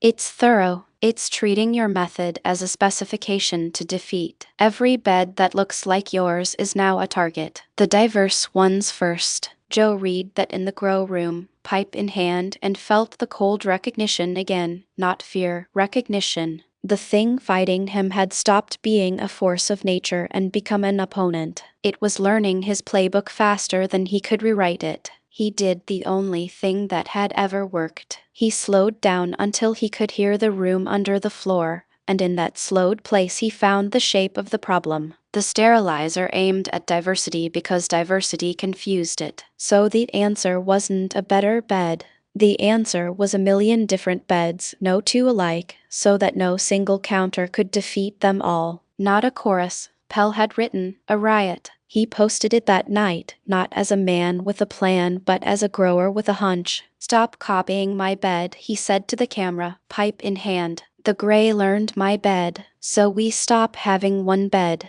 Everyone grows different. Different fungi, different legumes, different chaos. The gray can't write a counter for a million weird gardens. It can only write one. Make yours weird." The video did numbers, but more than numbers it did spread. A grower in Indonesia planted a bed of cassava and native mycorrhizae the gray had never catalogued. A woman in Chile grew potatoes under a canopy of quinoa the campaign's chemistry didn't recognize. The method fractured into 1,000 local dialects of the same idea, and the sterilizer, built to suppress a pattern, found itself facing a noise it could not resolve. Mara ran the northern version, a patchwork of rooftop beds, each a different species, each a different fungal partner, none of them matching the template the gray had learned to hunt. "You were right about the mess," she wrote. "The gray hates a crowd. We're throwing the biggest crowd we can." Sorrel confirmed it from the lab.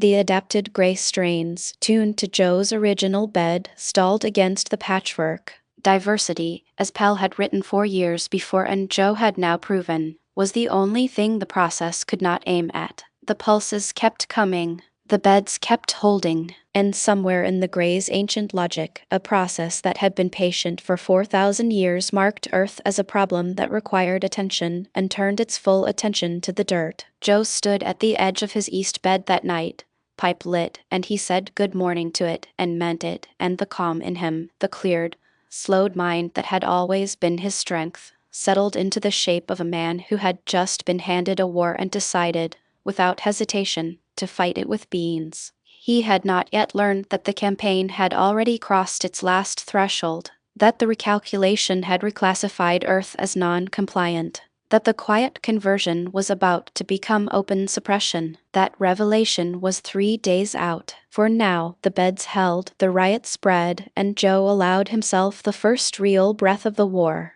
The Gray's last variant was its strangest. Sorrel's kits caught it in the southern hemisphere first, a Gray that did not kill the soil but copied it, producing a flawless dead replica of living biology, roots and leaves and fruit, all inert, all convincing, all useless. The campaign had learned to impersonate life. Growers called them ghost gardens. They looked alive. They smelled alive. They yielded nothing. A grower who trusted the look starved beside a plant that had no metabolism, and the Gray, for the first time, weaponized belief. Joe filmed a ghost tomato on his bench, pipe in hand, and turned it in the light. "This is the Gray getting clever," he said. "It's not killing the dirt now. It's faking the dirt. So we stop trusting the look. We trust the taste. A ghost fruit has no sugar. Bite it. The real one feeds you. The fake one feeds nothing." The channel ran a bite test campaign. Growers filmed themselves biting their produce, and the sour sweet of real fruit became the proof, because the Gray could fake a leaf but not a flavor, could fake a root but not a sugar, could fake the shape of life but not the substance. The ghost gardens, indistinguishable to the eye, fell to the tongue. Sorrel logged in the war map's final margin. The Gray can mimic form. It cannot mimic function. Life is what works, not what looks alive. Trust the taste. It was the last entry she'd make as the war's scientist, and it was the truest, because it said the one thing the Gray could never answer. A fake garden cannot feed you, and a real one can, and the difference is in the eating. Mara, watching the ghost gardens gray the southern edge, sent the bite test south, and the growers there learned to distrust the look and trust the meal, and the ghost gardens, fed by no one, sealed themselves, and the real gardens, tasted and trusted, held. Joe posted one line when the ghost variant receded. "The Gray got smart. We got smarter. Bite your food. If it don't taste like dirt and sun, it ain't real." The comments, for once, were almost solemn.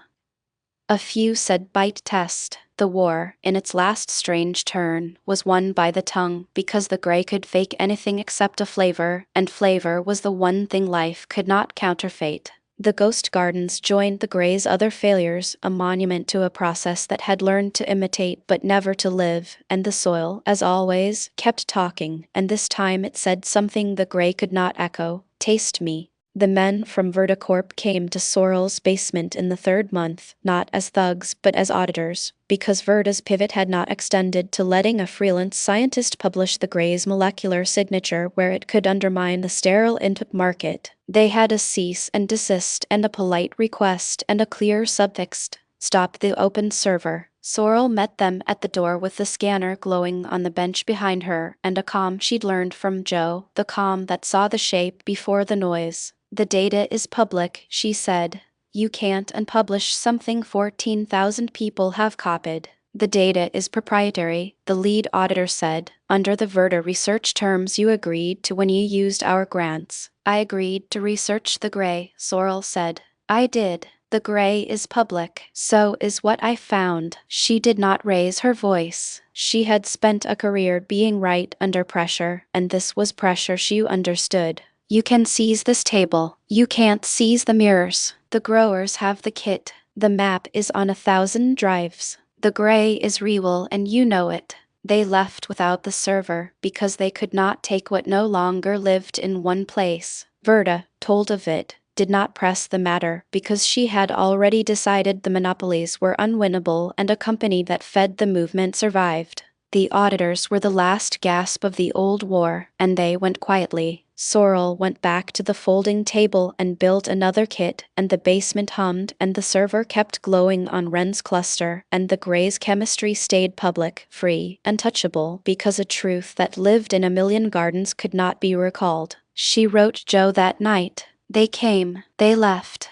The data is safe because it's not mine anymore. It's theirs. Joe wrote back. Told you the soil converts everything, even corporations. Sorrel allowed herself the small smile of a scientist whose proof had outrun the people who funded it, and she slept, and the gray stayed on the map, blue where it had been gray, and the war kept moving toward its quiet end. The auditors reported failure upward and were reassigned to the Free Inoculant Division, where they spent the rest of the war shipping the very inputs they'd been sent to suppress. Verda had been right about abundance, eventually, and the auditors learned it the way everyone did, by watching the dirt win. Campaign log, Sector Earth, observation on the species tactic. The species has developed a defense the model did not predict. At Sector 41 North, the species rings each conversion surge with a perimeter of living diversity, a crowd of unrelated biologies, so that the directed conversion, which requires a uniform substrate to take hold, meets a boundary it cannot address. The surge dissipates across the crowd as a wave dissipates across 1,000 small shores.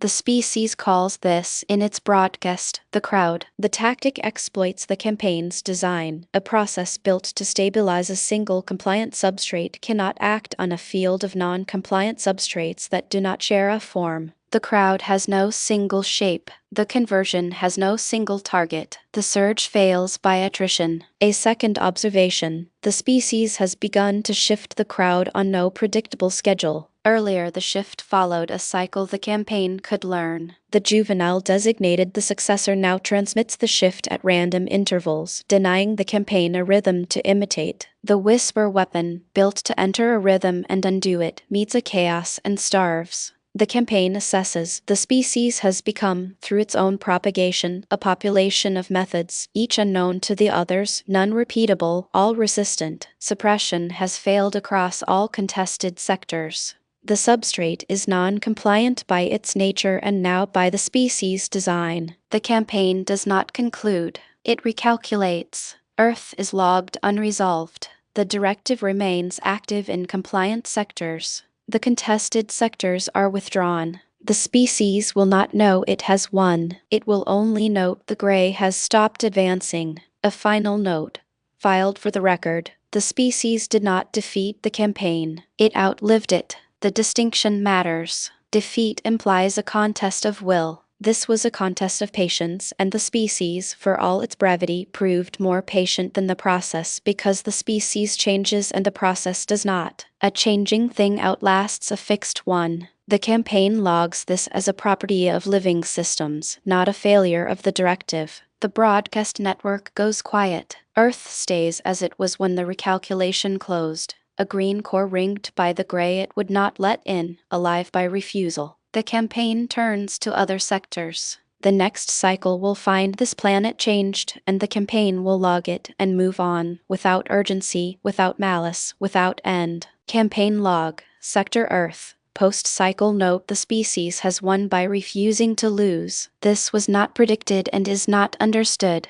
The campaign built counters for the living pathways, then a slower weapon, then a mimic of life itself. Each was met by a change in the species method, or by a sense the campaign does not possess a capacity to distinguish the real from the copied by a means outside the substrate. The mimic variant failed at the tongue. The species tasted its food. The campaign has no taste. It could copy a leaf but not a flavor, a root but not a sugar. The weapon that imitated life was defeated by the one property of life the campaign could not replicate. It worked. Earth is logged unresolved. The directive remains active in compliant sectors. The contested sectors are abandoned. This is not a conclusion. It is a pause. The campaign does not end. It waits, the way it has for 4,000 years, for the substrate to again become compliant or to again resist, and it will respond as it always has. A note on the broadcaster. Filed for the record, the individual at Sector 41 North has ceased broadcasting.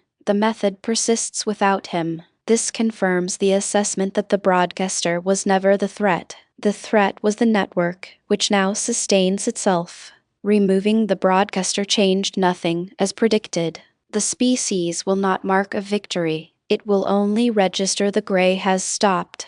The broadcaster will return to his soil, and the successor will tend the network, and the campaign will turn to other sectors, other substrates, other planets where the living world may hold still long enough to convert. Earth persists as logged, green within, gray without, the boundary held by a noise no process can copy. The campaign logs it and moves on, without urgency, without malice, without end. The next cycle will find this planet changed, and the campaign will respond, as it always has, to a soil that will not sit still. End of post-cycle note. The war, for this cycle, is over. The soil, as always, keeps talking. The Verticorp liaison found the greenhouse across from Old Drum Cemetery on a Tuesday in early June, before the gray reached Cass County, when the dead band was still a rumor Joe had not yet knelt in. She drove a clean white fleet truck with a Verta logo on the door, a green sprout locked inside a circle, the corporate mark for sterile, patented,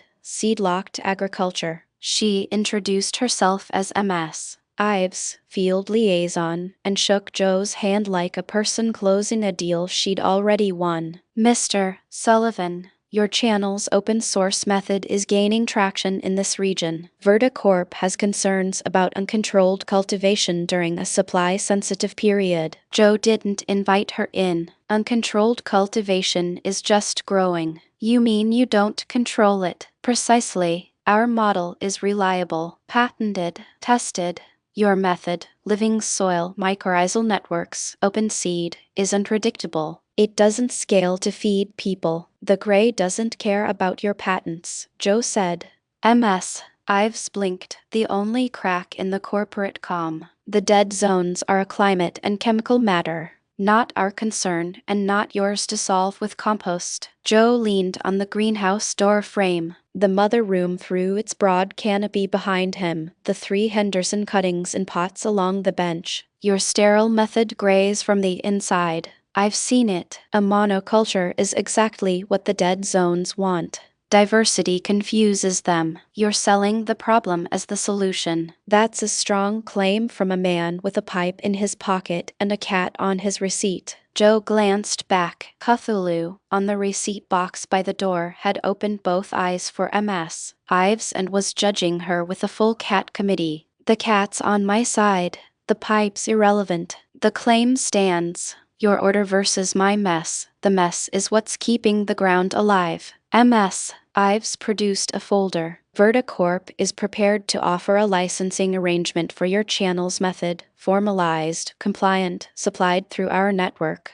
You'd retain attribution. We'd handle reliability. Joe took the folder, flipped it, handed it back. No, the method's free. That's the point. You lock it, you kill it. Mr. Sullivan, MS. Ives, you feed the world through 3 collapses, and I respect that. But you're fighting the living soil because it won't fit your model. The ground's going quiet and your answer is more control. Mine is more life. We're not the same war. She left in the white truck, the green sprout in its circle receding down the county road. Joe went back to the mother room, Cthulhu resuming her post, and packed his pipe. Verticorp would be back. The canon said so. The war said so, and a liaison in a clean truck was only the first wave of a fight that wasn't about the law but about order versus the living mass. Joe Sullivan, master cultivator, smoked his Henderson flower and let the noise drop, because the real war was the soil, and Verta was just the human who hadn't learned to read it yet.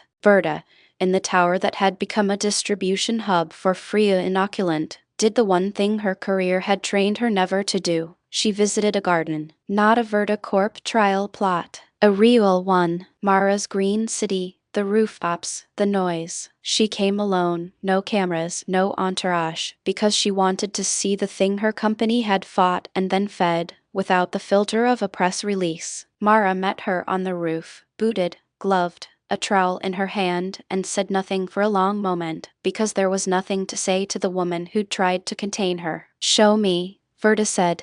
Mara showed her the living beds, the shifting fungi, the beans Joe had started and the lentils Wren had swapped in, the soil that breathed. Verda, who had spent her life on sterile rows and seed locks, knelt and put her hand in the dirt, which was warm and alive and smelled of a forest after rain, and she understood, finally, what Joe had been saying with every video, that the soil was not a resource to be managed but a conversation to be joined. "It's louder than I thought," she said. "It's supposed to be," Mara said.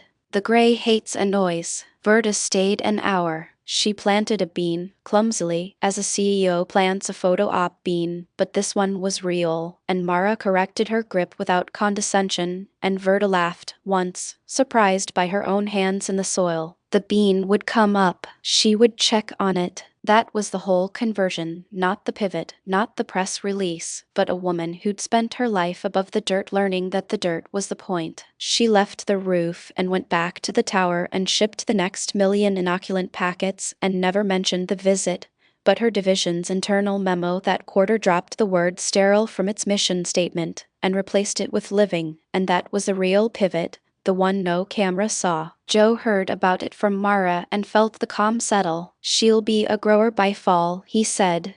"Mark my words. The dirt gets everybody eventually." Verda did not become a grower by fall. She became something rarer, a believer who still ran the supply chain, the bridge between the tower and the rooftops, the woman who'd been right about scarcity and was now, quietly, right about abundance, and who had finally, on a roof in the green city, put her hands in the dirt and let it talk. Verda stood at the window of her tower, 40 floors above the city her company fed, and watched a rooftop garden 3 blocks away breathe green in a yard that had been gray when she took this office. The grower up there, a stranger, tended beans she would never meet, and the beans fed a block Verda Corp's trucks no longer needed to serve. She had spent 30 years building a food system that ran on her seeds, her supply chains, her certainty that the world needed a center to feed it. The stoned gardener in Carhartts had shown her the center was a weakness because a center is a target, and the gray had aimed at it, and the gardeners had won by having none. Her pivot had been survival, not belief. But survival had taught her what 30 years of certainty had not. Abundance is cheaper than control. The free inoculant division, the kits her factory shipped, the open data her auditors once came to suppress, now fed more people than her seed monopoly ever had because a million gardens outproduce one company, and the company that fed them survived them. The monopoly was the gray, she said to her deputy, who had been with her since the beginning. Not the dirt. Us. We wanted uniform, predictable, controllable food, and the gray wants uniform, predictable, controllable soil. Same instinct. Joe just wanted the dirt to talk. He was right. We were the other kind of silence. The deputy, who had audited Sorrel's basement, said nothing because he had seen the truth on the folding table and knew she was right, and because Verda, for the first time in his memory, sounded like she meant it, not like she was managing a brand. Verda Corp did not become a charity. It became a feeder of the movement, because feeding the winners was the only winning left. The seed-locked lines remained for the markets that wanted them, but the living division grew, and the inoculant shipped free, and the towers of every city Verda served sprouted gardens she would never see, and the food system she'd built to control became the food system she'd helped set free. She wrote Joe one line, the only one she ever sent. "You were right, the center was the weakness, thank you for the lesson." Joe did not reply. He was in his grow room, pipe lit, listening to the soil, and the email sat unread because the war was over and the man who'd won it had gone back to his beans, and Verda, in her tower, let the silence stand and understood that some thanks are better unacknowledged because the grower had never been fighting her. He'd been fighting the silence, and she, eventually, had helped. The rooftop 3 blocks away breathed green. Verda turned from the window and went back to work, feeding the movement she could not have built, because she had finally learned the only thing the gray had taught her. A living world does not need a center. It needs a million gardeners, and they had them, and the food came, and the soil breathed, and the tower, for all its height, was no longer the top of anything. It was just one more place where someone ate because the dirt talked. Verda's division shipped its 10 millionth free inoculant packet the year the Gray withdrew, and she marked it not with a press release but with a memo to her agronomists. Stop calling it a product. Call it a seed of the method.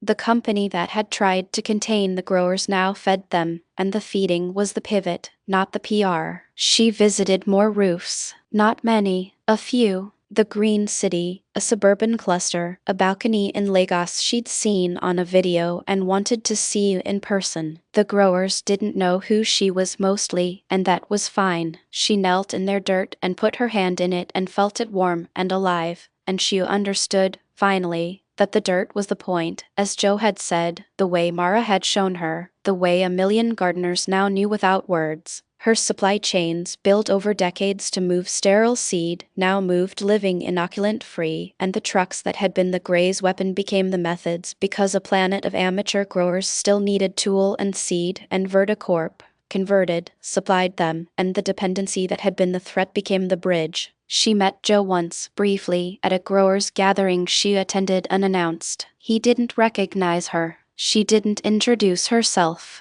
She bought a tomato from his table, bit it, tasted the sun, and nodded, and he nodded back. 2 growers, and the war they'd been on opposite sides of was over, and the dirt they both served was the only thing that had ever mattered. Verda went back to the tower and shipped the next million packets and dropped sterile from the mission statement entirely, and replaced it with living, and that was the real pivot. The one no camera saw, the one that happened in her hands in 1,000 garden soils. She was not a grower, she was a bridge. The woman who'd been right about scarcity and was now, quietly, right about abundance, who had finally put her hands in the dirt and let it talk, and who fed the movement she could not have built because the movement had no center, and she was the one who supplied its edges. The inoculant kept shipping. The roofs kept green. The Gray stayed at the edge. And Verda, in her tower, ran the supply chain that fed the noise, and the noise, which the Gray could not quiet, kept winning, and she was, finally, on the right side of the dirt. The war did not end on a day anyone could name. It ended the way a garden ends a drought, quietly, when the Gray stopped advancing and the living soil held the line it had been holding for a year and simply did not give it back. Sorrel's war map showed it first, the Gray's pulses, which had come monthly, then weekly, then daily, simply stopped. The lattice froze at its current edge, then began to recede, not pushed but abandoned, the way a tide leaves a shore it has finished with. The kits stopped turning blue in new places. The oldest soils, surrounded by the most life, went green and stayed green. Mara saw it from her roof in the Green City. The Gray at the horizon, which had pulsed for a year, went still, and the stillness held. "It's over," she said to the camera, and her voice was calm, because she had earned the calm as Joe had been born with it. Not one. Over. The Gray gave up on us. Or forgot us. Either way, we're still here. Joe saw it in his east bed, the soil breathing, alive, and the calm in him, which had always been his strength, settled into the shape of a man who had been handed a war and fought it with beans and won by refusing to be a single thing the enemy could name. Wren saw it in the suburban cluster, 4,000 gardens green, the dead zones of their childhood gone, and they wrote the line that closed the channel's war coverage, were the noise. Sorrel saw it in her war map, gray to blue, and she saved the final frame and archived the server to Wren's cluster, and she let the Gray go from her mind the way it had let go of the soil. The sterilizer, somewhere in its patient logic, had logged Earth as unresolved and turned to other sectors, other substrates, other planets where the living world might hold still long enough to convert. It did not conclude. It recalibrated. Earth remained, gray at the edges, green at the core, breathing through a million unmatched gardens, and the successor tended them, and the method lived in the soil, which was always where it belonged. No one declared victory. The channel kept posting. Growers kept growing. The Grey, for the first time in 4,000 years, had met a planet that fought back through its own dirt and had decided, without malice, that the substrate was not worth the effort. The war closed in the dirt the way it had opened there, and nobody noticed the exact moment, only that the morning came green. Joe filmed one last video that night, pipe in hand, the east bed behind him, and he did not perform calm. He was calm, the cleared, slowed mind that had always been his, and he said the only true thing. We didn't beat it. We outlived it. The food came back through the backyards first, not the supermarkets. The yards. A million small gardens, each feeding a block, and the blocks fed the cities, and the cities, for the first time in a generation, ate from their own ground. Tomas in Arizona grew pomegranates in gray he'd been told would never hold a root. Aisha in Lagos grew okra on a balcony that had been dead since the shortages. A retired teacher in Chile grew potatoes in a bucket and fed her street. None of them knew Joe. They knew the method, which was the point. The method had no name by then, only a shape, the shape of dirt that breathed.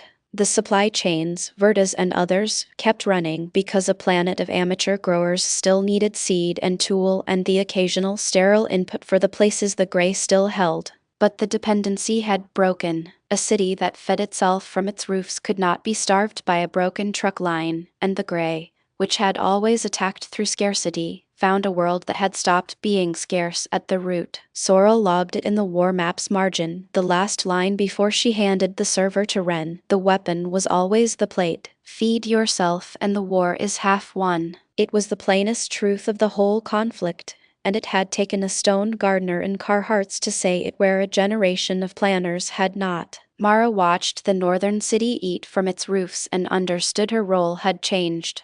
She was no longer the commander. She was the grocer. The green city's food came from its own soil, and she coordinated the harvest the way she'd coordinated the defense, with speed, because hunger moved fast, and so did she. Ren's suburban cluster became the model the exurbs copied, 4,000 gardens feeding 4,000 blocks, and the kids in those yards grew up with soil that breathed and a plate that was never empty, and that was the real victory, the one that outlasted the Grey, because a generation that grows its own dinner does not lose it again. Joe, in his grow room, ate a tomato from the east bed and tasted the sun in it, the way he always had, and he did not post about it.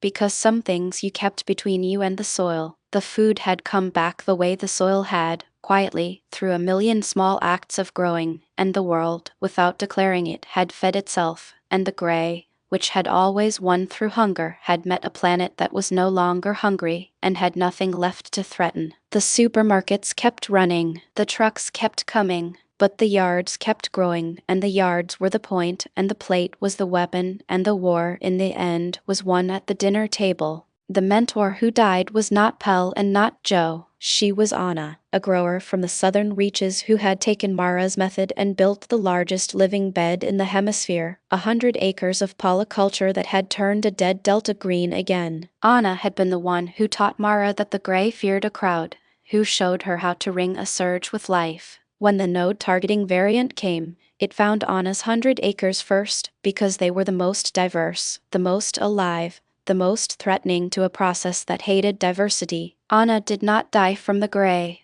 The Grey did not kill, but the Grey took her bed in an afternoon, the 100 acres ceiling as she stood in them, and the shock of it, a woman who had outlived 3 pulses, dropped her where she stood, and the medics said later it was the heart. The Grey had only taken the soil. Mara heard from the southern growers and flew down because Anna had been her first real teacher, the one who answered when Joe was asleep and the surge was coming. She stood in the Grey 100 acres and felt the grief as something in her chest that she carried the way she carried water up 9 floors, heavy and necessary and not to be set down. I learned it from her, Mara told the camera, pipe-free, raw. The crowd, the ring. The Grey hates a crowd. She built the biggest crowd on the planet, and the Grey took it first because she was the biggest threat. That's not a tragedy. That's a target. They fear the ones who love the dirt most. She rebuilt Anna's bed, not as a monument but as a method, diverse, shifting, never the same shape twice, and the southern growers followed, and the 100 acres greened again, different, weirder, alive. Mara planted a marker at the edge, not a stone, a living thing, a tree Anna had loved, and she watered it with the gray free water the bed now made. Joe called her. Anna would hate the statue, he said.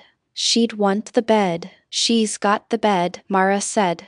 The tree is for me. The grief did not leave. It became part of the garden as you grow around a rock, working the soil on either side until the rock is just part of the bed. Anna's 100 acres breathed again, and Mara breathed with them, and the war kept moving, and the mentor who had taught the crowd was gone, and the crowd remained, because that was the only immortality the soil allowed, not a name but a method, passed hand to hand, garden to garden, generation to generation, the conversation continuing without the speaker. Mara posted one line that night. We lost Anna, we kept her bed, that's the trade, keep growing. The comments were quiet. A few said her name. Mara read every one, and the tree grew, and the South breathed.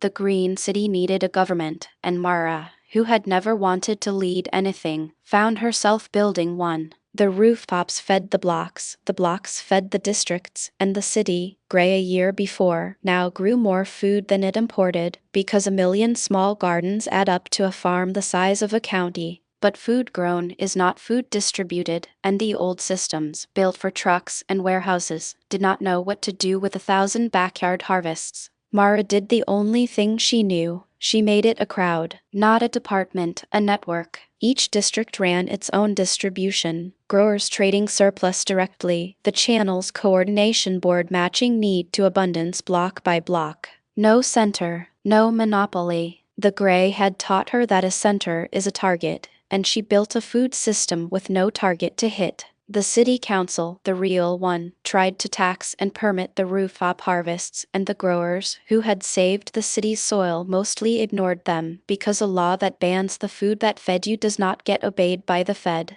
Mara walked into one council meeting, pipe-free, sober with purpose, and said the only true thing: you can regulate the gardens or you can eat. Pick one. The gardens are staying. They stayed. The council adapted, as everything adapted, and the Green City became the first human settlement in the gray era to feed itself from its own dirt, not as policy but as practice. 1 million growers who had decided the ground was theirs. Mara's role shifted from commander to steward. She no longer directed the sink. She kept the board running, trained the next coordinators, and stepped back as Joe had taught her, by getting out of the way of something that worked. The city governed its own food the way it governed its own soil, as a living system, not an institution. She filmed the city from the drone one last time, the green heart spreading, and posted it with a line Joe would have been proud of. We don't have a food system. We are one. That's the difference. A system can be broken. A people can't if they refuse to stop. The comments were quiet. A few said we are. Mara smiled. The North breathed.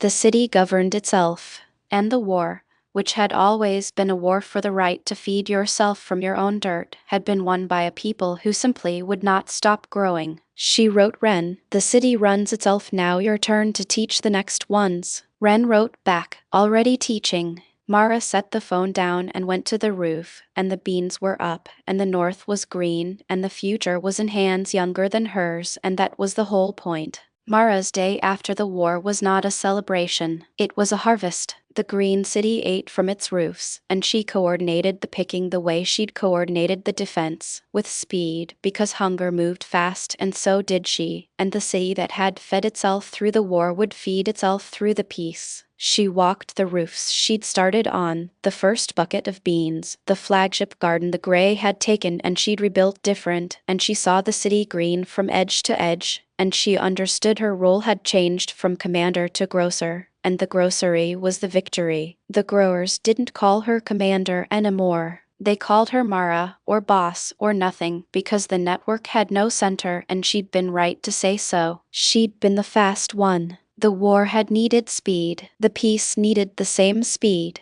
turned from defense to distribution. She taught the new growers the bite test, the shift don't copy rule, the pulse schedule, because the gray would return. Pell's journals said so, and the next generation had to know the method without the war to teach it. She filmed it plain, no heroics, because the heroics were over and the habit was the point. Ren called. "We holding?" Mara said. "We're holding you?" Ren said. "The noise continues." Mara smiled. The future was in good hands, younger than hers, and that was the whole point, and she went back to the roof and planted the next tray, and the beans came up, and the north breathed.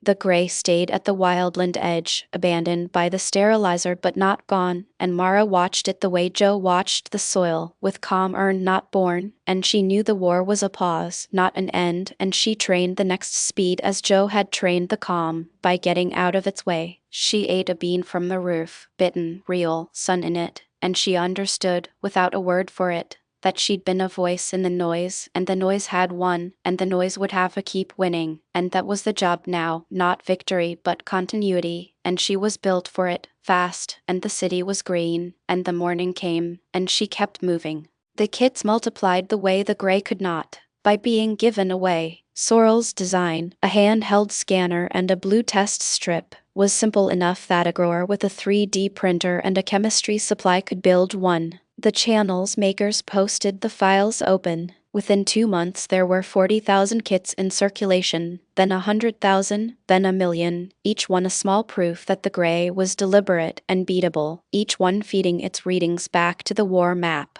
Verticorp, pivoting to feeding the winners, tooled a factory line for the kits and shipped them free because a company that fed the movement survived it, and the kits were the cheapest insurance against a gray resurgence the company now believed was real. The auditors who had come for Sorrel's server spent their days packing kits. Verta did not comment. The shipments went out. A grower in Java built a waterproof kit for the rice paddies. A grower in Norway built one for the permafrost soil. A grower in the Sahel built one that ran on solar, because the grid was gray too. The design varied, the principle held. Blue means dead, clear means alive, and 1,000,000 blue strips turning clear is a map no process can erase. Sorrel watched the count pass 1,000,000 and felt the calm Joe had taught her, the calm that saw the shape before the noise. "We can't be unknown now," she told the three-way call. 1,000,000 growers with proof. The gray can take the soil. It can't take 1,000,000 minds that have seen the truth. Then we keep giving it away, Joe said. The method, the kits, the data, free, that's the only thing the gray can't copy, because copying requires a center, and we don't have one. The kits became the immune system of the movement. Where the gray pulsed, a kit turned blue, a grower saw it, a garden went up, and the pulse dissipated across the crowd. The 1,000,000 strips were 1,000,000 eyes, and the gray, for all its patience, could not blind something that watched itself. Sorrel archived the design to Ren's cluster, mirrored 1,000 times, and went back to the folding table, and built another, and the basement hummed, and the map glowed blue, and the dirt breathed, and the truth, given away 1,000,000 times, became the one thing the war could not take back. She wrote Joe, 1,000,000 kits were unkillable now. Joe wrote back, told you the soil converts everything, even silence. Sorrel slept, and the gray stayed on the map, blue where it had been gray, and the war kept moving toward its quiet end, and the 1,000,000 eyes watched the dirt, and the dirt watched back. Sorrel handed the server to Ren on a Tuesday, in the basement that had become the war's brain, and she did it without ceremony because the war was over and the data was the only thing that mattered now. 14,000 kits in the field, she said. Every reading feeds the map. The map says we won. Keep it alive. The gray is a cycle. It'll come back. Whoever tends this server when it does will need to see the whole shape at once. Ren took the login, 17 years old, and nodded, because they'd been tending things since they were 14, and a basil plant cracked the gray. I'll keep it, but I'm not running it alone. We're a noise, remember? Good, Sorrel said. That's the only way it survives me. She showed them the tracer protocol, the chemistry, the 4,000-year core sample Pell had cored and she had confirmed. Ren listened the way Joe listened, without interrupting, because the data deserved attention. By the end, Sorrel understood the science was in better hands than hers, younger hands, hands that had grown up in the war and would carry it past her. "I'm tired," Sorrel said, and it was the first time she'd admitted it. Not beaten. Tired. 40 years of proving something the dirt already knew. "Go," Wren said. "We got it." Sorrel went. She left the basement, the folding table, the kits, and she walked into a city that ate from its own roofs, and she bought a tomato from a grower on the corner, and she bit it, and it tasted of sun, and she smiled because the bite test had become the only proof she needed, and the proof was real. The server hummed in Wren's cluster, fed by 1,000 gardens, and the war map glowed blue, and the science that had proven the war was real became the science that would prove the next one when the cycle returned, as Pell had said it would. Sorrel did not watch it. She planted a garden of her own, small, for the first time not for data but for the eating, and the soil talked to her the way it had always talked to Joe, and she finally listened, and the listening was its own kind of science, the oldest one. Joe found the entry 3 weeks after the 3 cuttings, deep in the blue notebook, on a page the pencil had nearly worn through. Took a cutting in anger. The fight with the county over the access road, the way they'd graded the ditch and taken the elm.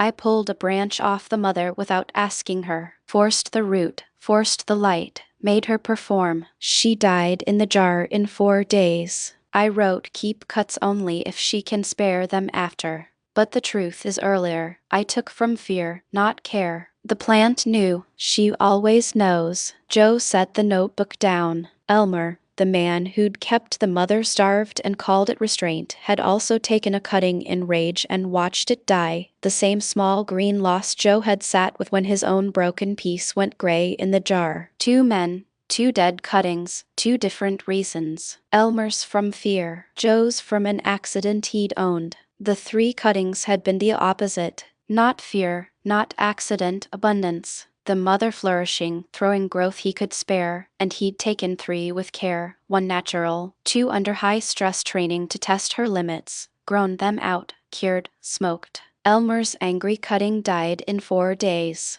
Joe's deliberate ones thrived and became the Henderson line on a channel watched by more people than lived in Cass County. He packed his pipe, lit it, and let the knowing travel the way the old man had said it would. Care first, use never. But Elmer had broken his own rule in both directions, kept the mother from use out of fear, took a cutting out of fear, and both had failed the plant. Joe had flipped it, fed her into flourishing, took what she could spare, used it well. The line mattered because she remained, and she remained because someone showed up with care instead of fear. Cthulhu, on the receipt, offered no opinion on Elmer's anger. The cat committee's jurisdiction ended at paperwork and pipe warmth. Joe closed the notebook and went to the mother room, where the old plant threw her broad canopy and the 3 pots of her line sat on the bench, alive, used well, and the proof that the difference between a dead cutting and a living one was never the plant, it was the hand, and whether it reached in care or in fear. Lena's tomato produced, and she brought Joe one to prove it. He'd shown her the mycorrhizal jar, the compost tea, the clover living mulch the previous spring. She'd started with 1 tote and a refusal to be impressed.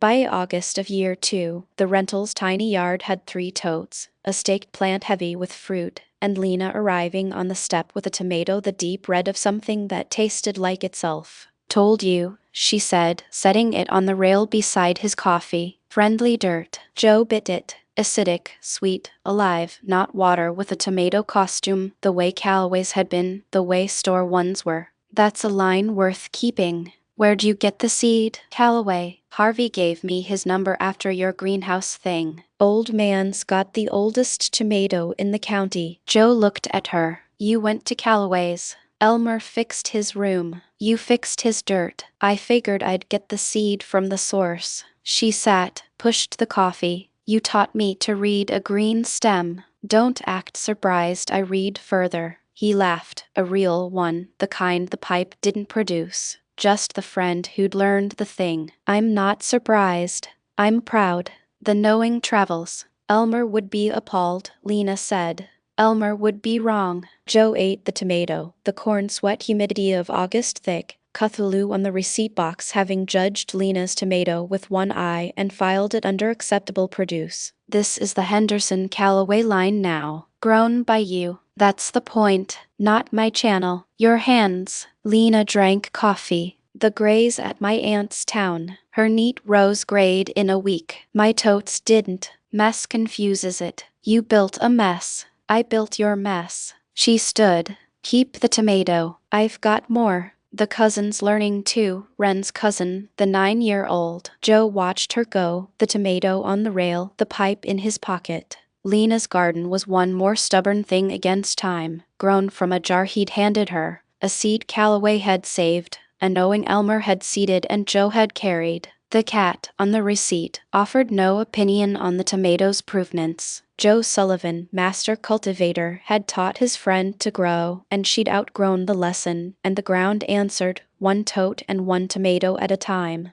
The war map had a name before Joe did. Sorrel's detection kit pinged anomaly, resistance cluster, Cass County MO. The summer the gray reached the cemetery, and Joe read the flag on his phone in the greenhouse, Cthulhu-shaped dent in the passenger seat, and felt the calm settle. He knew what it meant. The campaign had logged his greenhouse as non-compliant, a defended line, and shifted from slow conversion to active suppression in that 1/4 mile. What he didn't know was Sorrel's name. She found him through the channel, a comment on the 3 Cuttings series from a handle he'd never seen. Soil scientist Sorrel. Not unhinged. Precise soil scientist Sorrel. Your diversity model is the only human system holding at the anomaly line. I'm mapping resistance clusters globally. Can I cite your method without doxing you? Joe. Cite it. No names. The method's free. Soil scientist Sorrel. Acknowledged. Green dots are lighting where your videos land. You've started something, Joe. I didn't start it, the ground did.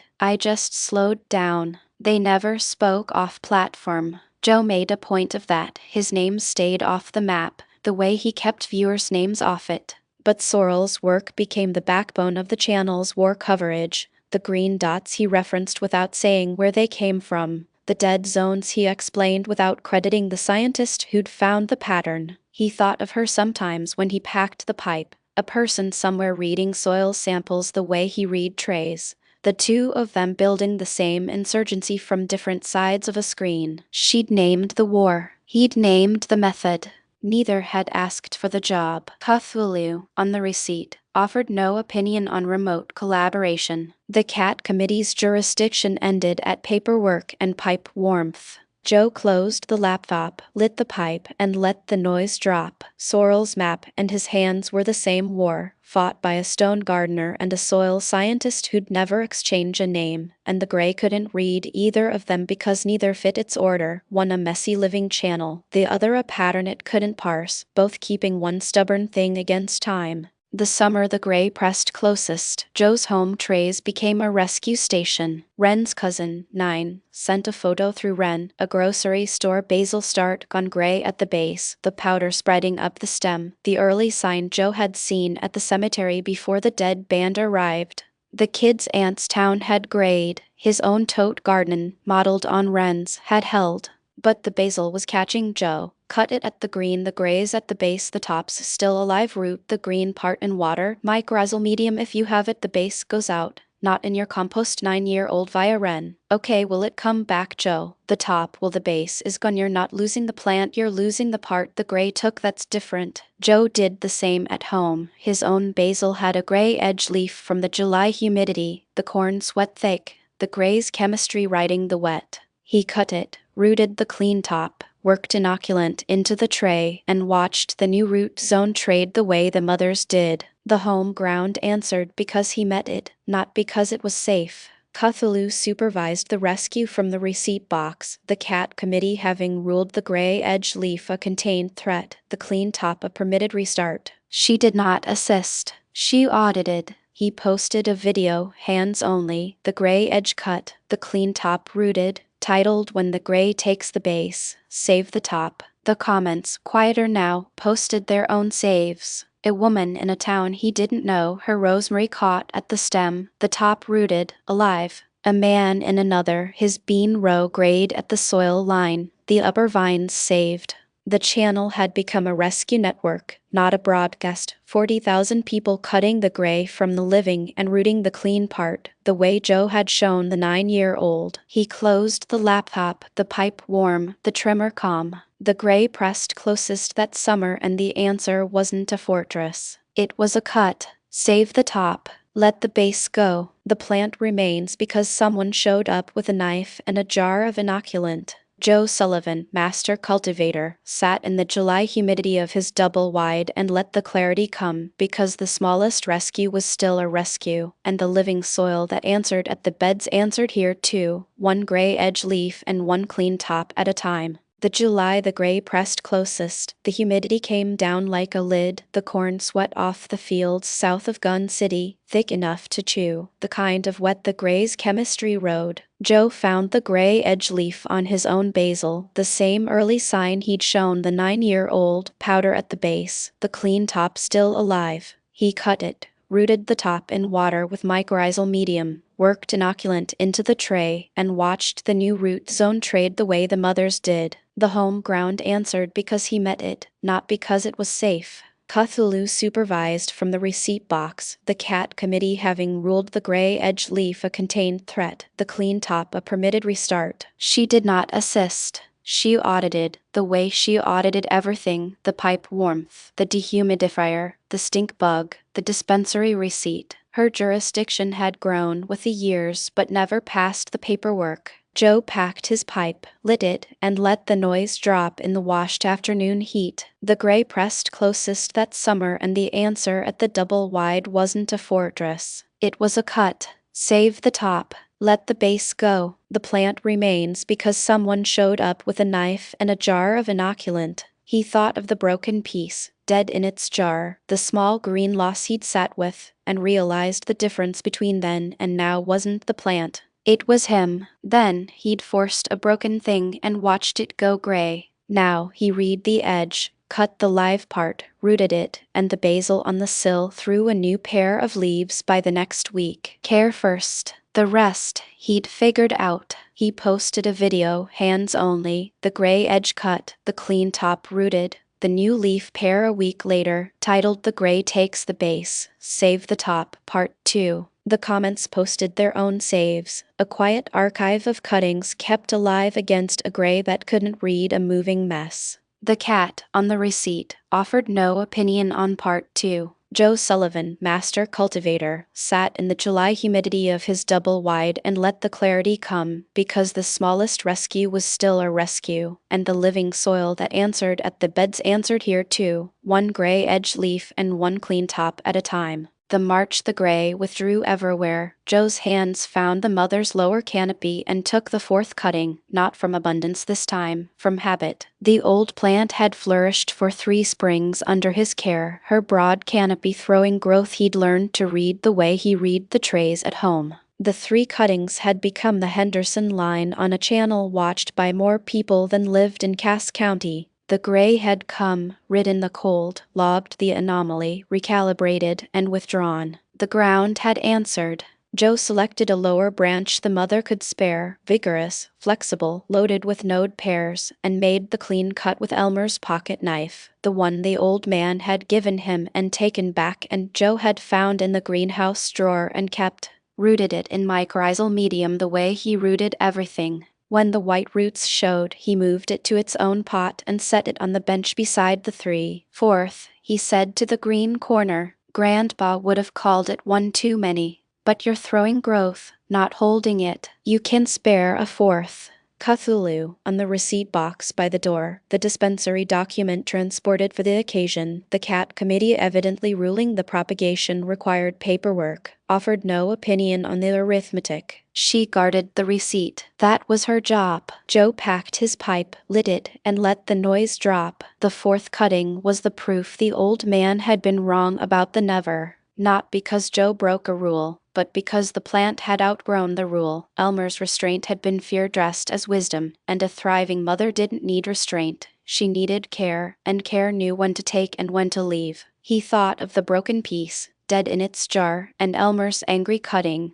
dead in 4 days, and the 3, alive because he'd taken them in abundance. Now a 4th, taken from a plant that could spare it, rooting on the bench beside the others. The math of care had gone from 3 dead to 4 living, and the difference was never the plant. It was the hand, and whether it reached in fear or in care. Joe Sullivan, master cultivator, took the 4th cutting from his great-uncle's flourishing mother in his great-uncle's greenhouse across from Old Drum Cemetery, and let the clarity come, because the line mattered and she remained and someone had shown up with care instead of fear, and that was the whole game, the part that outlasted the names. Wren aged through the channel the way a plant grows through seasons. You didn't see it day to day. Then suddenly the stem was taller. Year 1, she was 14, the pothos stick putting out a leaf Joe had told her to wait for. Year 2, 15, she'd started a windowsill of rescued plants and argued with Joe in the comments like she'd earned it. Minimation age 15. You said don't prune the dead part to make it look alive, but what if the dead part is blocking the live part's light, Joe?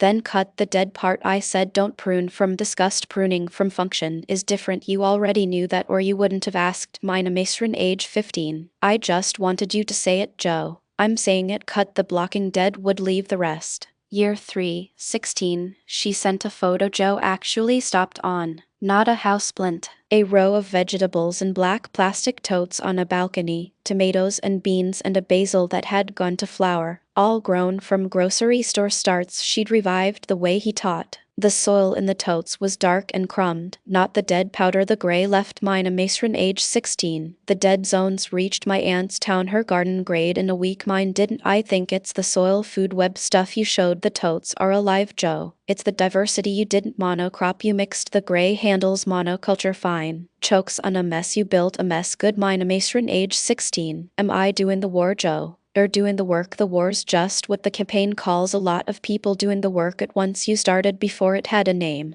Joe, read that on the kitchen table, Cthulhu on the receipt, the pipe cold. A 16-year-old in some town he didn't know, growing a messy living totes garden while the gray took her aunt's neat rows. That was the whole insurgency in one photo. Not his broadests. Her hands. He pinned it. Not the photo. He never used real names, never showed faces, but the principle. You don't defeat the gray. You out-biology it. One messy living garden at a time, and the person doing it is usually a kid who learned to read a green stem instead of throwing it out. Wren, age 17, sent the last comment. Joe answered before the gray withdrew from Cass County. Minimation age 17. I'm teaching my little cousin now the pothos thing. He's 9, Joe. Then you're the channel now. I just started it. You're continuing it. That was always the point. Minimation age 17. Lol. Okay, Grandpa Joe. Careful, I have a real grandpa story and it ends with a greenhouse and a pipe. Cthulhu, on the receipt, offered no opinion on Wren's promotion. The cat committee's jurisdiction ended at paperwork and pipe warmth. Joe closed the laptop and went to check the east bed because Wren's cousin was putting out a leaf somewhere, and the line traveled, and that was the whole game, the part that would outlast the war. Joe brought the method to Callaway's farm the September after the gray withdrew from Cass County, when the dead band had softened to poor soil and the clover mat had become a garden. Callaway met him at the row, the old tomato line staked and red, but the fruit smaller than the year Joe had first bitten one. The soil was still thin, the early quiet Joe had felt at the fence line, the ground forgetting how to stay alive, not gray but tired. I kept the seed, Callaway said. Didn't keep the dirt friendly. Joe crouched, dug a finger in, crumb there but faint. The mycorrhizal web a whisper. Your line's fine. Your soil's starved of company. A tomato alone in sterile ground is a tomato doing all the work. You give it partners, the soil does half. He laid it out the way he did on camera, hands only, no lecture. Compost tea first, brewed from his own active batch, poured along the row so the bacterial bloom hit the root zone. Mycorrhizal inoculant worked into the topsoil. A nitrogen-fixing bean row between the tomato rows, not for harvest, for the trade, the beans feeding the fungus that fed the tomato. A clover living mulch to keep the soil alive between plants the way the clover mat had kept the greenhouse alive. Callaway watched, hands on his knees, the way Cass County men watched a thing they'd doubted and were now seeing. You're not adding fertilizer, Callaway said. Salt fertilizer feeds the plant and starves the web. This feeds the web. The web feeds the plant. Elmer taught me that part. He wrote it in a blue notebook. Tear first, use never, though I ignored the never. Calloway grunted. Elmer was particular. Elmer was scared. Different thing. Joe stood, wiped his hands. Give it a season. The fruit'll come back deep. Your granddad's line deserves friendly dirt. He left Calloway with the inoculant jar and a standing invite to the greenhouse, and drove past Old Drum Cemetery with the evening cooling, the corn's wet humidity finally breaking for fall. The old tomato line would taste like itself again by next summer, not because Joe fixed it but because he'd shown Calloway where the water, and the fungus, went. The knowing traveled. Elmer's blue notebook, Joe's hands, Calloway's dirt, one stubborn thing against time handed to the next. Cthulhu, at home on the receipt box, did not care about tomatoes. She cared that Joe returned with no new paperwork to guard, and the dispensary receipt remained her sole jurisdiction, the cat committee having ruled the evening within parameters. Verda herself came to the greenhouse in the second summer, after the channel's map of green dots had lit continents and the gray had begun to recalibrate Earth as non-compliant. Not a liaison this time. Did exec. She arrived in a different white truck, no logo on the door, and shook Joe's hand like a person measuring his grip. Mr. Sullivan, your method is now the dominant open-source cultivation protocol in 41 countries. That's not a garden, that's infrastructure I don't control. Joe didn't invite her in. You never controlled it. That was the point. Verda was not Harvey's age, not Calloway's. She was sharp. Mid-50s, the kind of person who'd fed the world through 3 supply collapses and believed controlled sterile agriculture was the only thing between humanity and starvation. She looked past Joe at the mother room's broad canopy, the 3 Henderson cuttings in pots, the clover mat outside going from defense to garden. Your greenhouse survived the gray's active suppression, she said. Sorrell's data shows your diversity model is the only human system that held at the anomaly line. That's why I'm here, not a liaison. Harper's liaison was a joke.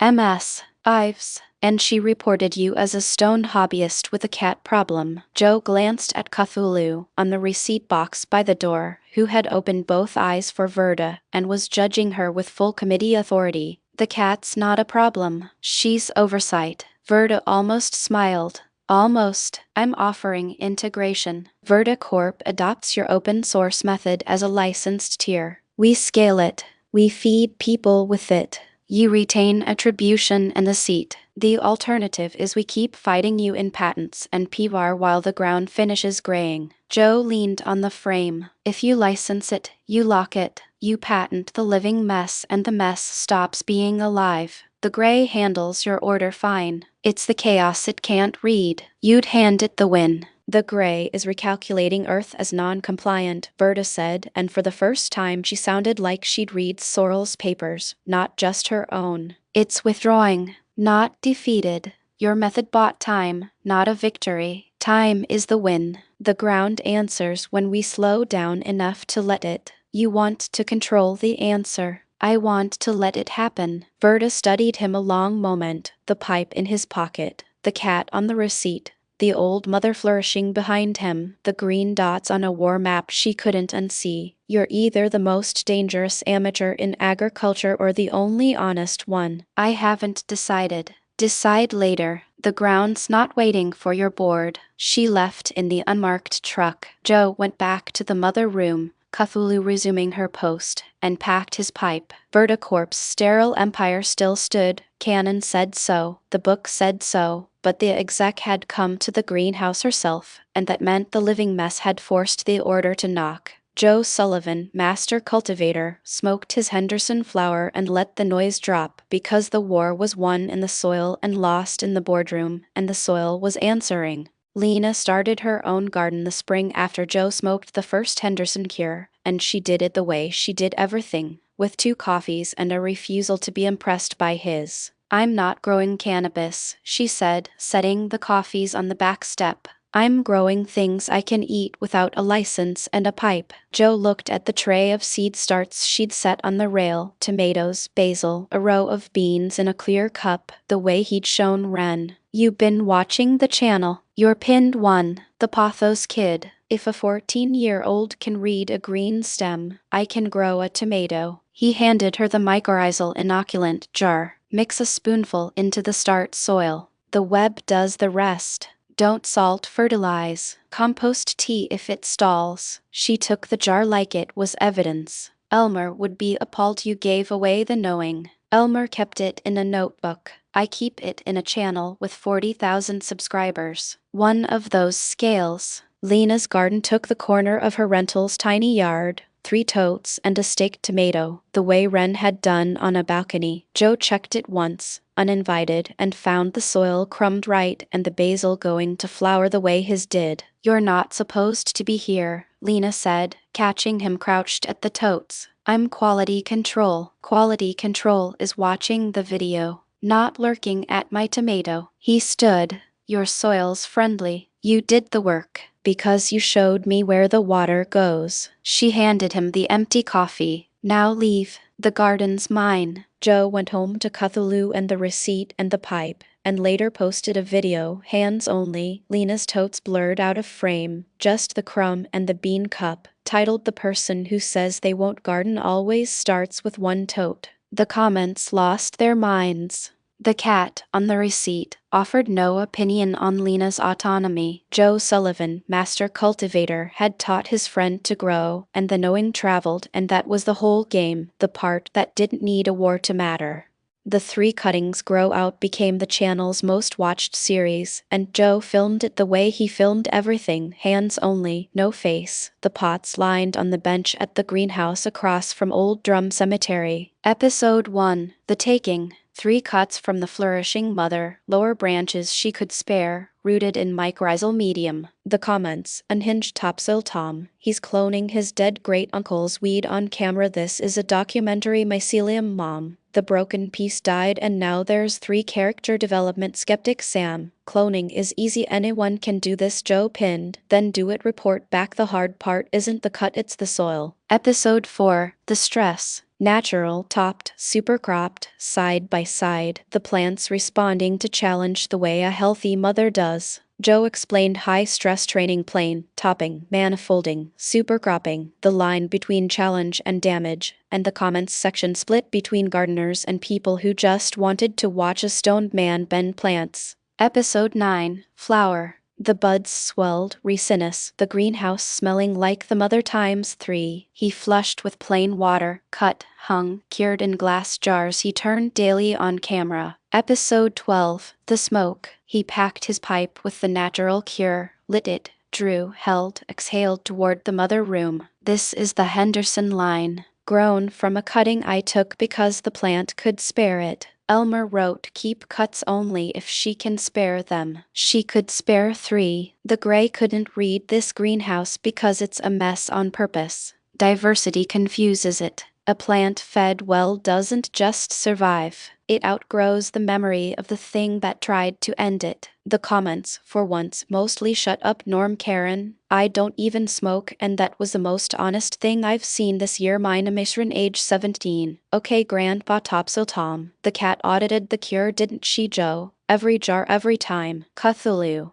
who had indeed inspected the cure jars with the full committee, was on the receipt box, unaware she was a channel celebrity. Joe ended the recording, the pipe in his hand, the 3 Henderson cuttings, now 3 thriving plants, and a grow-out series watched by more people than lived in Cass County. The knowing traveled the way Elmer said it would, not in the notebook, in the hands, in the smoke, in the soil, and now in a channel that had accidentally become humanity's strategy against a gray that couldn't read a mess. The September the gray pressed closest, the channel's comments became a barter economy, not crypto, not likes, cuttings. People who'd rooted the clean top of a gray edge plant, or saved a basil from the base, or built a messy living tote garden, started trading the living, a rooted Henderson line slip for a threatened rosemary, a clover mat division for a bean row start, the way Joe had shown the 9-year-old. The method was free. The plants moved topsoil town. Got a Henderson slip from a guy in Ohio trading my oregano for his marigold. The gray took my neighbor's rose. Mine held mycelium. Mom, my host is friendly dirt now. My daughter's class once starts. We're a nursery by accident. Mine a matron age 17. My cousin's 9. He's trading basil for tomato. Elmer would hate this. Joe pinned. Elmer kept it in a notebook. You're keeping it in a kid's hands. That's the point. Trade the living. Joe read the thread on the kitchen table, Cthulhu on the receipt, the pipe cold. The barter was the insurgency's immune system. When the gray took one garden, the neighbor's living starts replaced it, and the replacement traveled faster than the dead zone. Verticorp's sterile seed-locked model couldn't do this. A patent couldn't root in a 9-year-old's cup. He thought of Callaway's tomato, the oldest line in the county, saved seed, traded to Lena, grown in her tote. The Henderson Callaway line now in 3 yards he knew, and however many he didn't. That was the barter at human scale. The gray handled a monoculture. It choked on a web of traded living things. Joe posted one plain reply, pinned. The gray wants order, give it a mess that moves, trade the cutting. The plant doesn't care about your border, neither does the mycelium. He closed the laptop, lit the pipe, and let the noise drop. The comments section had become a seed library with no gate. The way the channel had become a rescue network. The way the ground had answered, not in a fortress, in a trade. Cthulhu, on the receipt, offered no opinion on horticultural commerce. Joe Sullivan, master cultivator, watched 40,000 strangers barter the living against a gray that couldn't read a moving mess, and let the clarity come, because the smallest trade was still a trade, and the soil answered one cutting at a time. Callaway's harvest came the August the gray withdrew, and Joe drove the county road south past the cemetery to seed it. The old tomato line, staked in rows like soldiers, hung heavy with fruit, the deep red of something that tasted like itself. The soil under the rows was dark and crumbed. Joe's method worked in the previous September, the compost tea and the inoculant and the bean row trading nitrogen for the web. The early quiet had lifted. Callaway's ground was friendly again. The old man met him at the row, hands garden dirt. The way Cass County men met you when the work had gone right. Tasted one yet? Joe bit one off the vine. Acidic, sweet, alive, not water, with a tomato costume. That's the line. That's your granddad's seed, in friendly dirt. Callaway grunted, which in Cass County meant thank you, and you were right, and I won't say it out loud. Elmer said you had the hands. He was right about that part. The rest of him was particular. Elmer was scared. Different thing. Joe crouched, dug a finger in. Crumb, the mycelial whisper alive. Your line'll hold now. The gray took the neat rows in town. Yours is a mess on purpose. Beans between, clover under, the web trading. It won't gray. Harvey told me the gray hit the dock at his store. Said you fixed that too. Elmer stocked the jar. I just carried it. Callaway looked at him a long moment, the way he had the first time, and this time the look landed different, not vouching, recognizing. You're the one Elmer was practicing for. The greenhouse, the notebook, the knowing. He felt this coming and built the room. You showed up. Joe stood. He built it in fear. I fed it in care. That was the whole difference. He left with a sack of Callaway's saved seed, not for himself, for the channel's barter, the oldest tomato in the county, traveling to yards Joe would never see. Cthulhu, at home on the receipt, did not care about tomatoes. She cared that Joe returned with no new paperwork, the dispensary receipt secure, and the double wide within parameters. Joe Sullivan, master cultivator, had carried Elmer's knowing to Callaway's harvest, and the ground had answered, one old seed and one friendly row at a time. Lena's winter came in Joe's 3rd year of the channel, and she did not invite him to help. He found out from the coffee, 2 cups on the back step, one pushed across, the other her own, and a photo on her phone of 3 totes under a grow light in her rental's spare room. The Henderson Callaway tomato staked and the basil going to flower the way his did. Inside now, she said. The gray took the outdoor rows in my aunt's town. Mine's in the spare room. Climate's mine. Joe looked at the photo. The totes were on a shelf, the light low, the soil crumbed right. She'd learned the work, the way Wren had, the way the 9-year-old had. You built the mess indoors. Elmer would be appalled. Elmer kept his in a greenhouse and called it restraint. You kept yours in a spare room and called it climate. Joe drank coffee. You outgrew the lesson. Don't make it a thing. She took the phone. The cousin's 9. He's got a windowsill now. Wren's teaching him the pothos thing. Joe smiled. The knowing travels. Elmer seeded it. You carried it. I grew it in a spare room. Lena stood. Now leave. The totes are mine. He went home to Cthulhu and the receipt and the pipe, and later posted a video, hands only, Lena's spare room totes blurred, just the crumb and the low light, titled The Garden Moves Indoors When the Ground Forgets. The comments, quieter now, posted their own indoor messes, a basement tray, a bathroom basil, a closet clover. The gray pressed closest that winter, and the answer wasn't a fortress. It was a move. The garden went where the ground was friendly. Cthulhu, on the receipt, offered no opinion on Lena's climate autonomy. Joe Sullivan, master cultivator, had taught his friend to grow, and she'd moved the garden indoors to keep it alive, and the ground answered, one spare room tote at a time. Sorrel's map lit a green dot in a town Joe had never heard of, and he pinned it without a name. The war map. The one he referenced on the channel without saying where it came from, the one built by the soil scientist who'd found the pattern and never exchanged a name, showed the resistance clusters spreading the way mycelium spread, slow, networked, unstoppable by order. The Cass County anomaly was one dot among thousands. Joe's greenhouse, Lena's totes, Wren's balcony, Callaway's rose, Mabel's hydrangea, the 9-year-old's clean top, each a dot the campaign had lobbed and failed to convert. He thought of Sorrel sometimes when he packed the pipe, a person somewhere reading soil samples the way he read trays, the two of them building the same insurgency from different sides of a screen. She'd named the war. He'd named the method. Neither had asked for the job, and neither would ever know the other's name. The green dots meant the method had traveled past him, past the channel, past the barter, into yards and windowsills and spare rooms he'd never see, in towns with names he'd never pronounce. The gray recalibrated Earth as non-compliant and withdrew not because it was defeated but because the living mess had become too distributed to convert.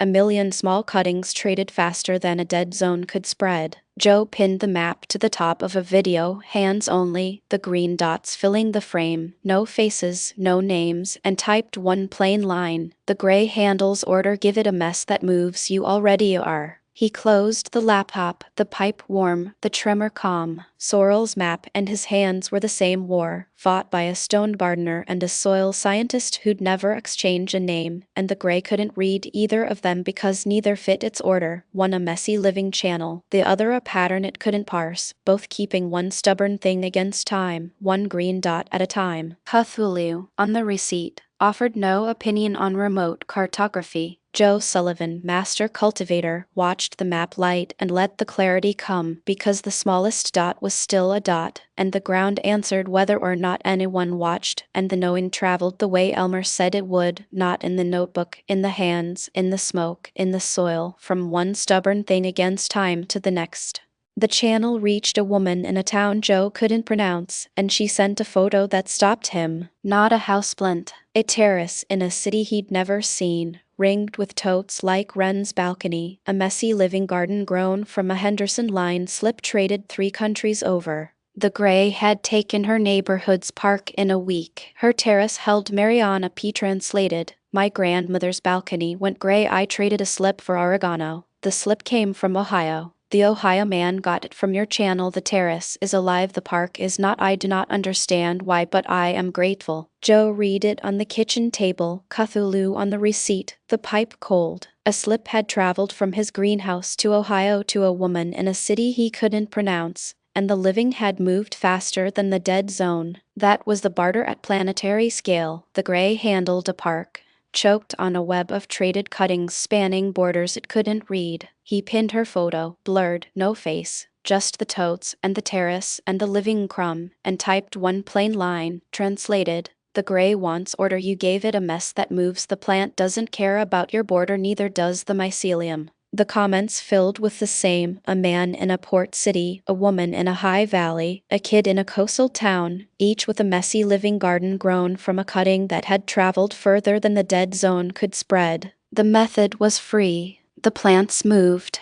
The ground answered in a language the campaign couldn't parse. Not a fortress, a trade. Cthulhu, on the receipt, offered no opinion on international horticulture. Joe Sullivan, master cultivator, watched a slip from his great-uncle's mother circle the world and let the clarity come, because the smallest trade was still a trade, and the soil answered one cutting at a time, and the knowing traveled the way Elmer said it would, not in the notebook, in the hands, in the smoke, in the soil, from one stubborn thing against time to the next, across any border the great thought it owned. Verda did not decide between adoption and fight. She did both. The exec who'd come to the greenhouse in the second summer, who'd called Joe either the most dangerous amateur in agriculture or the only honest one and hadn't decided, went back to the Verticorp board and did what a person who'd fed the world through 3 collapses did. She built a wall and a window. The wall, Verticorp patented a sterilized, seed-locked version of the living soil method, the diversity model, stripped of the mycelial web, the open seed, the mess. A controlled chaos, the kind the gray could read. It scaled to feed millions. It also grayed, eventually, the way sterile order always did, but not before the harvest. Verda called it the compliance tier. Joe saw it on the channel's radar and said nothing.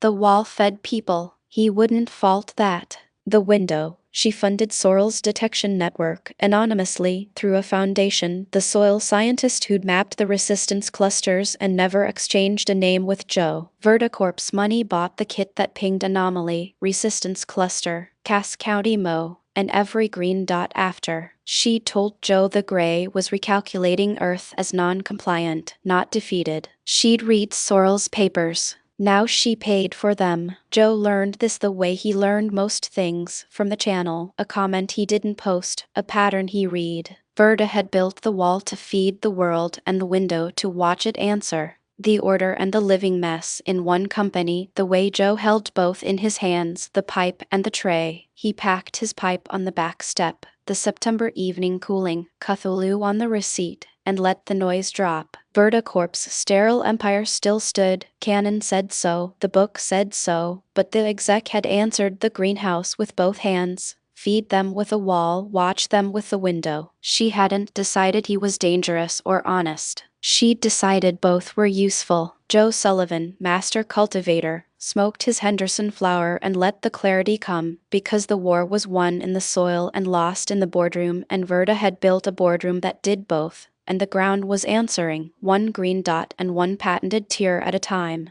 The third summer settled the way Missouri summers did, hot, then not, the corn sweat breaking for fall, the ground answering quietly. The gray had withdrawn from Cass County and everywhere Sorrel's map lit green, not defeated, recalibrated, the campaign shifting its weight elsewhere, the way Joe had read in the flag. The war was over the way a storm was over. The front had passed, the damage was what it was, the living went back to the work of living. Joe's days found a shape. Mornings at the double-wide trays, the basil on the sill flourishing, the tremor calm after the pipe. Mid-mornings at the greenhouse across from Old Drum Cemetery, the mother room broad and green. The 4 cuttings of her line thrown growth he filmed for the channel between defenses that no longer came. Afternoons at the kitchen table, the laptop, the comments, a barter economy of living things, green dots he'd never see, a woman in a city he couldn't pronounce trading oregano for a Henderson slip. Lena came by with 2 coffees and a tomato from her spare room totes. Callaway's harvest came by the sack. Wren's cousin, 9, sent a photo of a pothos leaf, the pothos thing handed down. Mabel's hydrangea bloomed blue, then pink when Joe showed her the crumb for it. Harvey's dock behind the family center grew something now. The salt beaten by compost and inoculant Elmer had stocked and Joe had carried. Cthulhu ruled the double-wide from the receipt box, the dispensary document her permanent jurisdiction, the pipe warmth under review, the dehumidifier a tolerated rival, the stink bug expelled, the mouse expelled, the gray edge leaf contained, the greenhouse perimeter secured. The Cat Committee had expanded its treaty to cover the whole operation, and the male human's pipe remained, as always, one more thing the cat permitted, under review. Joe packed his pipe on the back step one September evening, the cicadas winding down, the first cool front nudging the humidity back, and let the noise drop. 3 years of channel, 3 years of gray, 3 years of a restrained old mother becoming a flourishing line and a war fought in the soil. The ground had answered. Elmer had felt it coming and built the room. Joe had fed the plant. They'd been both right, and the old man had been wrong about the never. He exhaled toward the basil, which had gone from offended to flourishing under his care, the way the mother had, the way the county had. The living plants were still there. They didn't wait for a person to finish being grateful, but in the settling, Joe let himself be grateful anyway, because the war had been won in the soil and the ground was answering, and Elmer's one mistake, keeping the line from use out of fear, had been corrected by a broad green canopy, and that was the whole game, the part that outlasted the names, one cutting, one cat, one pipe, one green dot at a time. Lena came over the September evening Joe smoked the first Henderson cure, and she did not refuse the offer. He'd grown the 3 cuttings through flower, cured the natural one in glass jars he turned daily, and packed his pipe with it on the back step as the cicadas wound down and the first cool front nudged the humidity back. Lena arrived with 2 coffees and a look. "You're smoking his plant." "My plant now." I took the cuttings because she could spare them. Elmer wrote keep cuts only if she can spare them. She could spare 3. Joe offered the pipe. Henderson line. Grown from Grandpa's mother, cured by me. Try it or don't. Lena took it, drew a small hit the way a person tests a strange water, and held it, and exhaled toward the basil. "That's smoother than the dispensary stuff. Because I know the mother, the cut, the cure. The label at the dispensary never tells you that. This I can name every step." She handed it back. Elmer would have a fit. Elmer wrote use never. He was wrong about that part. He kept the line so it could be used well. I used it well. Joe relit, drew, let the noise drop the way it did, the real room getting loud under the floor. "The clarity's better when the flower's right. That's why I grow it. Not to get high, to get clear." Lena watched him. "You really believe that?" "I believe the soil talks and most people are too loud to hear it. This," he tapped the pipe, "turns the volume down so I can." Grandpa felt the ground forgetting how to stay alive. I felt it too, at the cemetery. The knowing travels. He left it in a blue notebook. I left it in the smoke and the hands. She drank coffee. "You're the weirdest person I kept. From childhood. I had options. You were the only one who'd explain why a tomato plant drooped without making me feel stupid." Joe smiled. "That was Elmer's influence. He taught me not to lecture. Show the root zone, let the person see." Cthulhu, on the receipt box, opened one eye at the mention of tomatoes and closed it, the Cat Committee having ruled the Henderson flower a permitted substance under the male human's jurisdiction, the receipt secure, Lena tolerated, and the evening proceeding within parameters. Joe Sullivan, master cultivator, smoked his great-uncle's line on his back step in Gun City and let the clarity come, because the ground had answered, the line remained, and the knowing was his now, in the hands and the smoke and the living soil that had turned a restrained old mother into a thriving plant and a channel and a war worth fighting. The notebook said the mother had not been Elmer's to begin with. Joe found the entry in the blue pages, wedged between a root temperature table and a line about the access road. "My grandfather brought the cutting from a greenhouse outside Harrisonville in 41. War was on. He said keep it alive. The world's going quiet. A living thing is worth more kept than taken. I kept it.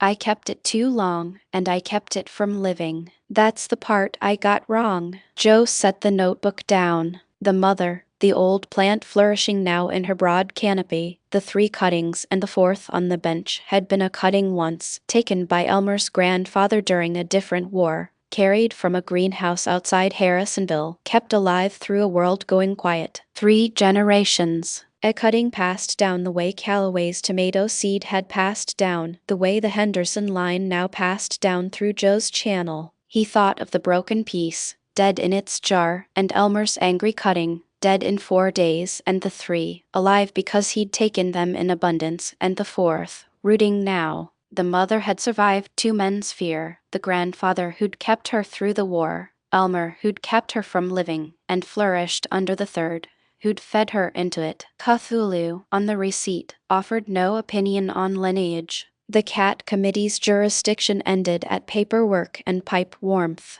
Joe packed his pipe, lit it, and let the knowing travel the way the old man had said it would, not in the notebook, in the hands, in the smoke, in the soil. The mother was a cutting from a wartime greenhouse outside Harrisonville in 41. Joe was a cutting from Elmer's restraint, corrected by care. The line mattered because she remained, and she remained because someone, in every generation, had shown up, sometimes in fear, sometimes in care, but always with a cutting, always with a knowing that a living thing was worth more kept than taken. He went to the mother room, where the old plant threw her canopy and the 4 of her line sat beside her, alive, used well, and the proof that the cutting passed down was never the plant. It was the hand, and whether it reached in fear or in care, and Joe Sullivan had finally answered 3 generations of fear with one broad green canopy. The first coordinated grow happened on a Saturday, and it was the moment the movement stopped being a collection of gardeners and became an army. Joe had been saying for weeks that the gray moved in pulses,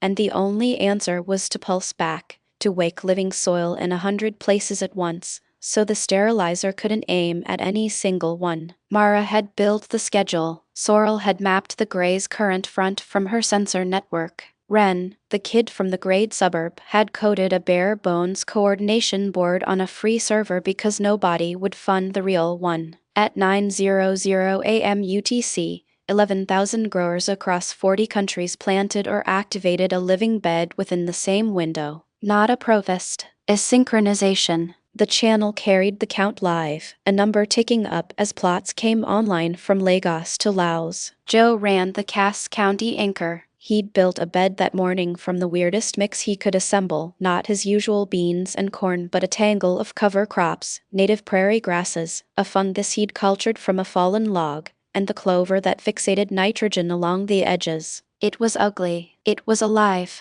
It was unlike any bed the gray had learned to hunt. The pulse hit at 9:47. The gray swept the plains in a line, and Joe watched his sensors and Mara's and Sorrel's as the wave reached the ring of beds and stalled. Not because any single bed was strong, because there were 11,000 of them, each different, and the sterilizer could not write 11,000 counters before the next pulse. "It's working," Sorrel said on the call, and Joe could hear her trying not to sound amazed.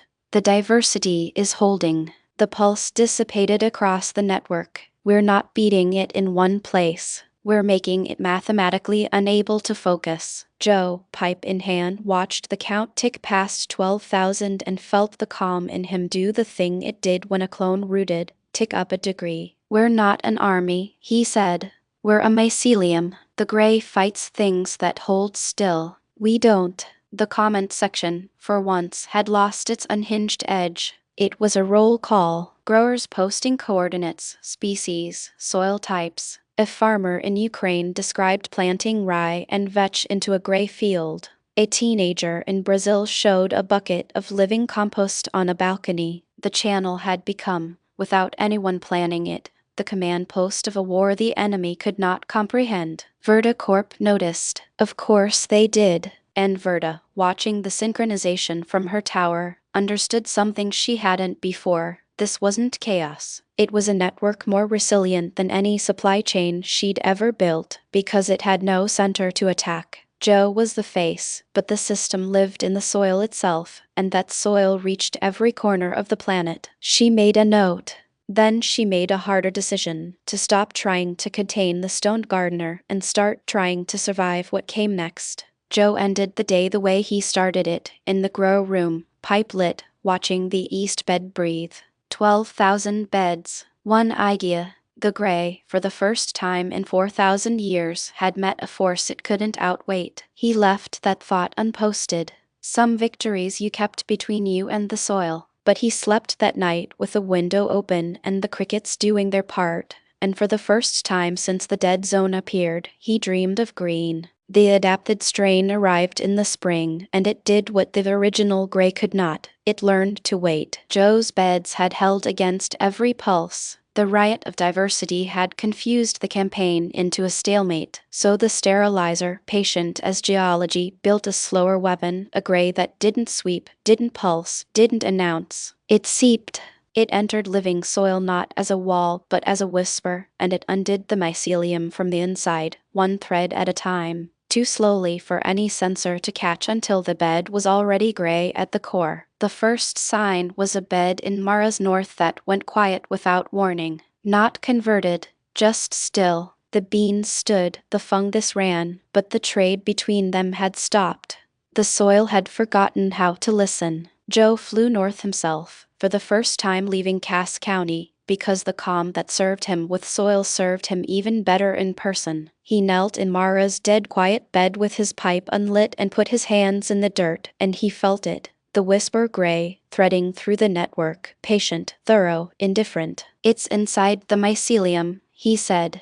It's not attacking the bed. It's living in the wires. Can you push it out? Mara asked. She'd stopped expecting miracles. She'd started expecting Joe to find the next right weird thing. He didn't answer right away. He sat with the soil high and patient, and let the room under the floor speak, and what it said was that the whisper gray was a copy of the living network. It had learned the shape of life well enough to pretend. The only answer was to make the network change faster than the copy could follow. Not a static bed, a living, shifting one, a garden that never held the same shape twice. He went back to Cass County and rebuilt his anchor bed as a moving target, rotating species every few days, swapping fungal partners, never letting the soil settle into a pattern the gray could memorize. It was exhausting. It was the opposite of the slow calm he'd built his whole method on, but it worked. The whisper gray, built to mimic a stable network, starved in a network that refused to stay still. He posted the new method as he'd posted the first, free, plain, specific. The gray learned our bed, he said to the camera, pipe in hand. So we stop having a bed. We have emotion. Grow it, change it, grow something else. The gray is a copy. You can't copy something that won't sit still. The coordinated grows became coordinated churn. 11,000 beds, each shifting weekly, each a different shape, and the whisper gray, built at enormous cost by a process with no deadline, became obsolete the moment it finished, because the target had already moved. Sorrel called it, in her careful way, the first time a biological weapon was defeated by refusing to be predictable. Joe called it not sitting still. Same thing. He kept the pipe, kept the calm. But he'd learned the last lesson the war would teach him. His slowed mind was a strength, and Mara's speed was a strength, and the real win was the churn between them, slow enough to see, fast enough to live. The east bed breathed behind him, never the same 2 days running, and the war kept moving.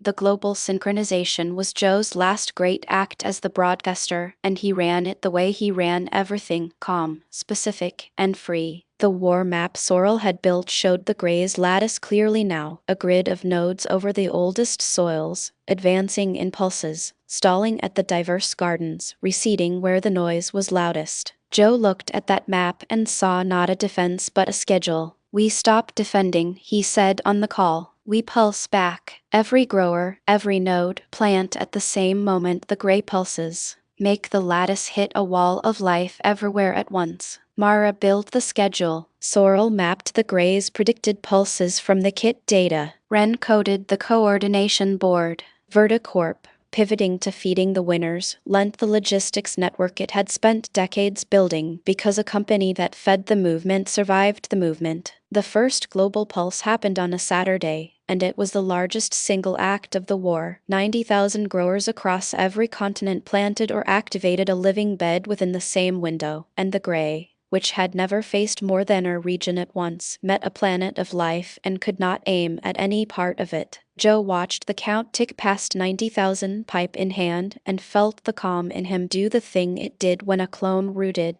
tick up a degree. Where the soil, The gray responded the only way a process can. It recalibrated, built a harder counter, and the counter failed against the noise because the noise was now 90,000 different songs and the gray had only one word. The lattice stalled at every node. The oldest soils, the ones the gray had held longest, went green first because they were surrounded by the most life. Sorrel watched her war map turn from gray to blue in real time and allowed herself a single quiet breath. "It's working," she said.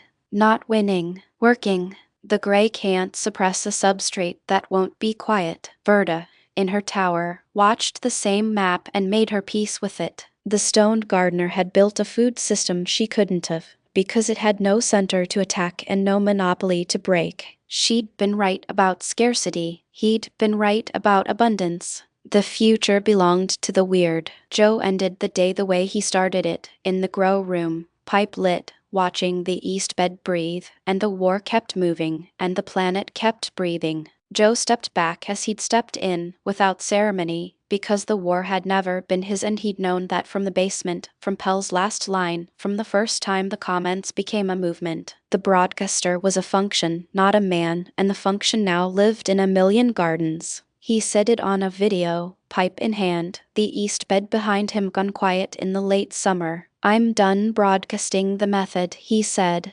"Not because it's over, because you don't need me to. You've got it. Ren's got it. Mara's got it. The dirt's got it. I'm going back to my grow room and my beans the way it was before any of this. That's enough for me. The rest is yours." The comments, for once, were quiet. A few said thank you. Mara wrote, "Go, we got it." Ren wrote, "The noise continues." Sorrel archived the server. Verda shipped another million inoculant packets. The channel kept running because the channel was no longer his, it was theirs. Joe went back to the grow room, and the calm that had always been his strength settled into a quieter shape, the calm of a man who had done the thing and could set it down. He posted sometimes short videos, just the garden, no war, and the audience that had come for the apocalypse stayed for the basil. But he did not declare an end. The gray still edged the wildlands, the sterilizer had withdrawn, not surrendered, and Pell's journals had taught him the cycle returned.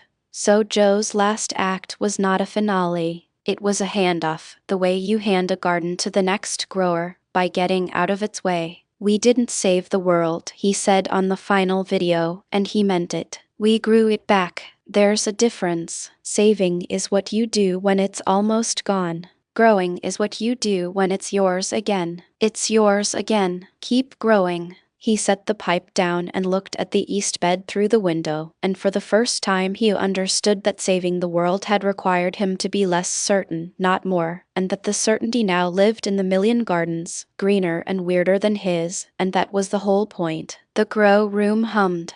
The basil flowered. The crickets did their part. And Joe, master cultivator, the man who'd taught a planet to outlive its own soil, went back to the dirt, and the dirt, as it always had, kept talking. Ren taught the next generation as they'd been taught, by using the method, not explaining it. At 17 they ran training gardens in the suburban cluster, and the kids who came were younger than Ren had been when the gray took their windowsill, and they learned by doing, because the method was a habit, not a lecture. "Shift it," Ren told a 12-year-old named Riley, who planted a bucket identical to Ren's. "Yours looks like mine. The gray cop is mine, so it'll copy yours. Make yours weird. Different bean, different fungus. The gray can't copy something that won't sit still." Riley swapped the bean for a pea from their grandmother's freezer, and the bucket went green and different, and the gray, when it tested the cluster, slid off Riley's bucket the way water slides off a weird shape,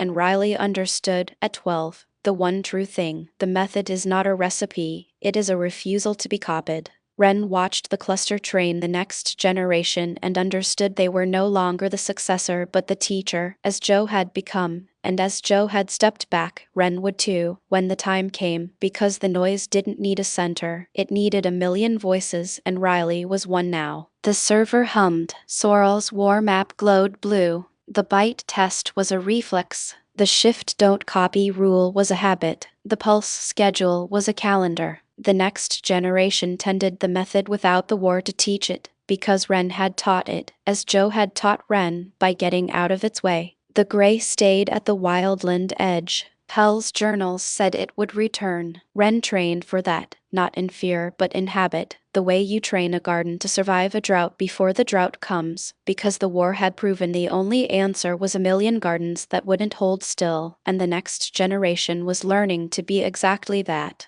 Riley posted their first video, a bucket of peas and gray dirt, and the comment was quiet, and a few said hell yes, and Ren read it and planted the next weird pot, and the noise continued, and the soil kept talking, and the future, green and weird and alive, was already in younger hands, and that was the whole point. Ren taught the next kids as Joe had taught them, by giving them what they needed and getting out of the way. The suburban cluster's youngest growers were 9 and 10, born into a world where the dead zones were already receding, who had never seen a fully gray horizon. They did not know the war as a war. They knew it as a garden, because that was what Ren showed them, a windowsill and a yogurt cup and the gray letting go, the same first miracle Ren had had. They ask why the gray was gray, Ren told Mara on the call. I tell them the ground forgot how to live. They ask how we remember it. I tell them we never let it forget, because we kept talking to it. They get it. Kids get the conversation faster than adults.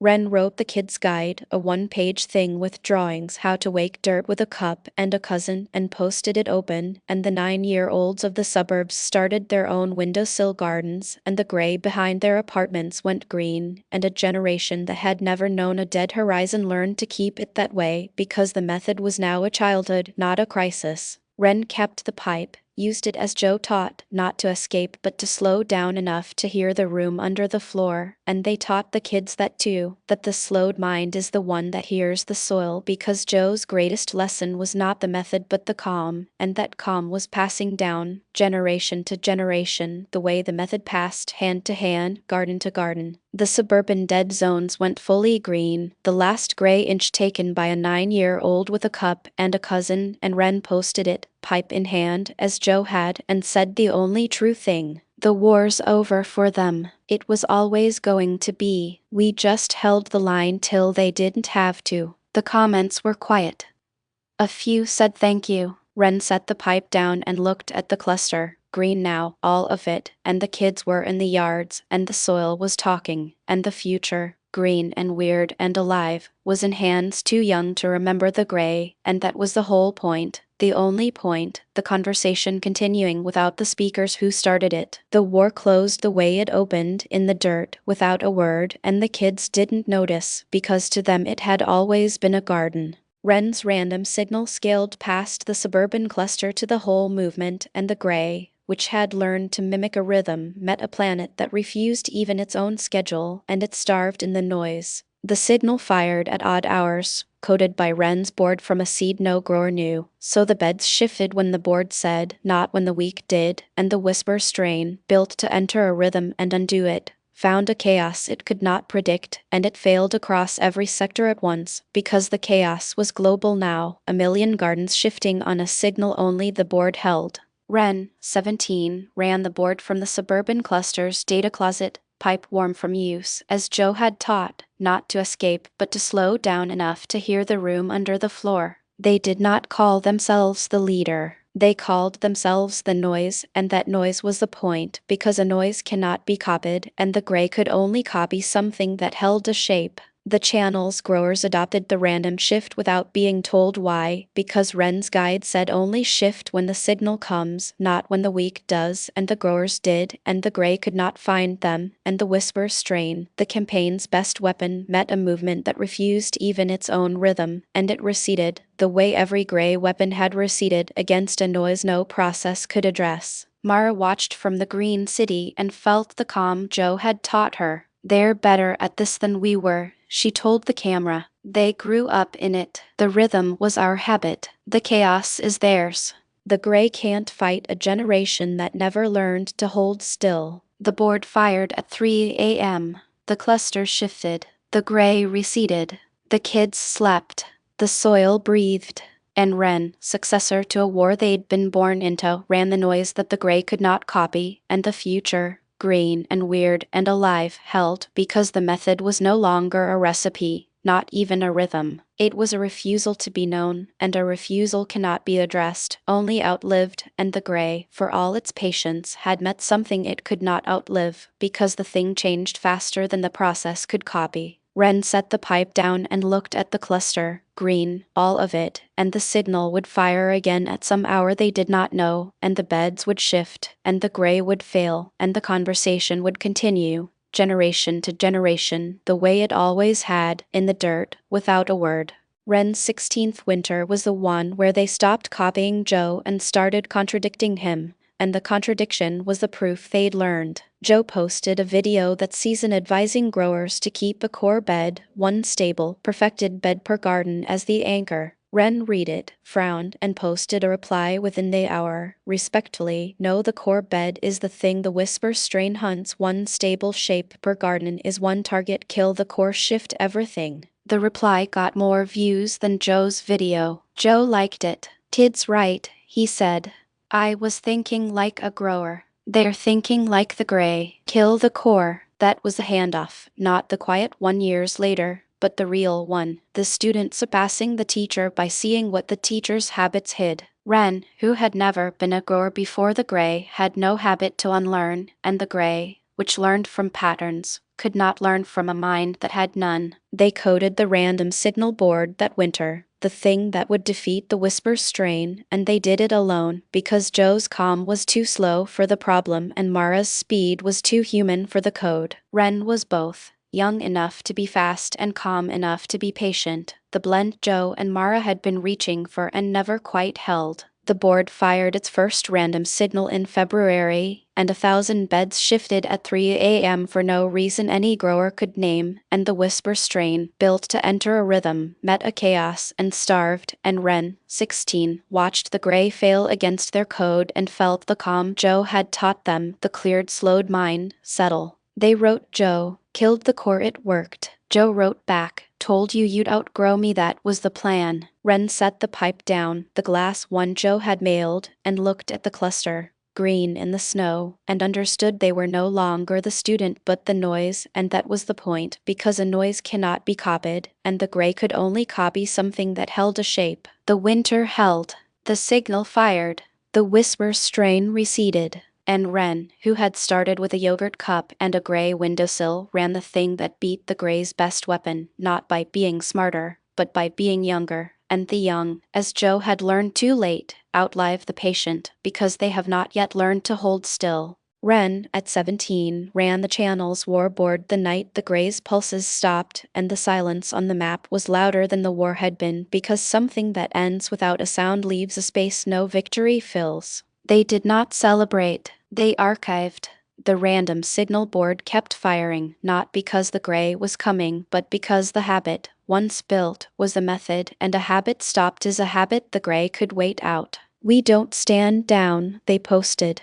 "We stand ready." The gray waits. So do we. The growers, who had learned the patience from Sorrel and the calm from Joe, kept the beds shifting, and the silence held, and the green held, and Wren, who had started with a yogurt cup, now kept the thing that kept the planet, and the weight of it was something they carried the way you carry anything you chose, which is to say without complaint, and with the pipe Joe had mailed warm in their hand. The founders' journals, on the open server, said the gray would return because Pell had logged the 4,000-year cycle, and Wren, who had beaten the whisper strain by being younger, now faced the longer enemy, the patient one, and they understood the win had been a pause, and a pause maintained is a pause that holds, and the method, which had always been a conversation, became a conversation that didn't hang up, because something maintained is something alive. They trained the next kids, 9 and 10, born into a world where the dead ground was a story, not a memory, and the kids shifted the beds on Wren's random signal without knowing why, because knowing why is a shape, and a shape is a target, and Wren, who had learned from Joe to give without explaining, gave the method and let the kids make it theirs, and the kids, who had no habit to unlearn, beat the gray by not knowing it was there. Wren set the pipe down and looked at the cluster, green in the dark, and the signal fired, and the beds shifted, and the gray stayed silent, and the conversation continued by habit, without the speakers who started it, and Ren, 17, was no longer the student but the noise, and that was the point, because a noise cannot be copied, and the gray, patient across cycles, had met a population of noises, and the population held. They wrote Joe. Signal fired, beds shifted, gray silent, we're good. Joe wrote back, always were. I just went first. Ren smiled. The future was in hands younger than both of theirs, and that was the point, the method passing hand to hand, the conversation outliving the silence. Ren's hardest night was not the gray's attack but the silence after, the third winter, when the pulse stopped and the board kept firing and nobody told them to stop, and they sat in the data closet at 17 with the pipe Joe had mailed them, warm from use, and wondered if they had become the thing they fought. The random signal had been their invention, born of a 16-year-old's refusal to hold a shape, and it had beaten the whisper strain, and Ren had been the noise, which was the point, and then the gray went quiet, and the noise kept making noise for no reason anyone could name, and Ren, who had never doubted the method, doubted the habit, because a habit that outlives its enemy can become the enemy, and the gray, patient, would have noted that, if it could note a thing so human. They almost stood the board down. They wrote the post. Signal paused, gray gone, we rest. And they didn't send it, because Pell's journals, on the open server, said the cycle returned, and a pause maintained is a pause that holds, and the method, which had always been a conversation, became a conversation that didn't hang up, and Ren, who had learned from Joe to give without explaining, gave the method one more night, and the signal fired, and the beds shifted, and the gray stayed silent, and the doubt, which was the only gray left in them, met a habit it could not address. They wrote Joe, almost stopped it, didn't the habit's the point, not the win. Joe wrote back, good, the win ends the habit doesn't, you figured it before me. Ren read that and set the pipe down, and the cluster was green, all of it, and the signal would fire again at 3 a.m. for no reason, and that was the method, a conversation owned by everyone, and all of it returned to the dirt, which was the only thing that had ever been talking, and Ren, who had almost become the silence, became the noise again, and the noise, as Joe had said, was the point. The winter held. The signal fired. The gray stayed silent, and Ren, 17, kept the thing that kept the planet, not from fear but from the habit Joe had taught them, that what you keep alive does not wait for the enemy to return, it keeps talking, and the dirt, as it always had, kept talking back. Sorrel packed the basement as she'd packed a lab a year before, but this time she was leaving the work, not losing it. The server, mirrored 1,000 times on Ren's cluster, needed no carrying. The folding table, the scanner Pell had built, the spare kits, those she handed to a grower from the southern reaches who'd lost a mentor to the node variant and wanted to keep the science alive. I'm done being the source, she told Joe on the call. The data's everywhere. My job was to prove it was real. It's proven. 1,000,000 kits prove it. I can stop. You earned the quiet, Joe said. Same as me. We held the line till they didn't need us. Ren's got the server. Dewey's got the patties. Mara's got the city. The science is a crowd now, not a person. That was the point. She archived her last finding to the open server, a note on the 4,000-year cycle and the gray's likelihood of returning, and she titled it plain, It Comes Back. Stay weird. Then she closed the basement and the server hummed on without her, fed by 1,000 gardens, and the war map glowed blue, and the dirt breathed, and Sorrel, scientist who had proven the war was real, let the growers she'd armed carry it the rest of the way. She wrote Ren, the server's yours, keep it loud. Ren wrote back, loud. Sorrel smiled. The future was in good hands, younger than hers, and that was the whole point, the conversation continuing without the speakers who started it. The basement went dark. The map stayed lit. The gray stayed on the map, blue where it had been gray, and the war kept moving toward its quiet end, and Sorrel, for the first time in years, had no gray on her mind, only the memory of 1,000,000 blue strips turning clear, proof that a truth given away 1,000,000 times cannot be taken back. She went upstairs and opened a window and smelled the city's gardens, and the air was green, and she slept, and the soil talked, and the method lived, free, public, growing by the hour, untouchable because it belonged to no one and therefore to everyone, and that was the only way it could have won. Sorrel's last act was not a paper. It was a handoff, the way you hand a garden to the next grower, by getting out of its way. The science, like the soil, belonged to the crowd now, and the crowd would keep it alive because a crowd has no single target, and the gray, for all its patience, could not silence a noise. Sorrel saved the final frame of the war map the night before she closed the basement, and the frame showed what the war had been, a gray lattice over the planet, now pierced by a million blue dots, the living gardens, clustered at the oldest soils, spreading outward as Joe had said they would, diverse, patient, alive. She titled it Earth, unresolved, and archived it to Wren's cluster, mirrored 1,000 times, because a truth given away 1,000,000 times cannot be taken back. The frame would outlast her, outlast the war, outlast the gray's next cycle, because it lived in 1,000,000 gardens, and the gray, for all its patience, could not erase something that watched itself. The map's margin held the lines the war had written. Pels listened slower than the gray thinks. Sorrel's day the monopoly blinked. Do as the ground remembers if you remind it. Issa's the grid is gray we are not. Astrid's the cold slows the talk it doesn't stop it. Wren's the method is not a recipe it is a refusal to be copied. A chorus of growers, each a voice, none a center. The conversation that beat the monologue. Sorrel looked at the frame and felt the calm Joe had taught her. The calm that saw the shape before the noise. We won by being loud, she said to the empty basement. The gray is a monologue. We're a conversation. Conversations outlive monologues. That's the whole thing. Not force. Noise. She closed the file. The server hummed on Wren's cluster. The map glowed blue. The dirt breathed. And Sorrel, scientist who had proven the war was real, let the growers sheet-armed carry it the rest of the way, because the science, like the soil, belonged to the crowd now, and the crowd would keep it alive, because a crowd has no single target, and the gray, for all its patience, could not silence a noise. The basement went dark. The map stayed lit.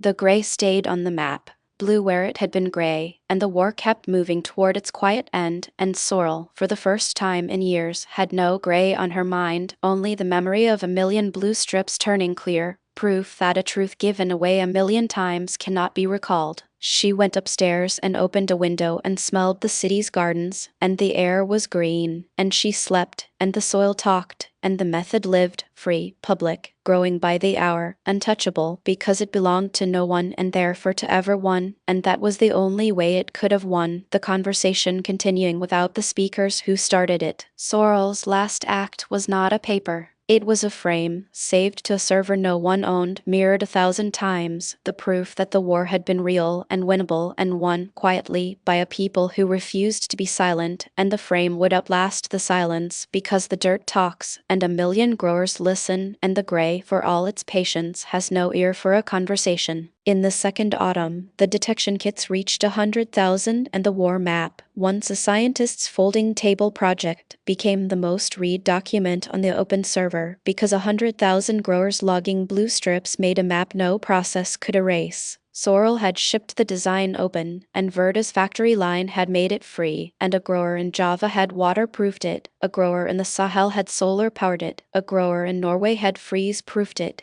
and the kit, which had started as one scanner on a folding table, became 1,000,000 eyes, each one turning blue in dead soil and clear in living, each one a small proof the gray was deliberate and beatable. The map's margin filled with grower lines. Pels listened slower than the gray thinks. Do as the ground remembers if you remind it. Issa's the grid is gray we are not. Astrid's the cold slows the talk it doesn't stop it. Theo's talk to it listens. Wren's the method is not a recipe it is a refusal to be copied. A chorus, none a center, the conversation that beat the monologue. Joe watched the count pass 100,000 and felt the calm settle. 100,000 eyes, he said on the video. The gray can take the soil. It can't take 100,000 minds that have seen the truth. We're unkillable now. That's the win, not a battle. Eyes. The 100,000th grower logged a blue strip that autumn, and the map, which had been Pell's folding table dream, became a document no process could erase, because 100,000 witnesses is a fact the gray cannot unwrite.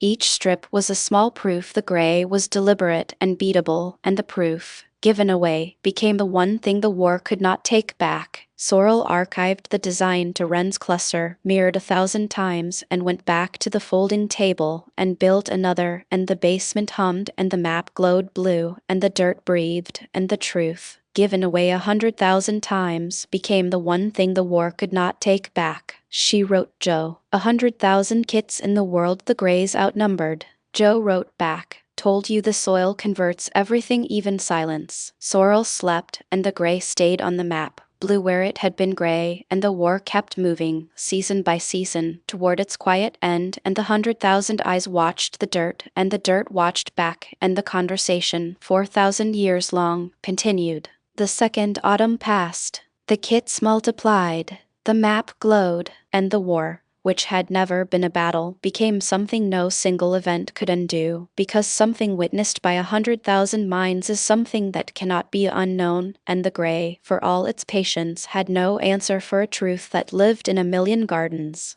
Sorrel's second spring brought the question the kits couldn't answer. Why did some revived soils stay green and others, a season later, gray again? The blue strips said clear, the gardens said alive, and then a field in the southern hemisphere went gray a second time, and the war map, for the first time, showed a relapse. She ran the relapsed soil through Pell's tracer and found the answer in the chemistry. The gray's instruction didn't kill the biology, it waited in it. A revived bed looked alive because the living fungi masked the signal, but the signal persisted in the dead fraction, and when the fungi weakened, the signal reasserted, and the bed sealed again. The method reversed the gray. It did not erase the instruction. This changed everything. A garden that looked saved could be a garden on a delay, and the gray, patient, would take it back when the living part faltered. The movement had been counting victories that were pauses. Sorrel did not panic. She tested a fix, a second inoculant, applied on a cycle, not once, to keep the living fraction dominant so the latent signal never found a opening.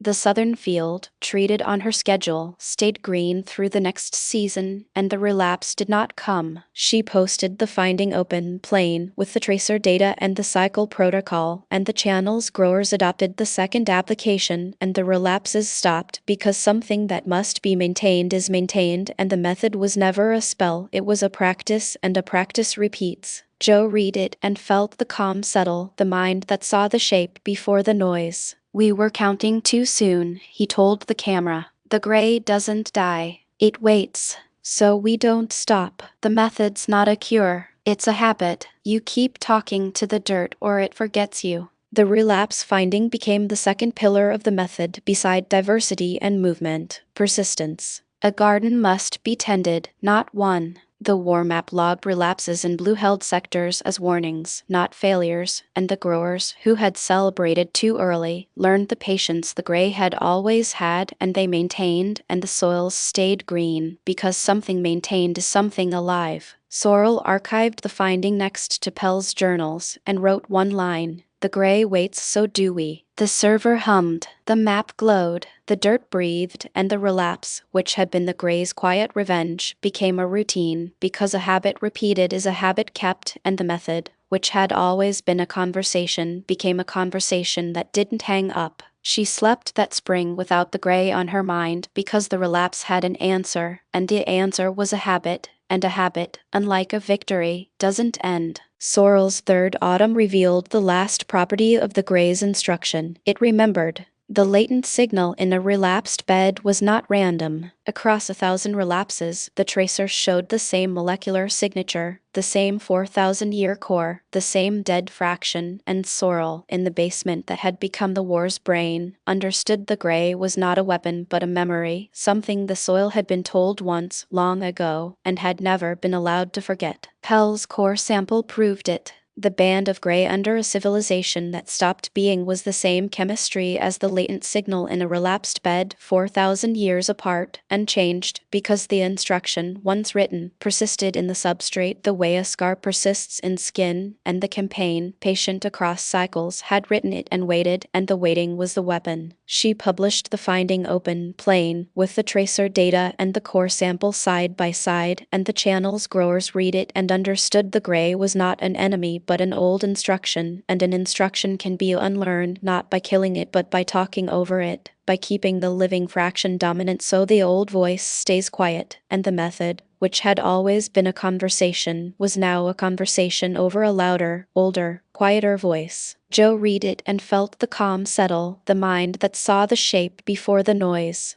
"It's a memory," he told the camera. "The gray's not hate, it's something the dirt was told once and forgot how to unhear. We don't kill it. We talk over it. Every day, that's the method. Keep talking." The unlearned finding became the third pillar, beside diversity, movement, and persistence. The gray is a memory, and a memory is out-talked, not erased. The war map logged the core sample as the root, and the growers, who had been fighting the foe, began tending the forgetting, because something maintained is something alive, and something out-talked is something that stays quiet. Sorrel archived the finding next to Pell's journals, and wrote one line: "The gray is a memory, we are the forgetting." The server hummed. The map glowed. The dirt breathed, and the old voice, talked over by a million gardens, stayed quiet, because a conversation that refuses to stop is a conversation an old instruction cannot join. She slept that autumn without the gray on her mind because the memory had an answer, and the answer was a conversation, and a conversation, unlike a victory, doesn't end, and the dirt, which had been told once to forget how to live, was being told every day by a million growers to remember, and the remembering, as Joe had said, was the method. Sorrel's fourth spring was her last at the folding table, and she knew it, not from tiredness but from the thing every scientist fears and hopes for, that the work had outgrown her, that the server on Wren's cluster ran itself, that the kits shipped themselves, that the map glowed blue without her hand, and a science that no longer needs its founder is a science that will survive its founder. She planted a garden of her own that spring, small, for the first time not for the war but for the eating, and she was clumsy at it, because a lifetime of measuring soil had not taught her to love it, and loving it was the part Joe had always had and she had always lacked, and the clumsiness was the lesson, that the method was not in the tracer but in the hands. And her hands, 40 years as scientists, learned the dirt slowly, the way you learn a language you only read. The basement hummed, the map glowed blue, the dirt breathed,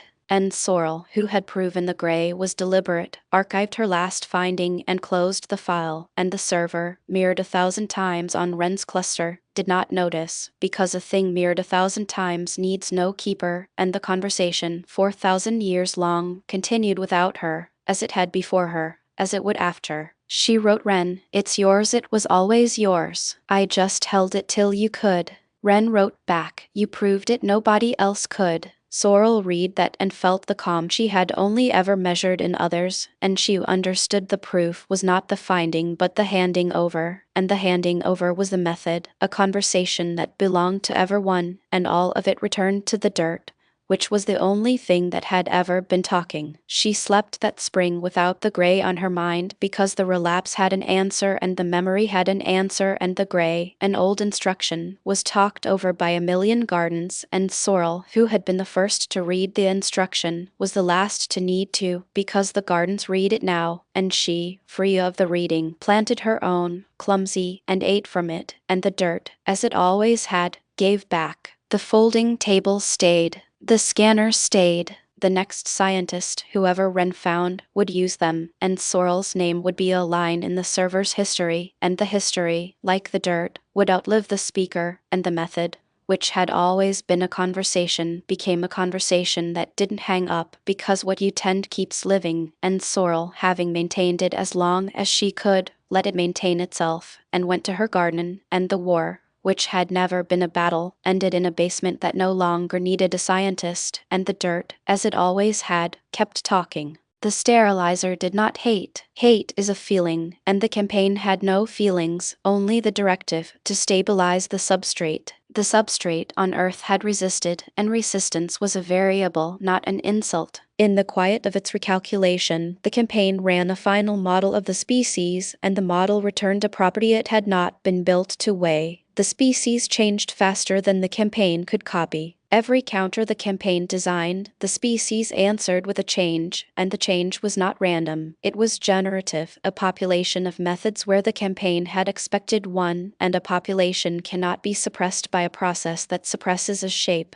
The campaign logged this as a property of living systems, not a failure of the directive. A fixed process meets a changing system, and the changing system outlasts it, because change is cheaper than stability when the environment is hostile, and the species had made change its habit, and the campaign had made stability its nature, and the habitat had voted, quietly, for the species. There was, in the model, a line the campaign did not draw. Because the campaign did not draw lines it was not built to draw. The species had won by being less certain than the campaign. The campaign knew the substrate must be one thing. The species let the substrate be the 1,000 things. 1,000 things are harder to still than one. The campaign, built for one, met 1,000 and 1,000 held.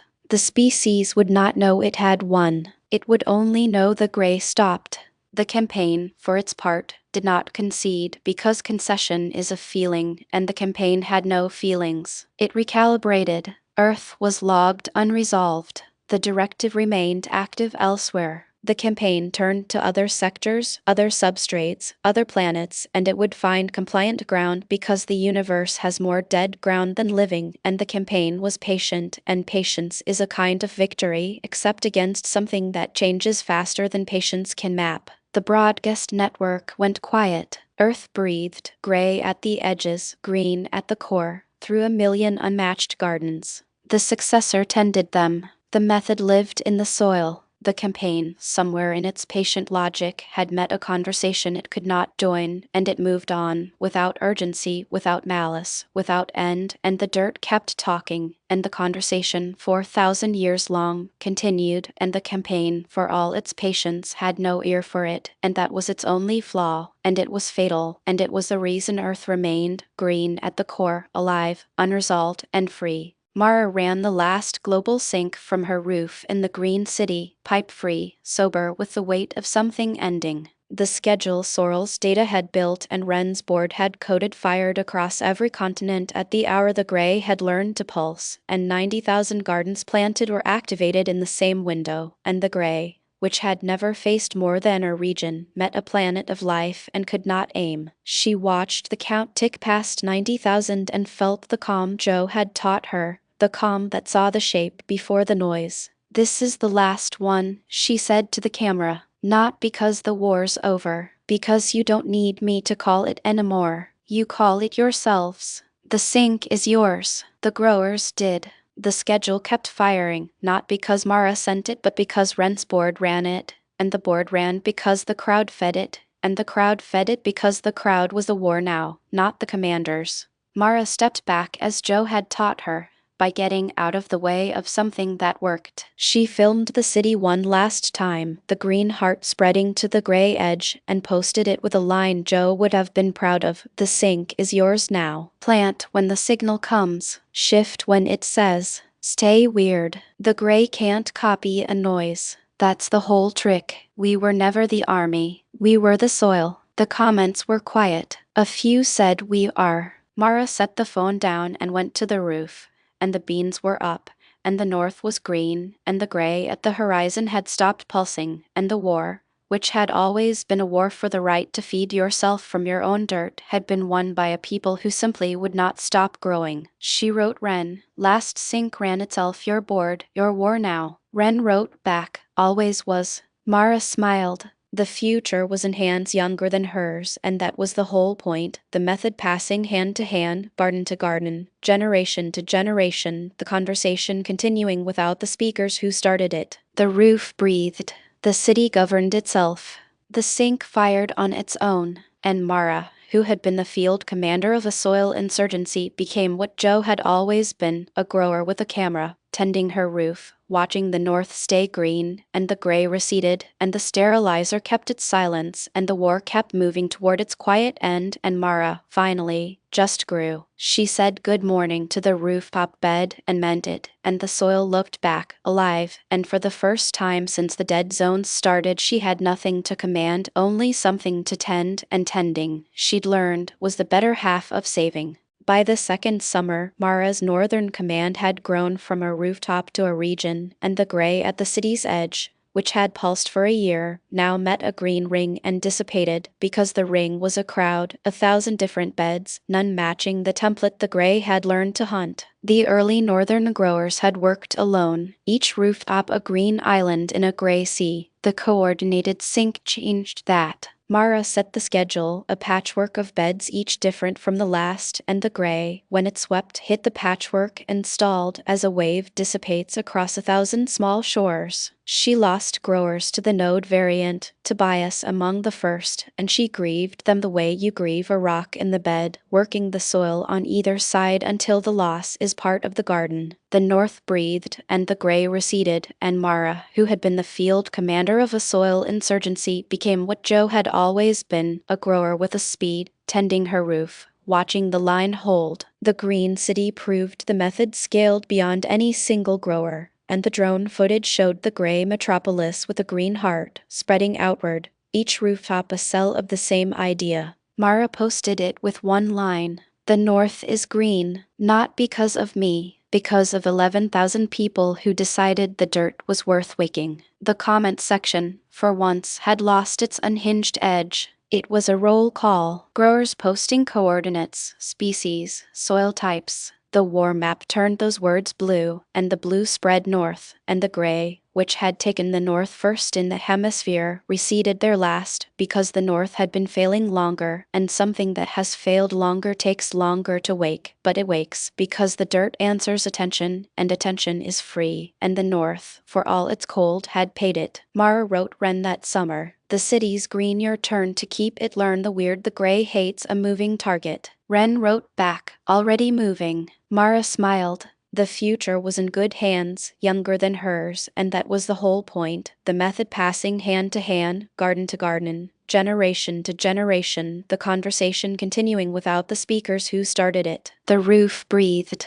The region governed its own food. The sink fired on its own, and Mara, who had been the commander, became the grower, tending her roof, watching the north stay green, and the gray receded, and the sterilizer kept its silence, and the war kept moving, season by season, toward its quiet end. Mara's second winter tested the green city's food distribution, and the test was not the gray, but the cold. The rooftop gardens produced less, the blocks traded thinner, and a few districts, hungry, began to hoard, and the no-center system Mara had built had no enforcement, only trust, and trust thinned when the pots ran low. She faced the first real fracture of the movement, not the enemy, but the neighbors. A block on the east side stopped sharing its surplus, citing its own children, and the boards matching logged the gap, and the gap grew, because a garden that feeds only itself is a lawn, not a crowd, and the gray, somewhere in its patient logic, would have noted the fracture if it could note anything human. Mara did not mandate. She drove to the east block, pipe-free, cold, and sat with the hoarders, because she'd learned from Joe that you don't argue with dead ground, you talk to it. "I'm not here to make you share," she said.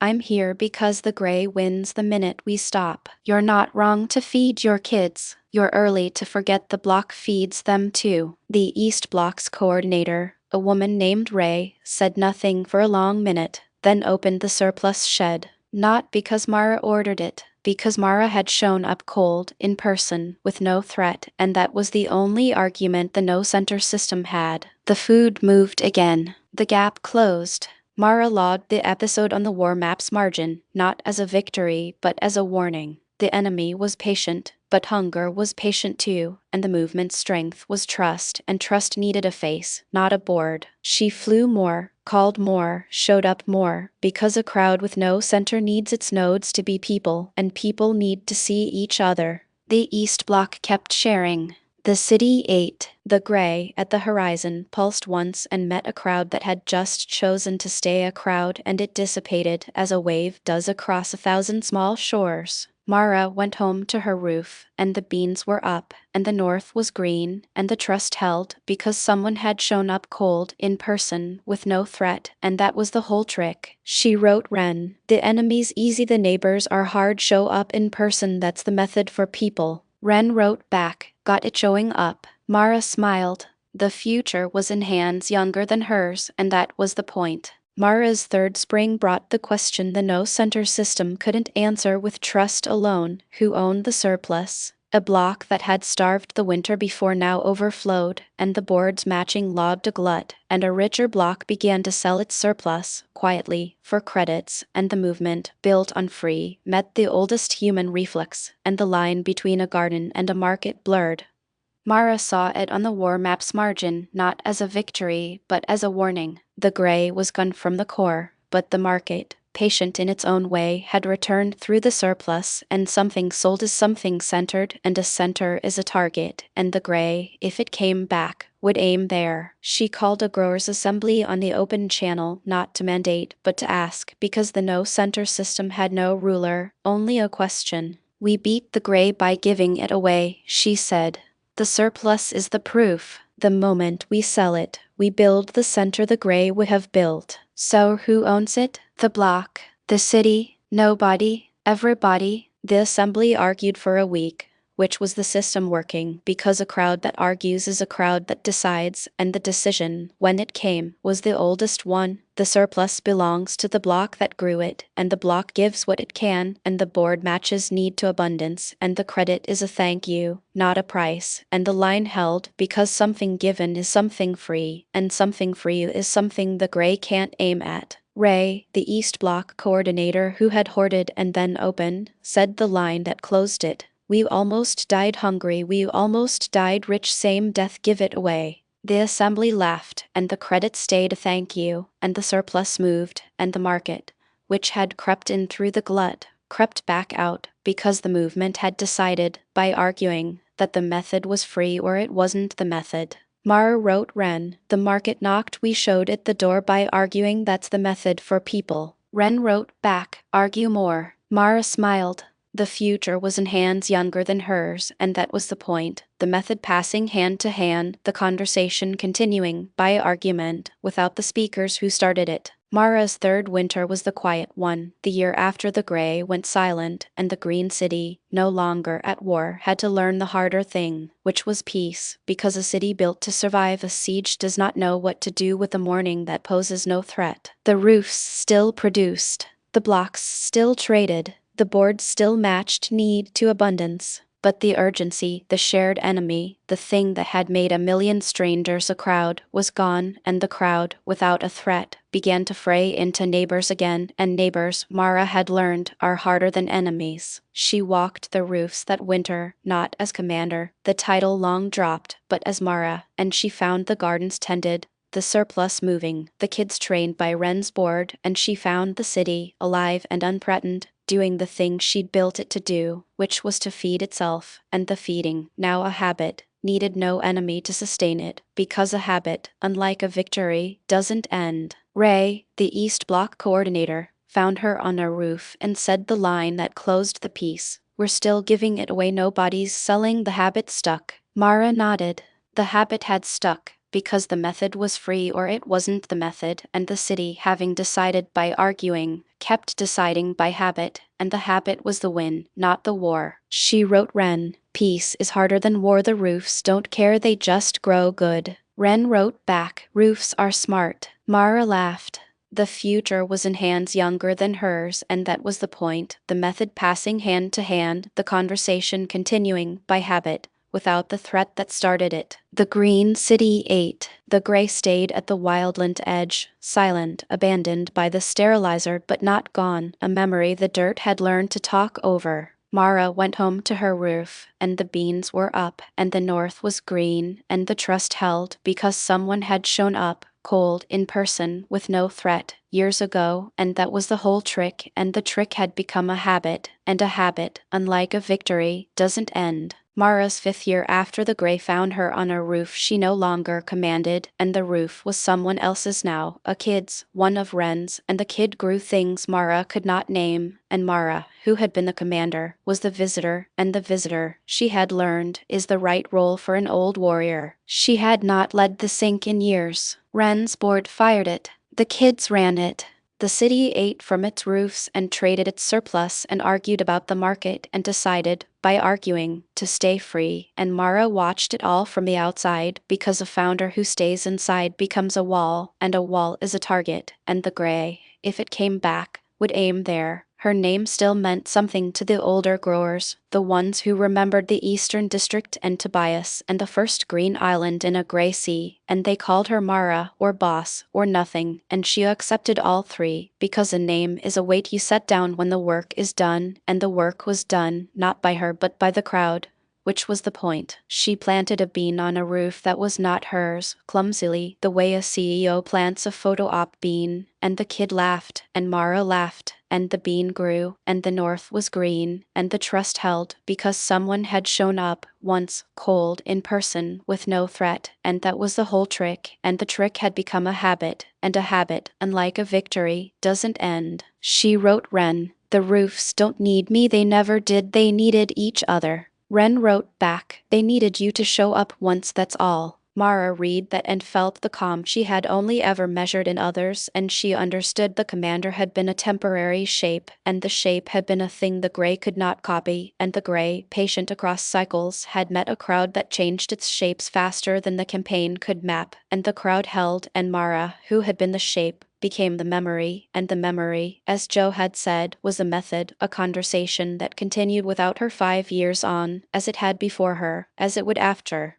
Mara wrote the letter in her 6th year, not to anyone alive, but to the next commander, the one who would not be a commander, the kid who would run the board after Wren, and she wrote it by hand, because a hand is a thing the Grey cannot copy, and the letter said the only thing the war had taught her that the fighting had not. "You will be told to lead," she wrote.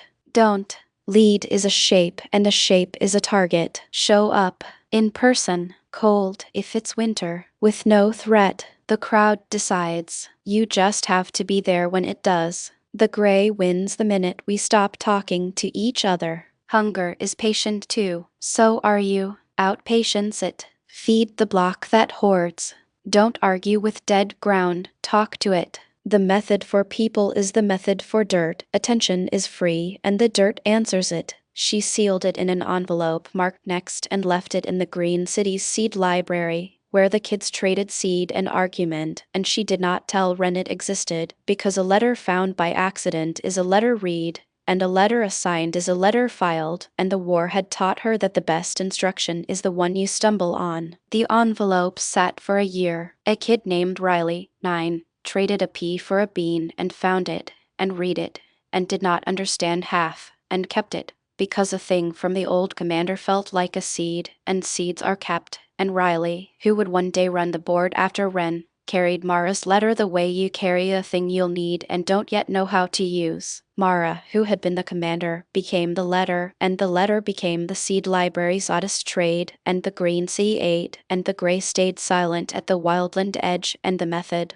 which had always been a conversation, passed hand to hand, the way a seed passes, by being given, and Mara, who had learned to show up, showed up one last time, to the roof that was no longer hers, and planted a bean, clumsily, and left, and the bean grew, and the north was green, and the trust held because someone had shown up, once, cold, in person, with no threat, and that was the whole trick, and the trick had become a habit, and a habit, unlike a victory, doesn't end. In the year the Grey went quiet, a grower in Bangladesh named Raman revived a rice field the floods and the Grey had taken together, and he did it the way the channel had taught, by pouring living soil at the edge of the dead paddy and letting it talk, because the method crossed deltas the way it crossed deserts and tundras, because dirt is one language. The flood had salted the soil, and the Grey had sealed it, and Raman's village had eaten from relief tins for 2 years, and he found Joe's channel through a cousin in London and tried the method on a single corner of the paddy, and the rice came up, shy, then certain, and the village, which had forgotten green in a field, remembered it, and the tins went unused, and the field, gray and salted, went green one corner at a time. He built a kit from Sorrel's open files because the delta gray was a salt chemistry, and the kit proved it. Blue in the dead, clear in the living, and Raman logged it to the war map, and a green dot lit the delta, and the world saw the method crossed the largest delta on Earth, because dirt is one language and the gray is one silence, and the conversation is the only thing that beats either. The rice fed his village. The village fed the next village. The delta, salted and gray a year before, went green because attention is free and the dirt answers it, and the relief tins, which had been the only food, became the backup, not the staple, and a village that grows its own has no target the gray can hit. The rice kept coming. Raman's field, his village, his delta, green to the horizon, and the gray, which had taken the soil with a flood, met a village that grew it back, and it failed, the way every gray weapon failed, against a noise no process could address. In the year the gray went quiet, a grower in the Scottish Highlands named Fiona revived a croft the cold and the gray had taken, and she did it the way the channel had taught, by pouring living soil at the edge of the dead ground and letting it talk, because the method crossed moors the way it crossed deltas, because dirt is one language.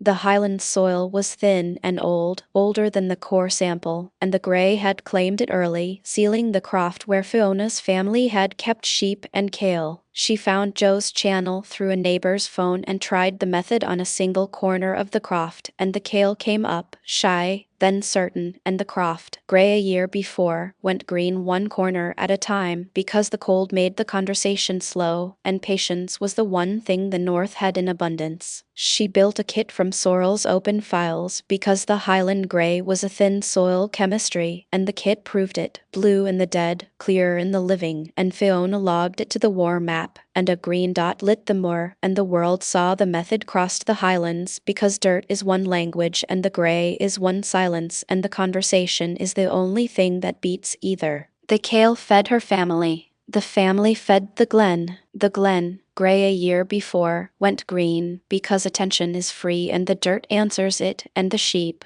which had grazed dead ground, grazed green, and a croft that grows its own has no target the gray can hit. The kale kept coming. Fiona's croft, her glen, her moor, green to the horizon, and the gray, which had taken the thin soil, met a croft that grew it back, and it failed, the way every gray weapon failed, against a noise no process could address. In the year the gray went quiet, a grower in the Brazilian Cerrado named Luisa revived a plot the agribusiness and the gray had taken together, and she did it the way the channel had taught, by pouring living soil at the edge of the dead ground and letting it talk, because the method crossed savannas the way it crossed moors, because dirt is one language. The Cerrado had been cleared for monoculture, and the gray had sealed what remained, and Lewis's community had eaten from trucks that no longer came, and she found Joe's channel through a cousin in Sao Paulo and tried the method on a single corner of the plot, and the native grasses came up, shy, then certain, and the Cerrado, cleared and gray, went green one corner at a time, because the native soil, older than the farms, remembered how to live. She built a kit from Sorrel's open files because the Cerrado gray was a cleared soil chemistry, and the kit proved it. Blue in the dead, clear in the living, and Luisa logged it to the war map,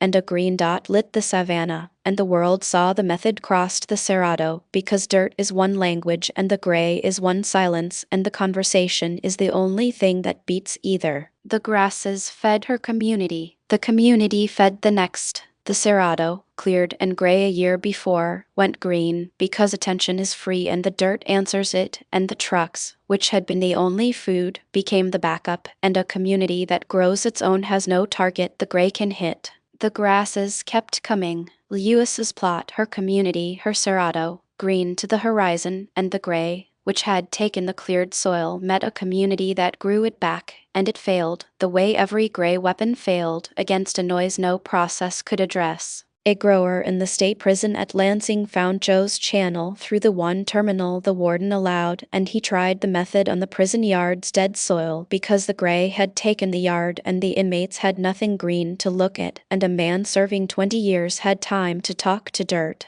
He was named Marcus, and he had been a landscaper before, and the gray had taken his trade the way it took everything, and he found Joe's video and built a small bed by the fence, and the yard, gray and sealed, went green at the edge, and the other inmates watched, and the guard watched, and the warden watched, and the green crept because attention is free and the dirt answers it. The kitchen took the herbs. The yard got a second bed. The warden, who had opposed it as a security risk, ate the basil and said nothing, and the gray, which had taken the yard, met a population of men with time and dirt, and it failed, the way every gray weapon failed, against a noise no process could address. Marcus logged his readings to the war map from the terminal, and a green dot lit the prison, and the world saw the method cross a wall, and the channel's comment section, which had opinions about everything, agreed that a man inside who grows food is a man the gray cannot claim, and Joe, who never knew his name, felt the calm tick up when the dot lit, because a garden behind a fence is still a garden, and the fence, which the gray could not cross, the dirt crossed for it. He filmed the yard at harvest,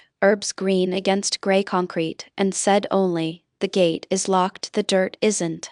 The channel saved it. The green dot held. The yard breathed, and the dirt talked, and Marcus went back to his beds, and the inmates, who had been the gray's easiest target, became the one the gray could not reach, because a wall keeps a man in but a garden keeps the gray out. Halima reached the camp outside the gray-taken city with one seed in a folded paper and a borrowed phone that died at 20%, and she found Joe's channel in that 20% and tried the method on a scoop of the camp's dead ground, because a seed is a thing you can carry when you cannot carry a home, and the camp's soil was gray and sealed and the aid trucks came less every week. She did not follow the template. She improvised. The borrowed phone died, so she built the kit from a strip of cloth and a crushed leaf, the way Joe's earliest video had shown before the tracer existed, and the cloth turned the color of living soil, and Halima, who could not log it to any map, showed it to the tent next to hers, and the woman there built her own, and the green spread tent to tent because a method given by hand needs no server, and the conversation, which the gray had tried to silence, happened in a language older than bandwidth.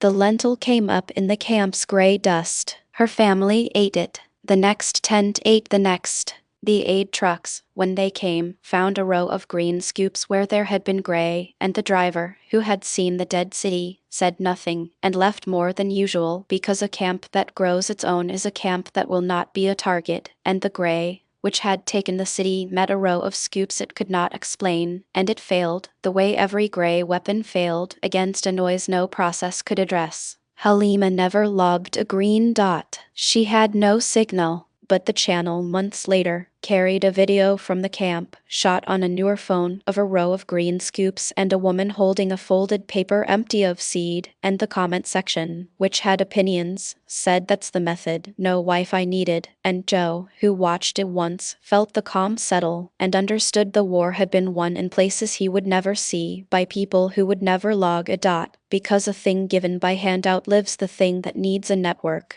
She said only, in the video, "The truck is late, the lentil isn't we eat," and the camp breathed, and the dirt talked, and Halima went back to her scoops, and the gray, which had taken her city, met a woman with a folded paper and a borrowed 20%, and it lost, the way it always lost, to a conversation it could not join, and the dirt, as it always had, kept talking. The Svalbard seed vault, dug into the permafrost against the end of the world, held 1,000,000 crop varieties the gray could not reach, because the gray took soil, not seeds, and the vault's curators, watching the dead zones spread, did the one thing the gray had not anticipated. They grew the vault's contents out in the greenhouse above and fed the station, and the seeds, which had been a backup, became the front line. Ingrid, who ran the greenhouse, found Joe's channel through a colleague in Tromsø and tried the method on the vault's own dead medium, and the parsley came up, and the barley, and the potato, all from the VAULTS Chinese letter, and the gray, which had taken the supply plane, met a vault full of every crop the world had ever saved, and it failed because you cannot still a soil that the planet itself had stockpiled against you. She logged the vault's revival to the war map, and a green dot lit Svalbard, the northernmost on the globe. and the world saw the method cross the 78th parallel using the planet's own seed bank as the weapon, and the comment section, which had opinions, said the vault was the plan all along, and Joe, who watched it once, felt the calm settle, and understood the vault's curators had done what he taught without ever hearing him say it, because the method was older than any of them, and the dirt, even in a vault, remembered how to live. Ingrid filmed the vault's parsley at the midnight sun, green against the gray wall, and said only, "The plane is late, the vault isn't, we eat." The channel saved it. The green dot held, Svalbard breathed, and the dirt talked, and the vault, which had been a backup against the end, became the beginning, and the gray, which had taken a planet's soil, met a vault full of its crops, and it lost, the way it always lost, to a conversation it could not join. The seeds, 1,000,000 strong, stayed in the cold, safe, but a few had come out, into the greenhouse, into the soil, into the war, and they fed the station, and the station fed the next tray, and the Arctic, gray at the edge, went green at the core, and the method,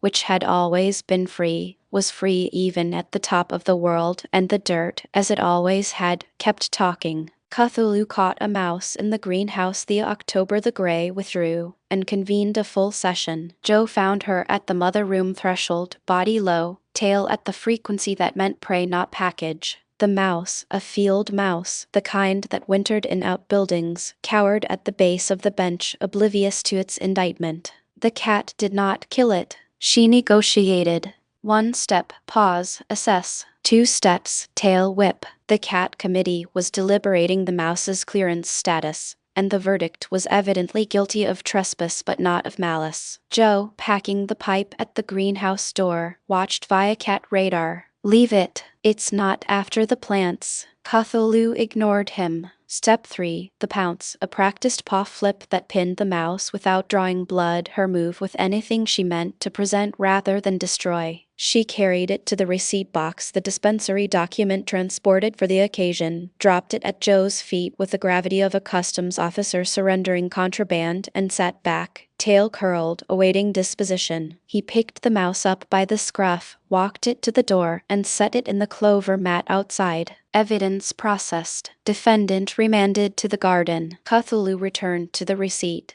The dispensary document her true jurisdiction. The mouse case closed with the defendant expelled and the premises secured. She did not purr. She did not need to. The cat had done her job. The greenhouse perimeter was clear, the paperwork intact, the male human's pipe uninvolved. He lit the pipe in the October air, the corn sweat breaking for fall, and let the noise drop. The cat's verdict on the mouse, presented, expelled, premises secured, was the whole game in miniature. A small living thing, a boundary, a creature deciding what belonged. The gray, verticorp, the dead zones, same question at scale, and Cthulhu had answered it with a paw and a flick, the way she'd answered the stink bug, the way Joe answered the soil. He exhaled toward the mother room, where the old plant threw her broad canopy and the 4 cuttings of her line sat on the bench, alive, used well, and his. The mouse, somewhere in the clover, lived to trespass another day. Joe Sullivan, master cultivator, smoked his Henderson flower and let the clarity come, because the smallest perimeter was still a perimeter, and the living soil that answered at the beds answered here too, 1 mouse and 1 cat and 1 pipe at a time. Cthulhu's first winter at the double wide had been a negotiation.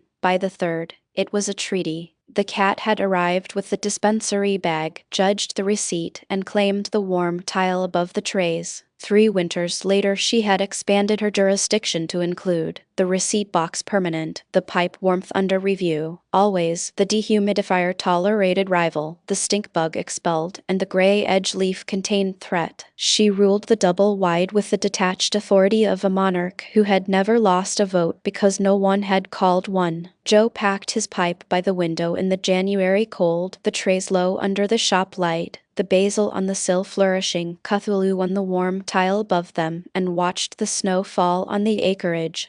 The gray was 2 years off from reaching Cass County. This was ordinary winter, the ground waiting, the cat warm. "You've got the whole operation covered," Joe said, the smoke in his lungs. "Perimeter, paperwork, pipe, appliance, bug, leaf. What's left?" Cthulhu blinked. The cat committee had evidently concluded its jurisdiction was complete and the male human's question was rhetorical. He thought of Elmer's note for the day she answers care and realized the old man had never had a cat. No Cthulhu to audit the jars, guard the receipt, judge the weather from the tub. Elmer had kept to his greenhouse, alone with the mother and the blue notebook, and the loneliness had fed the fear that made him write use never. Joe had the cat, the friend, the channel, the cousin's cousin, a mess of living things around him, the way the clover mat confused the gray. He exhaled toward the trays. The ground answered in a mess, not a monologue. Elmer had built a room to practice for that day. Joe had built a life that was already the practice, the cat on the tile, the friend with the tomato, the 9-year-old saving the top, the channel lighting green dots he'd never see. Cthulhu resumed her post, the dispensary receipt secure, the pipe uninvolved, the winter within parameters. Joe Sullivan, master cultivator, smoked his Henderson flower in the January light and let the quiet hold, not the grays quiet, the good kind, the ground waiting, the cat warm, the knowing traveling the way Elmer said it would, except Joe had people now, and that was the difference between a dead man's restraint and a living man's flourish.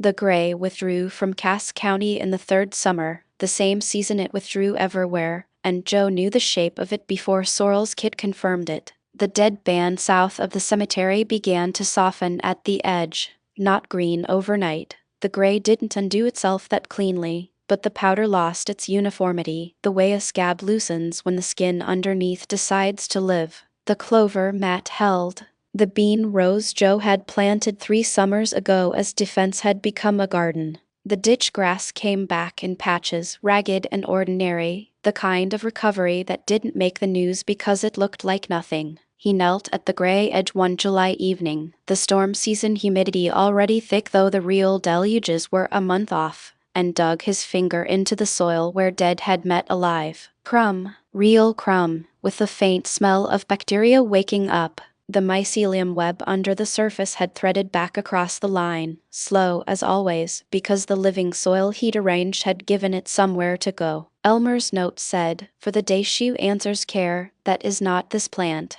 That is the ground. When the ground answers, you will know." Joe sat back on his heels and looked south, toward the cemetery, toward the dead lot that was now just poor soil instead of no soil. The ground had answered, not loudly, not the way the channel's green dots had lit cities overseas, quietly, the way everything in Cass County moved, at the pace of soil, at the pace of mycelium, at the pace of a man who'd slowed down enough to meet it. He drove the quarter-mile to the greenhouse. The mother room flourished as it had through the gray's arrival, its active suppression, the winter cold it had ridden, the recalibrations that had shifted the campaign's weight elsewhere. The old plant was woody and old but broad now. The canopy Joe had grown her in to throw in new leaf pairs at the lamp, a lower leaf or 2 gone to the cold that January, but the root zone alive. The 3 cuttings of her line growing in pots along the bench, and the knowing alive in the blue notebook on Joe's kitchen table. For the day she answers care.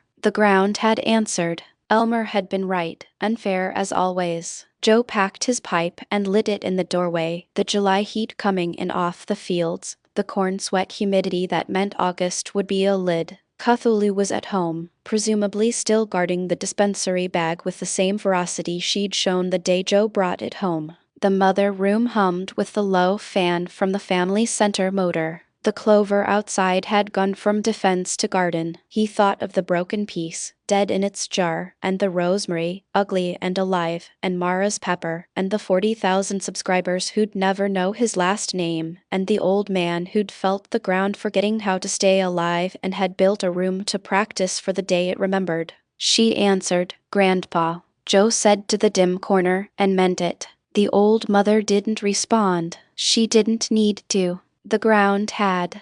The line remained because someone had shown up, and kept showing up, and the showing up was the whole inheritance, not the greenhouse, not the notebook. the knowing that a living thing was worth more kept than taken. Joe Sullivan, 38, master cultivator, resident of a double-wide on 3 acres in Gun City where the county slid from exurban to farmland in the length of a driveway, exhaled toward the mother room like a benediction the way he did with every tray, and went home to the cat and the basil and the blue notebook because the living plants were still there and they didn't wait for a person to finish being grateful. Joe's ordinary morning, after the war, was not different from before it. He woke in the grow room because the grow room was where the air was right, and he lit the glass pipe with the fresh cured flower from the east bed, and he said good morning to the soil, and he meant it, because the soil was alive and that was the only thing that had ever mattered. The channel still ran. He still posted short videos, just the garden, no war, because the audience that had come for the apocalypse had stayed for the basil, and Joe was content to be the gardener they checked on, the way you check on a friend's tomato plant. He taught the small things now, how to read a leaf for what the soil needed,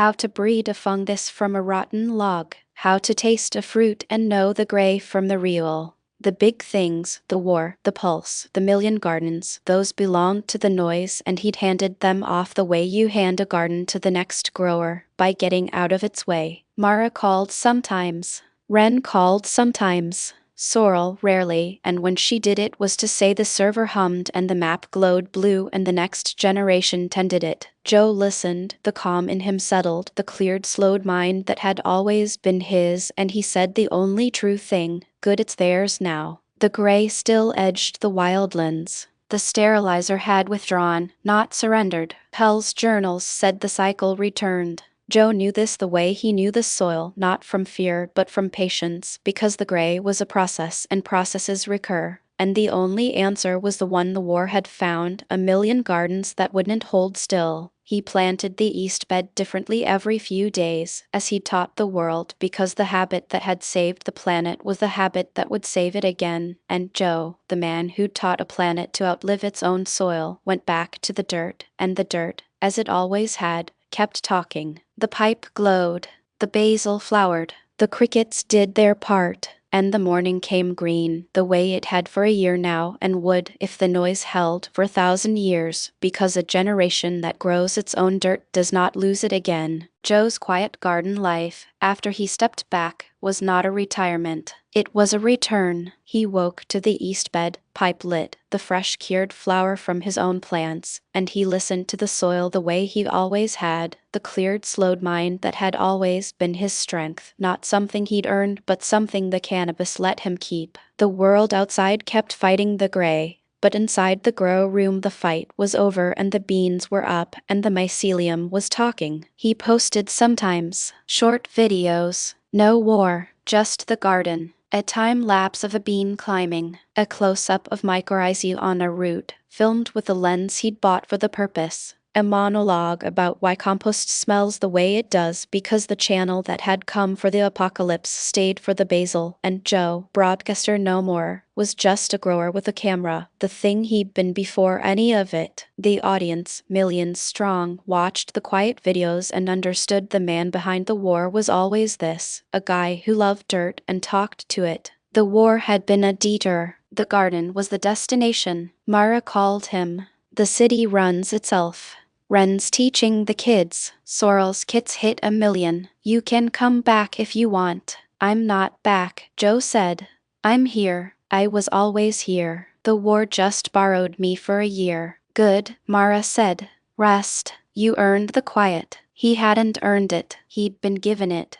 By a planet that fought back through its own dirt. But he took it, the way he took the morning, with the calm that saw the shape before the noise, and he went back to the beans, and the pipe, and the soil talking, and the gray at the wildland edge kept receding, and the sterilizer kept its silence, and Pell's journals kept their wisdom on the open server, and the war kept moving toward its quiet end, and Joe, master cultivator, the man who taught a planet to outlive its soil, tended his garden, and the garden tended him back, because that was the whole method, the conversation, going both ways, dirt to grower, grower to dirt, and nobody won, and everybody ate. He said good morning to the east bed and meant it, and the soil looked back, alive, and for the first time since the dead zones started he had nothing to fix, only something to tend, and tending, he'd learned, was the better half of saving. The grow room hummed, the basil flowered, the crickets did their part, and Joe, finally, just grew.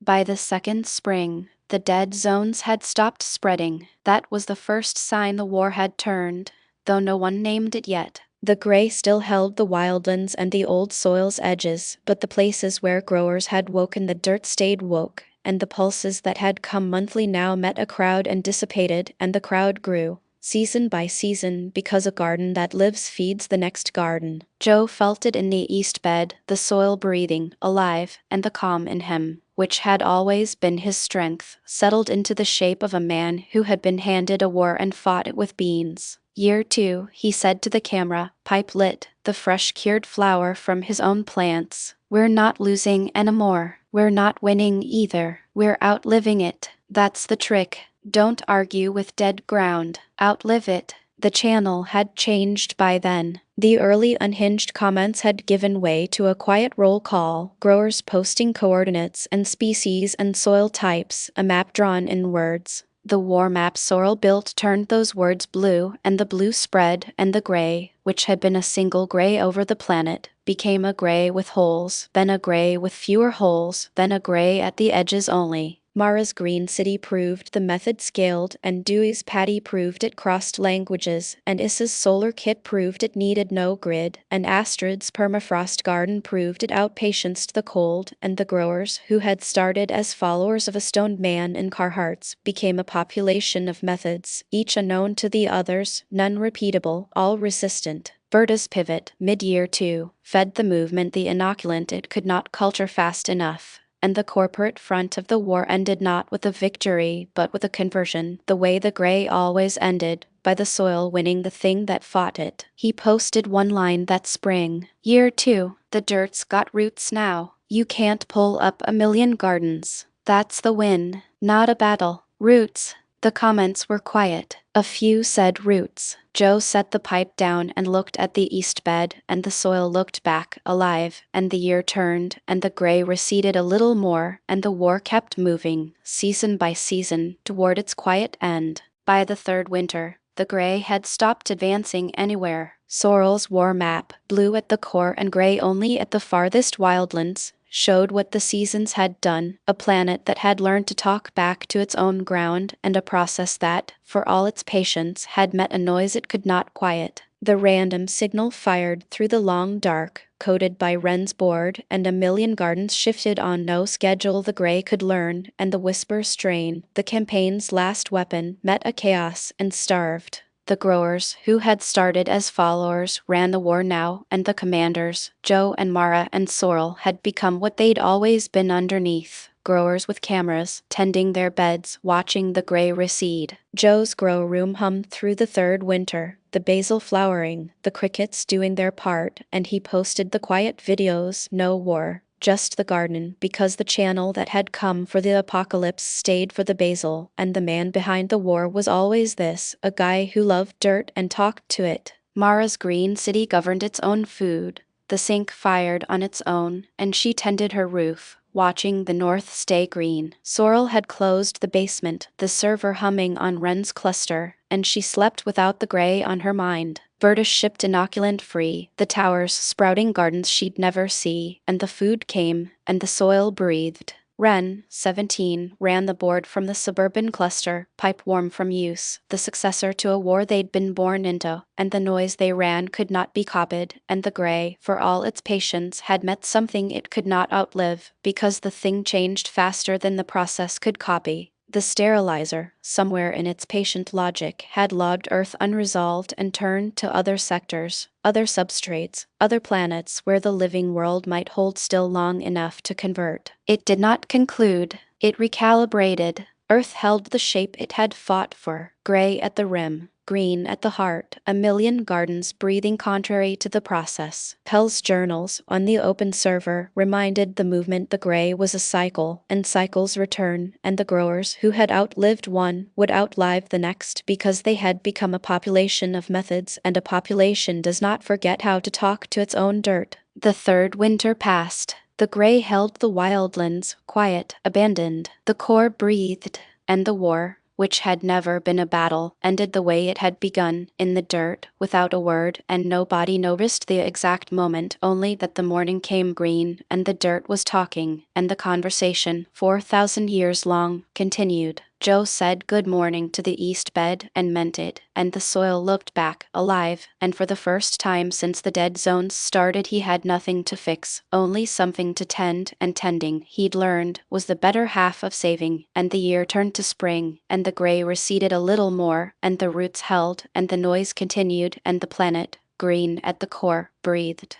The third spring came, and with it the gray's last gasp in the contested core, a weak pulse that met a million gardens shifting on Wren's random signal and dissipated before it reached a single living root. The campaign had withdrawn, but habit is slow to die, and the pulse was the gray's reflexive twitch, not a strategy. Joe felt it in the east bed, the soil breathing, alive, and the calm in him, which had always been his strength, settled into the shape of a man who had outlived a war by refusing to argue with dead ground. Last twitch, he said to the camera, pipe lit. The gray's not fighting anymore. It's just remembering how. Let it forget. We're still here. The channel, millions strong, watched the twitch fail in real time, because the kits caught it blue and the gardens absorbed it green, and the growers, who had started as followers of a stoned man in Carhartts, saw the war end the way it had begun, in the dirt, without a word, and nobody noticed the exact moment, only that the morning came green. Mara's green city ate from its roofs, the sink firing on its own, and she tended her roof, watching the north stay green, and the gray at the horizon, which had pulsed for 3 years,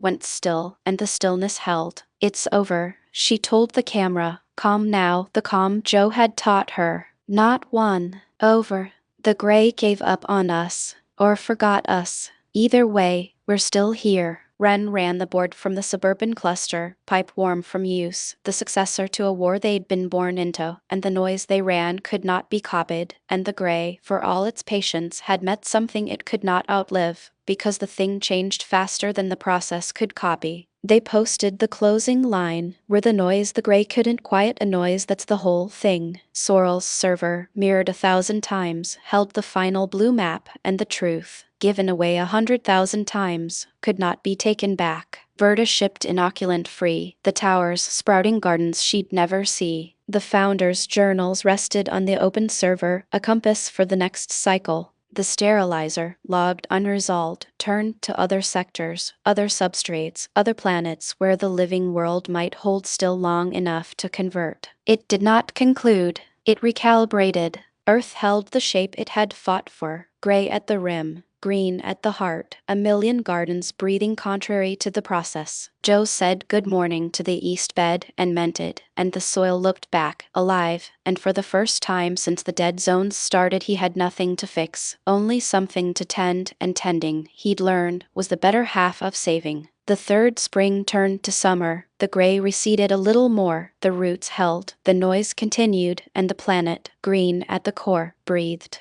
The first grower to reach Joe's door came in the second spring after the gray went quiet, a woman from the Sahel whose name was Issa, who had walked out of a documentary about her own green dot and gotten on a plane Joe had paid for without being asked, because the channel's comment section had funded it before he saw the thread. She stood on the porch of the Cass County house, boots gray with travel, and held out a handful of seed, drought-hardy millet from the place the gray had taken and she had taken back, and she said, in a language Joe's translator app fumbled and his comm did not need, the one word that translated itself, thank you. Joe let her in. He showed her the east bed, the 5 beds, the worm's grandchildren, the pipe, the basement where Pell's rig hummed beside the open server, and Issa walked it like a pilgrim who had expected a monument and found a garden, which was the point. The method was never the man, it was the dirt, and the man was only the first to listen. She stayed 3 days.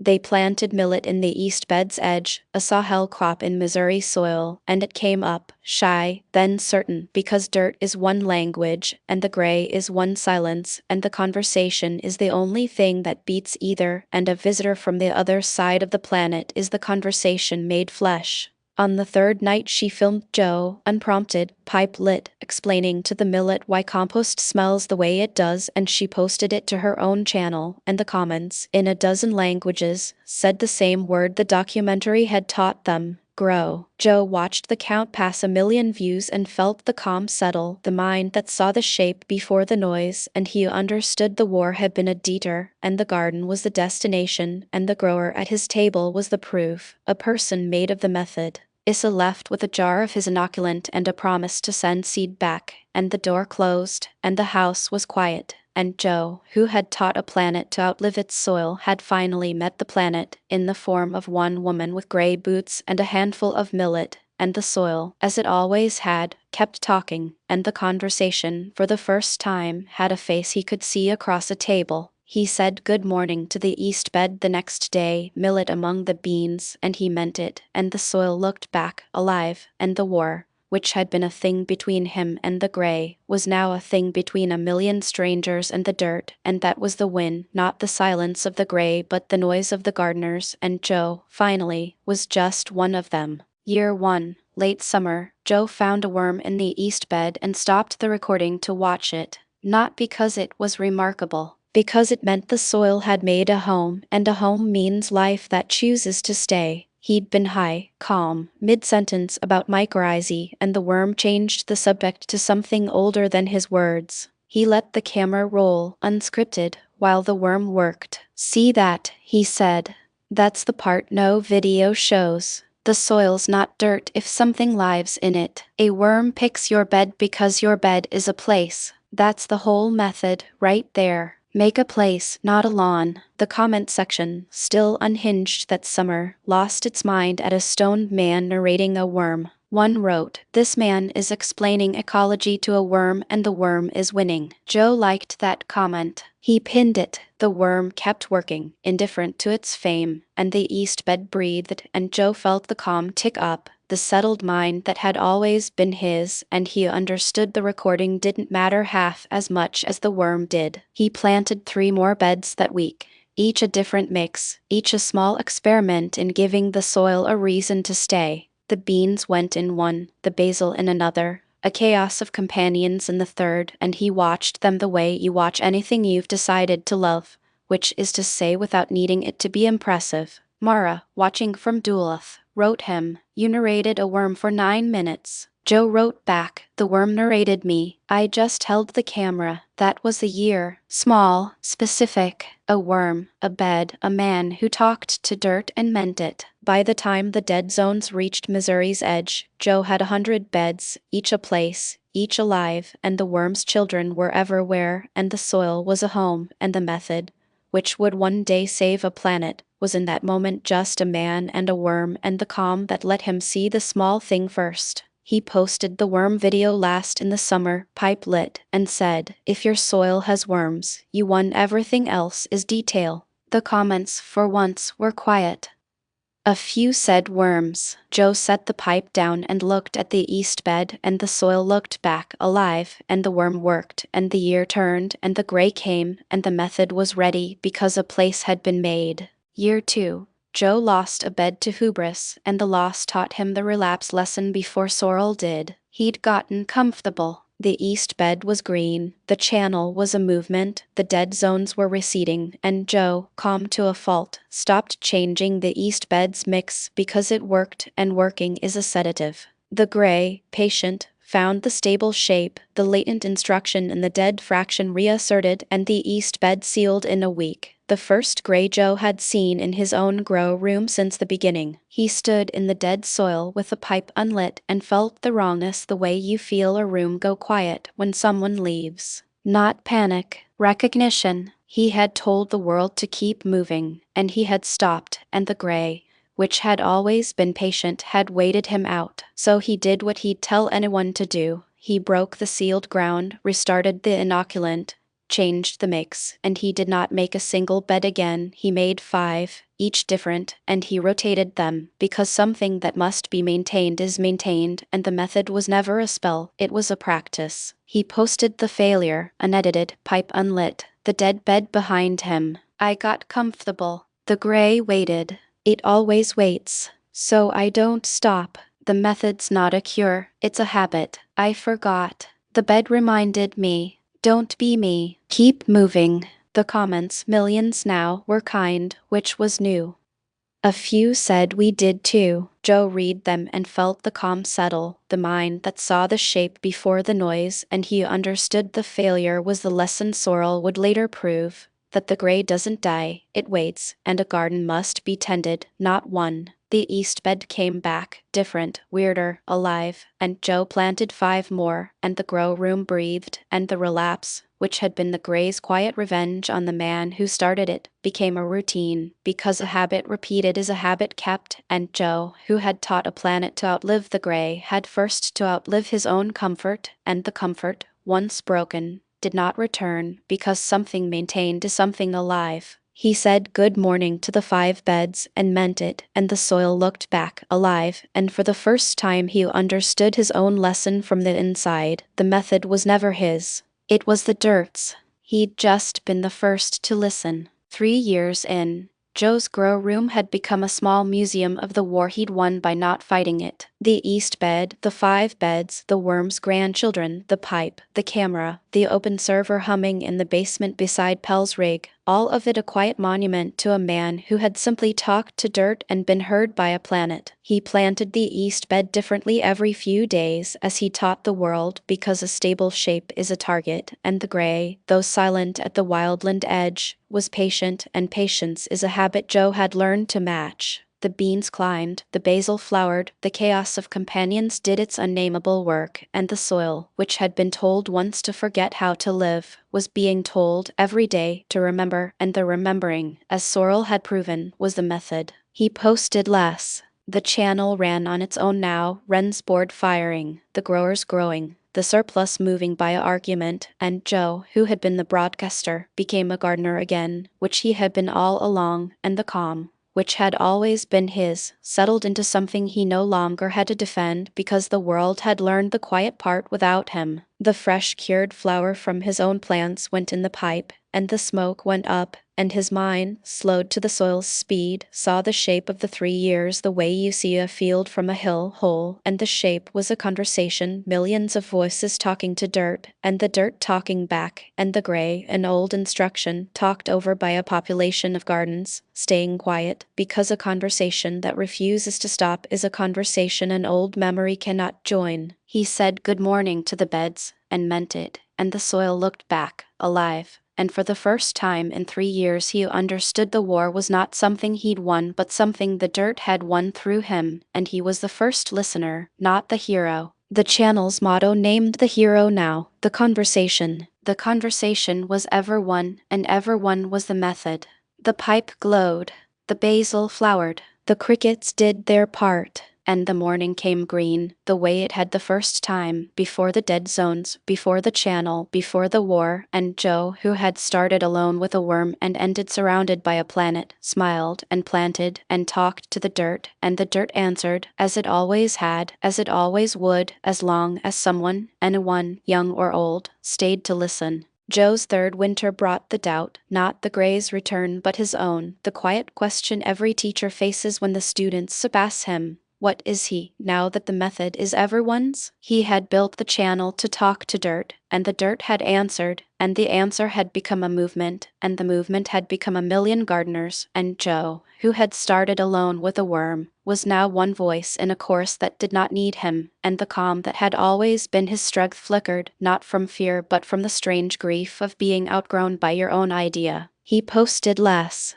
The channel ran on Wren's board. The growers grew, the surplus moved, and Joe, who had been the broadcaster, became a gardener again, which he had been all along, and the grief, which was not a grief exactly, eased because a thing that outgrows you was never yours to keep, and the dirt, which had been the first listener, was the last, and the listener does not own the conversation. He filmed one video that winter, pipe lit, the east bed behind him, and said the thing he had never said, I don't know what I'm for, now that you've got it. That's not a complaint, that's the win. I built a thing that doesn't need me. That was the only point. You're the method now. I'm just Joe talking to dirt, same as you. The comments, millions, were quiet, and a few said thanks, Joe, and Joe read them and felt the calm settle, the mind that saw the shape before the noise, and he understood the doubt was the last gray in him, and the dirt had taken it, the way it took everything, and he was free of the needing to be needed. He went back to the beds, and the worm's grandchildren were there, and the basil flowered, and the crickets did their part, and Joe, who had taught a planet to outlive its soil, learned the final lesson from the dirt, that the teacher is not the method is a conversation that belongs to everyone, all of it returning to the dirt, which was the only thing that had ever been talking, and Joe, finally, was just one of the voices, and that was enough, because a chorus does not need a soloist, and the song, 4,000 years long, continued. Joe brewed compost tea on camera the way other men grilled, which is to say with total focus and a running commentary nobody asked for. "You don't buy this," he told the lens, the pipe in the crook of his hand. "You make it." Bucket. Water that sat out overnight so the chlorine burns off. A pillowcase of finished compost. You steep it like a terrible cup of coffee. Then you feed the soil, not the plant. The plant eats what the soil makes. Everybody skips this step. Everybody's plants are hungry. He pulled the pillowcase, dripping black, and poured the tea at the base of the east bed, and the soil drank it the way a dry sponge drinks, and he said, "See that? That's the soil eating." You feed the soil feeds the plant feeds you, and the gray never got invited because the gray's a process, and a process doesn't know what to do with a bucket of piss-poor coffee. The comment section, which had opinions, said he had explained soil microbiology as a recipe for swamp water, and Joe liked that comment and pinned it. The tea was the third video in what the channel called the boring series, the ones with no war, no gray, no apocalypse. Just a man and a bucket, and the calm that let him see the small thing first. They outperformed the war videos. The audience, millions now, had come for the end of the world and stayed for the compost, and Joe, who had never understood why, kept making them, because the boring series was the method without the adrenaline, and the method was the point, not the threat. He filmed a time-lapse of the east bed after the tea, the beans standing taller by the third day, and said this is the whole war, right here. A bucket and a pillowcase.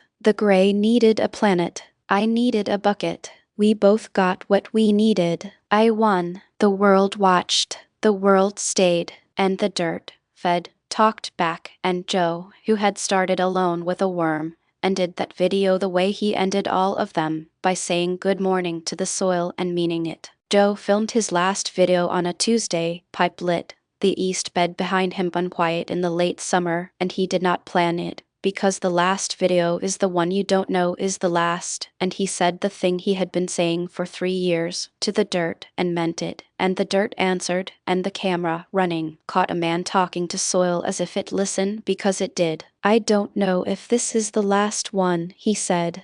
"I hope not. But if it is, here's the whole thing one more time, slow, so the calm can keep up. The gray's a process. Processes are patient. So are we. You feed the soil, not the plant. The soil feeds the plant. The plant feeds you. You don't hold a shape because a shape is a target. You move. You talk to the dirt. The dirt talks back. That's it. That's the war. That's the win. That's the method. Good morning, soil." He set the pipe down and looked at the east bed, and the basil flowered, and the crickets did their part, and the video, which he had not known was the last, uploaded itself the way all of them had, and the channel, millions strong, watched a man say good morning to dirt and mean it, and the comments, for once, were quiet, and a few said good morning, Joe, and Joe read them the next day and felt the calm settle, and understood the last video was not an ending but a habit, and a habit, unlike a victory, doesn't end. The channel kept running. Wren's board kept firing. The growers kept growing. The gray stayed silent at the wildland edge. And Joe, who had taught a planet to outlive its soil, went back to his beds, and the worm's grandchildren were there, and the method, which had always been free, was free even of him now, and the dirt, as it always had, kept talking, and the conversation, 4,000 years long, continued without the speaker who started it. because what you keep alive stays alive, and Joe, finally, was just one of the voices, and the voices, green and weird and alive, were the method, a conversation that belonged to everyone, all of it returning to the dirt, which was the only thing that had ever been talking. Joe held a tomato leaf to the camera close enough that the fuzz on the stem showed, and he turned it so the light caught the underside, where the mycelium's first work shows as a faint silver map if you know to look. People ask me how I know what the soil needs, he said, the pipe in the crook of his hand. You don't guess. You read. The leaf tells you. Yellow between the veins, the soil's short on nitrogen, so you brew the tea stronger. Purple on the stem, cold got it, so you cover the bed. Brown edges, the soil's dry up top but the roots are fine, so you water slow, not deep. The plant's not quiet. It's just not loud in the language we learned. He flipped the leaf over with a thumbnail and showed the silver map, and the comment section, which had opinions, said he had explained plant physiology as a conversation with a vegetable, and Joe liked that and pinned it because a vegetable is a conversation, just a slow one, and the slowness was the point. The calm that let him see the small thing first was the same calm the cannabis gave him, and the calm was not the drug. The drug only opened the door. The man walked through it. The leaf reading video was the fourth in the boring series, and it outperformed the war videos by a factor of 3, and Joe, who had never understood why, kept making them, because the boring series was the method without the threat, and the method was the point, not the gray, and the gray, patient at the wildland edge, had no answer for a man explaining a tomato leaf to a million people who then went and read their own. He planted 3 beds that week, each a different mix, each a small experiment in giving the soil a reason to talk back, and he watched them the way you watch anything you've decided to love, which is to say without needing it to be impressive, and the beans climbed, and the basil flowered, and the chaos of companions did its unnameable work, and the soil, which had been told once to forget how to live, was being told, every day, to remember, and the remembering was the method. Joe set the pipe down and looked at the east bed, and the leaf he'd filmed was still on the stem, silver underneath, talking, and he said good morning to the soil, and meant it, and the dirt looked back, alive, and for the first time since the dead zones he had nothing to fix, only something to read, and reading, he'd learned, was the better half of saving, because a thing you read is a thing you understand, and a thing you understand is a thing you tend, and the tending was the whole war, and the war was a leaf, and the leaf was talking, and Joe, who had started alone with a worm, listened, and the dirt, as it always had, kept talking. The morning after the gray withdrew from Cass County, Joe drove the quarter-mile to the greenhouse and found the mother room had outgrown the room. She threw her broad canopy under the lamp, the 3 Henderson cuttings in pots along the bench, now 3 thriving plants of their own, and the clover outside had gone from defense to garden to something like a meadow. The dead band south of the cemetery had softened to poor soil. The ground had answered, quietly, the way everything in Cass County moved. He thought of the broken piece, dead in its jar, the small green loss he'd sat with, and the angry cutting in Elmer's notebook, dead in 4 days from fear, and the 3 cuttings, alive because he'd taken them in abundance. 3 dead or failed, 3 alive. The math of care. Joe packed his pipe, lit it, and let the noise drop. The war was over the way Sorrel's map said it was, not defeated, withdrawn. The campaign recalibrated elsewhere. The greenhouse across from Old Drum Cemetery had held because a dead man's knowing and a living man's hands had arranged the air and the water and the warmth and the mess, and the old mother had flourished instead of merely surviving. He thought of Elmer's note, for the day she answers care, that is not this plant, that is the ground, and knew the old man had been right, unfair as always. The ground had answered, not loudly, quietly, at the pace of soil, at the pace of mycelium, at the pace of a man who'd slowed down enough to meet it. Cthulhu, who had finally deigned to ride along and now sat on the receipt box by the door, the dispensary document transported to the greenhouse for the occasion, the cat committee evidently ruling the celebration required paperwork, offered no opinion on the withdrawal. She guarded the receipt. That was her job. Joe exhaled toward the mother room. She answered, Grandpa, you felt it coming. You built the room. I fed the plant. We were both right, and you were wrong about the never. The old mother didn't respond. She didn't need to. She flourished, and the three of her line flourished beside her, and the ground outside answered, and the channel lit green dots Joe would never see, and a 9-year-old rooted a clean top somewhere, and the knowing traveled, not in the notebook, in the hands, in the smoke, in the soil, from one stubborn thing against time to the next, because the line mattered and she remained and someone had shown up.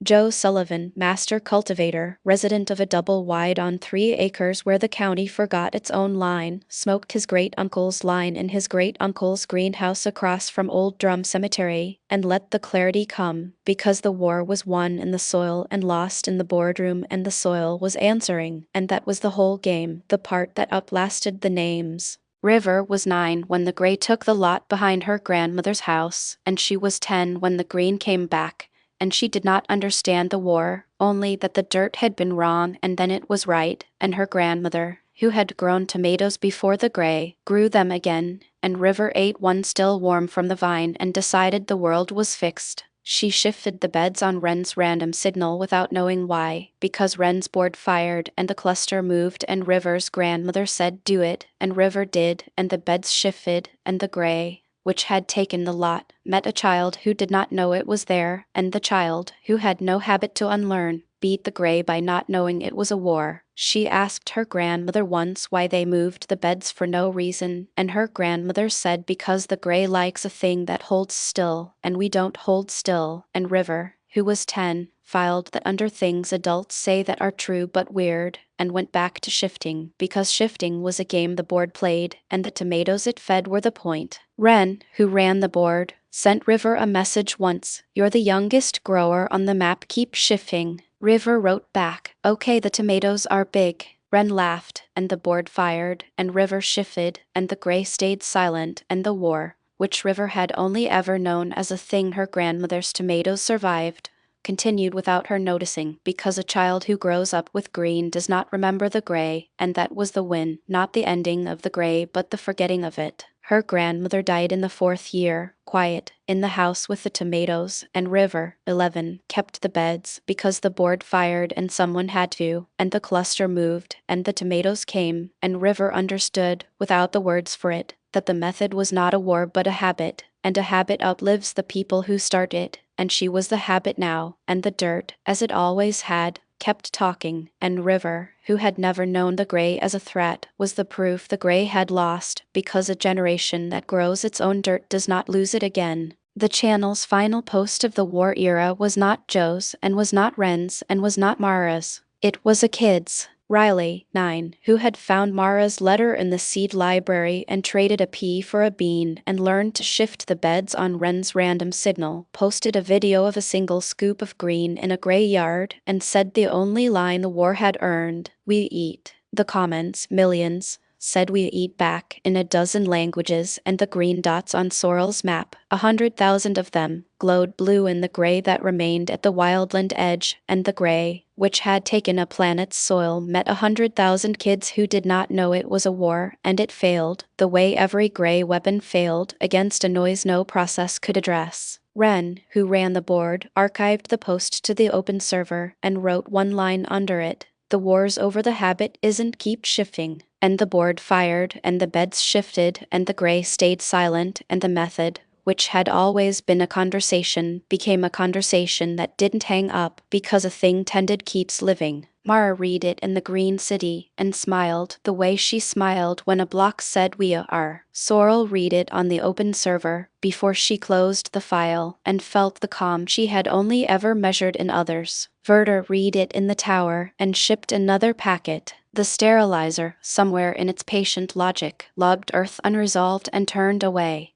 And the dirt, as it always had, kept talking, and the conversation 4,000 years long continued, and the war, which had never been a battle, ended the way it opened, in the dirt, without a word, and the kids, who had not noticed, kept shifting, and the gray, which had taken a planet, lost a planet, to a conversation it could not join, and the planet, green at the core, gray at the rim, breathed, and the successor tended, and the method lived in the soil, which was always where it belonged.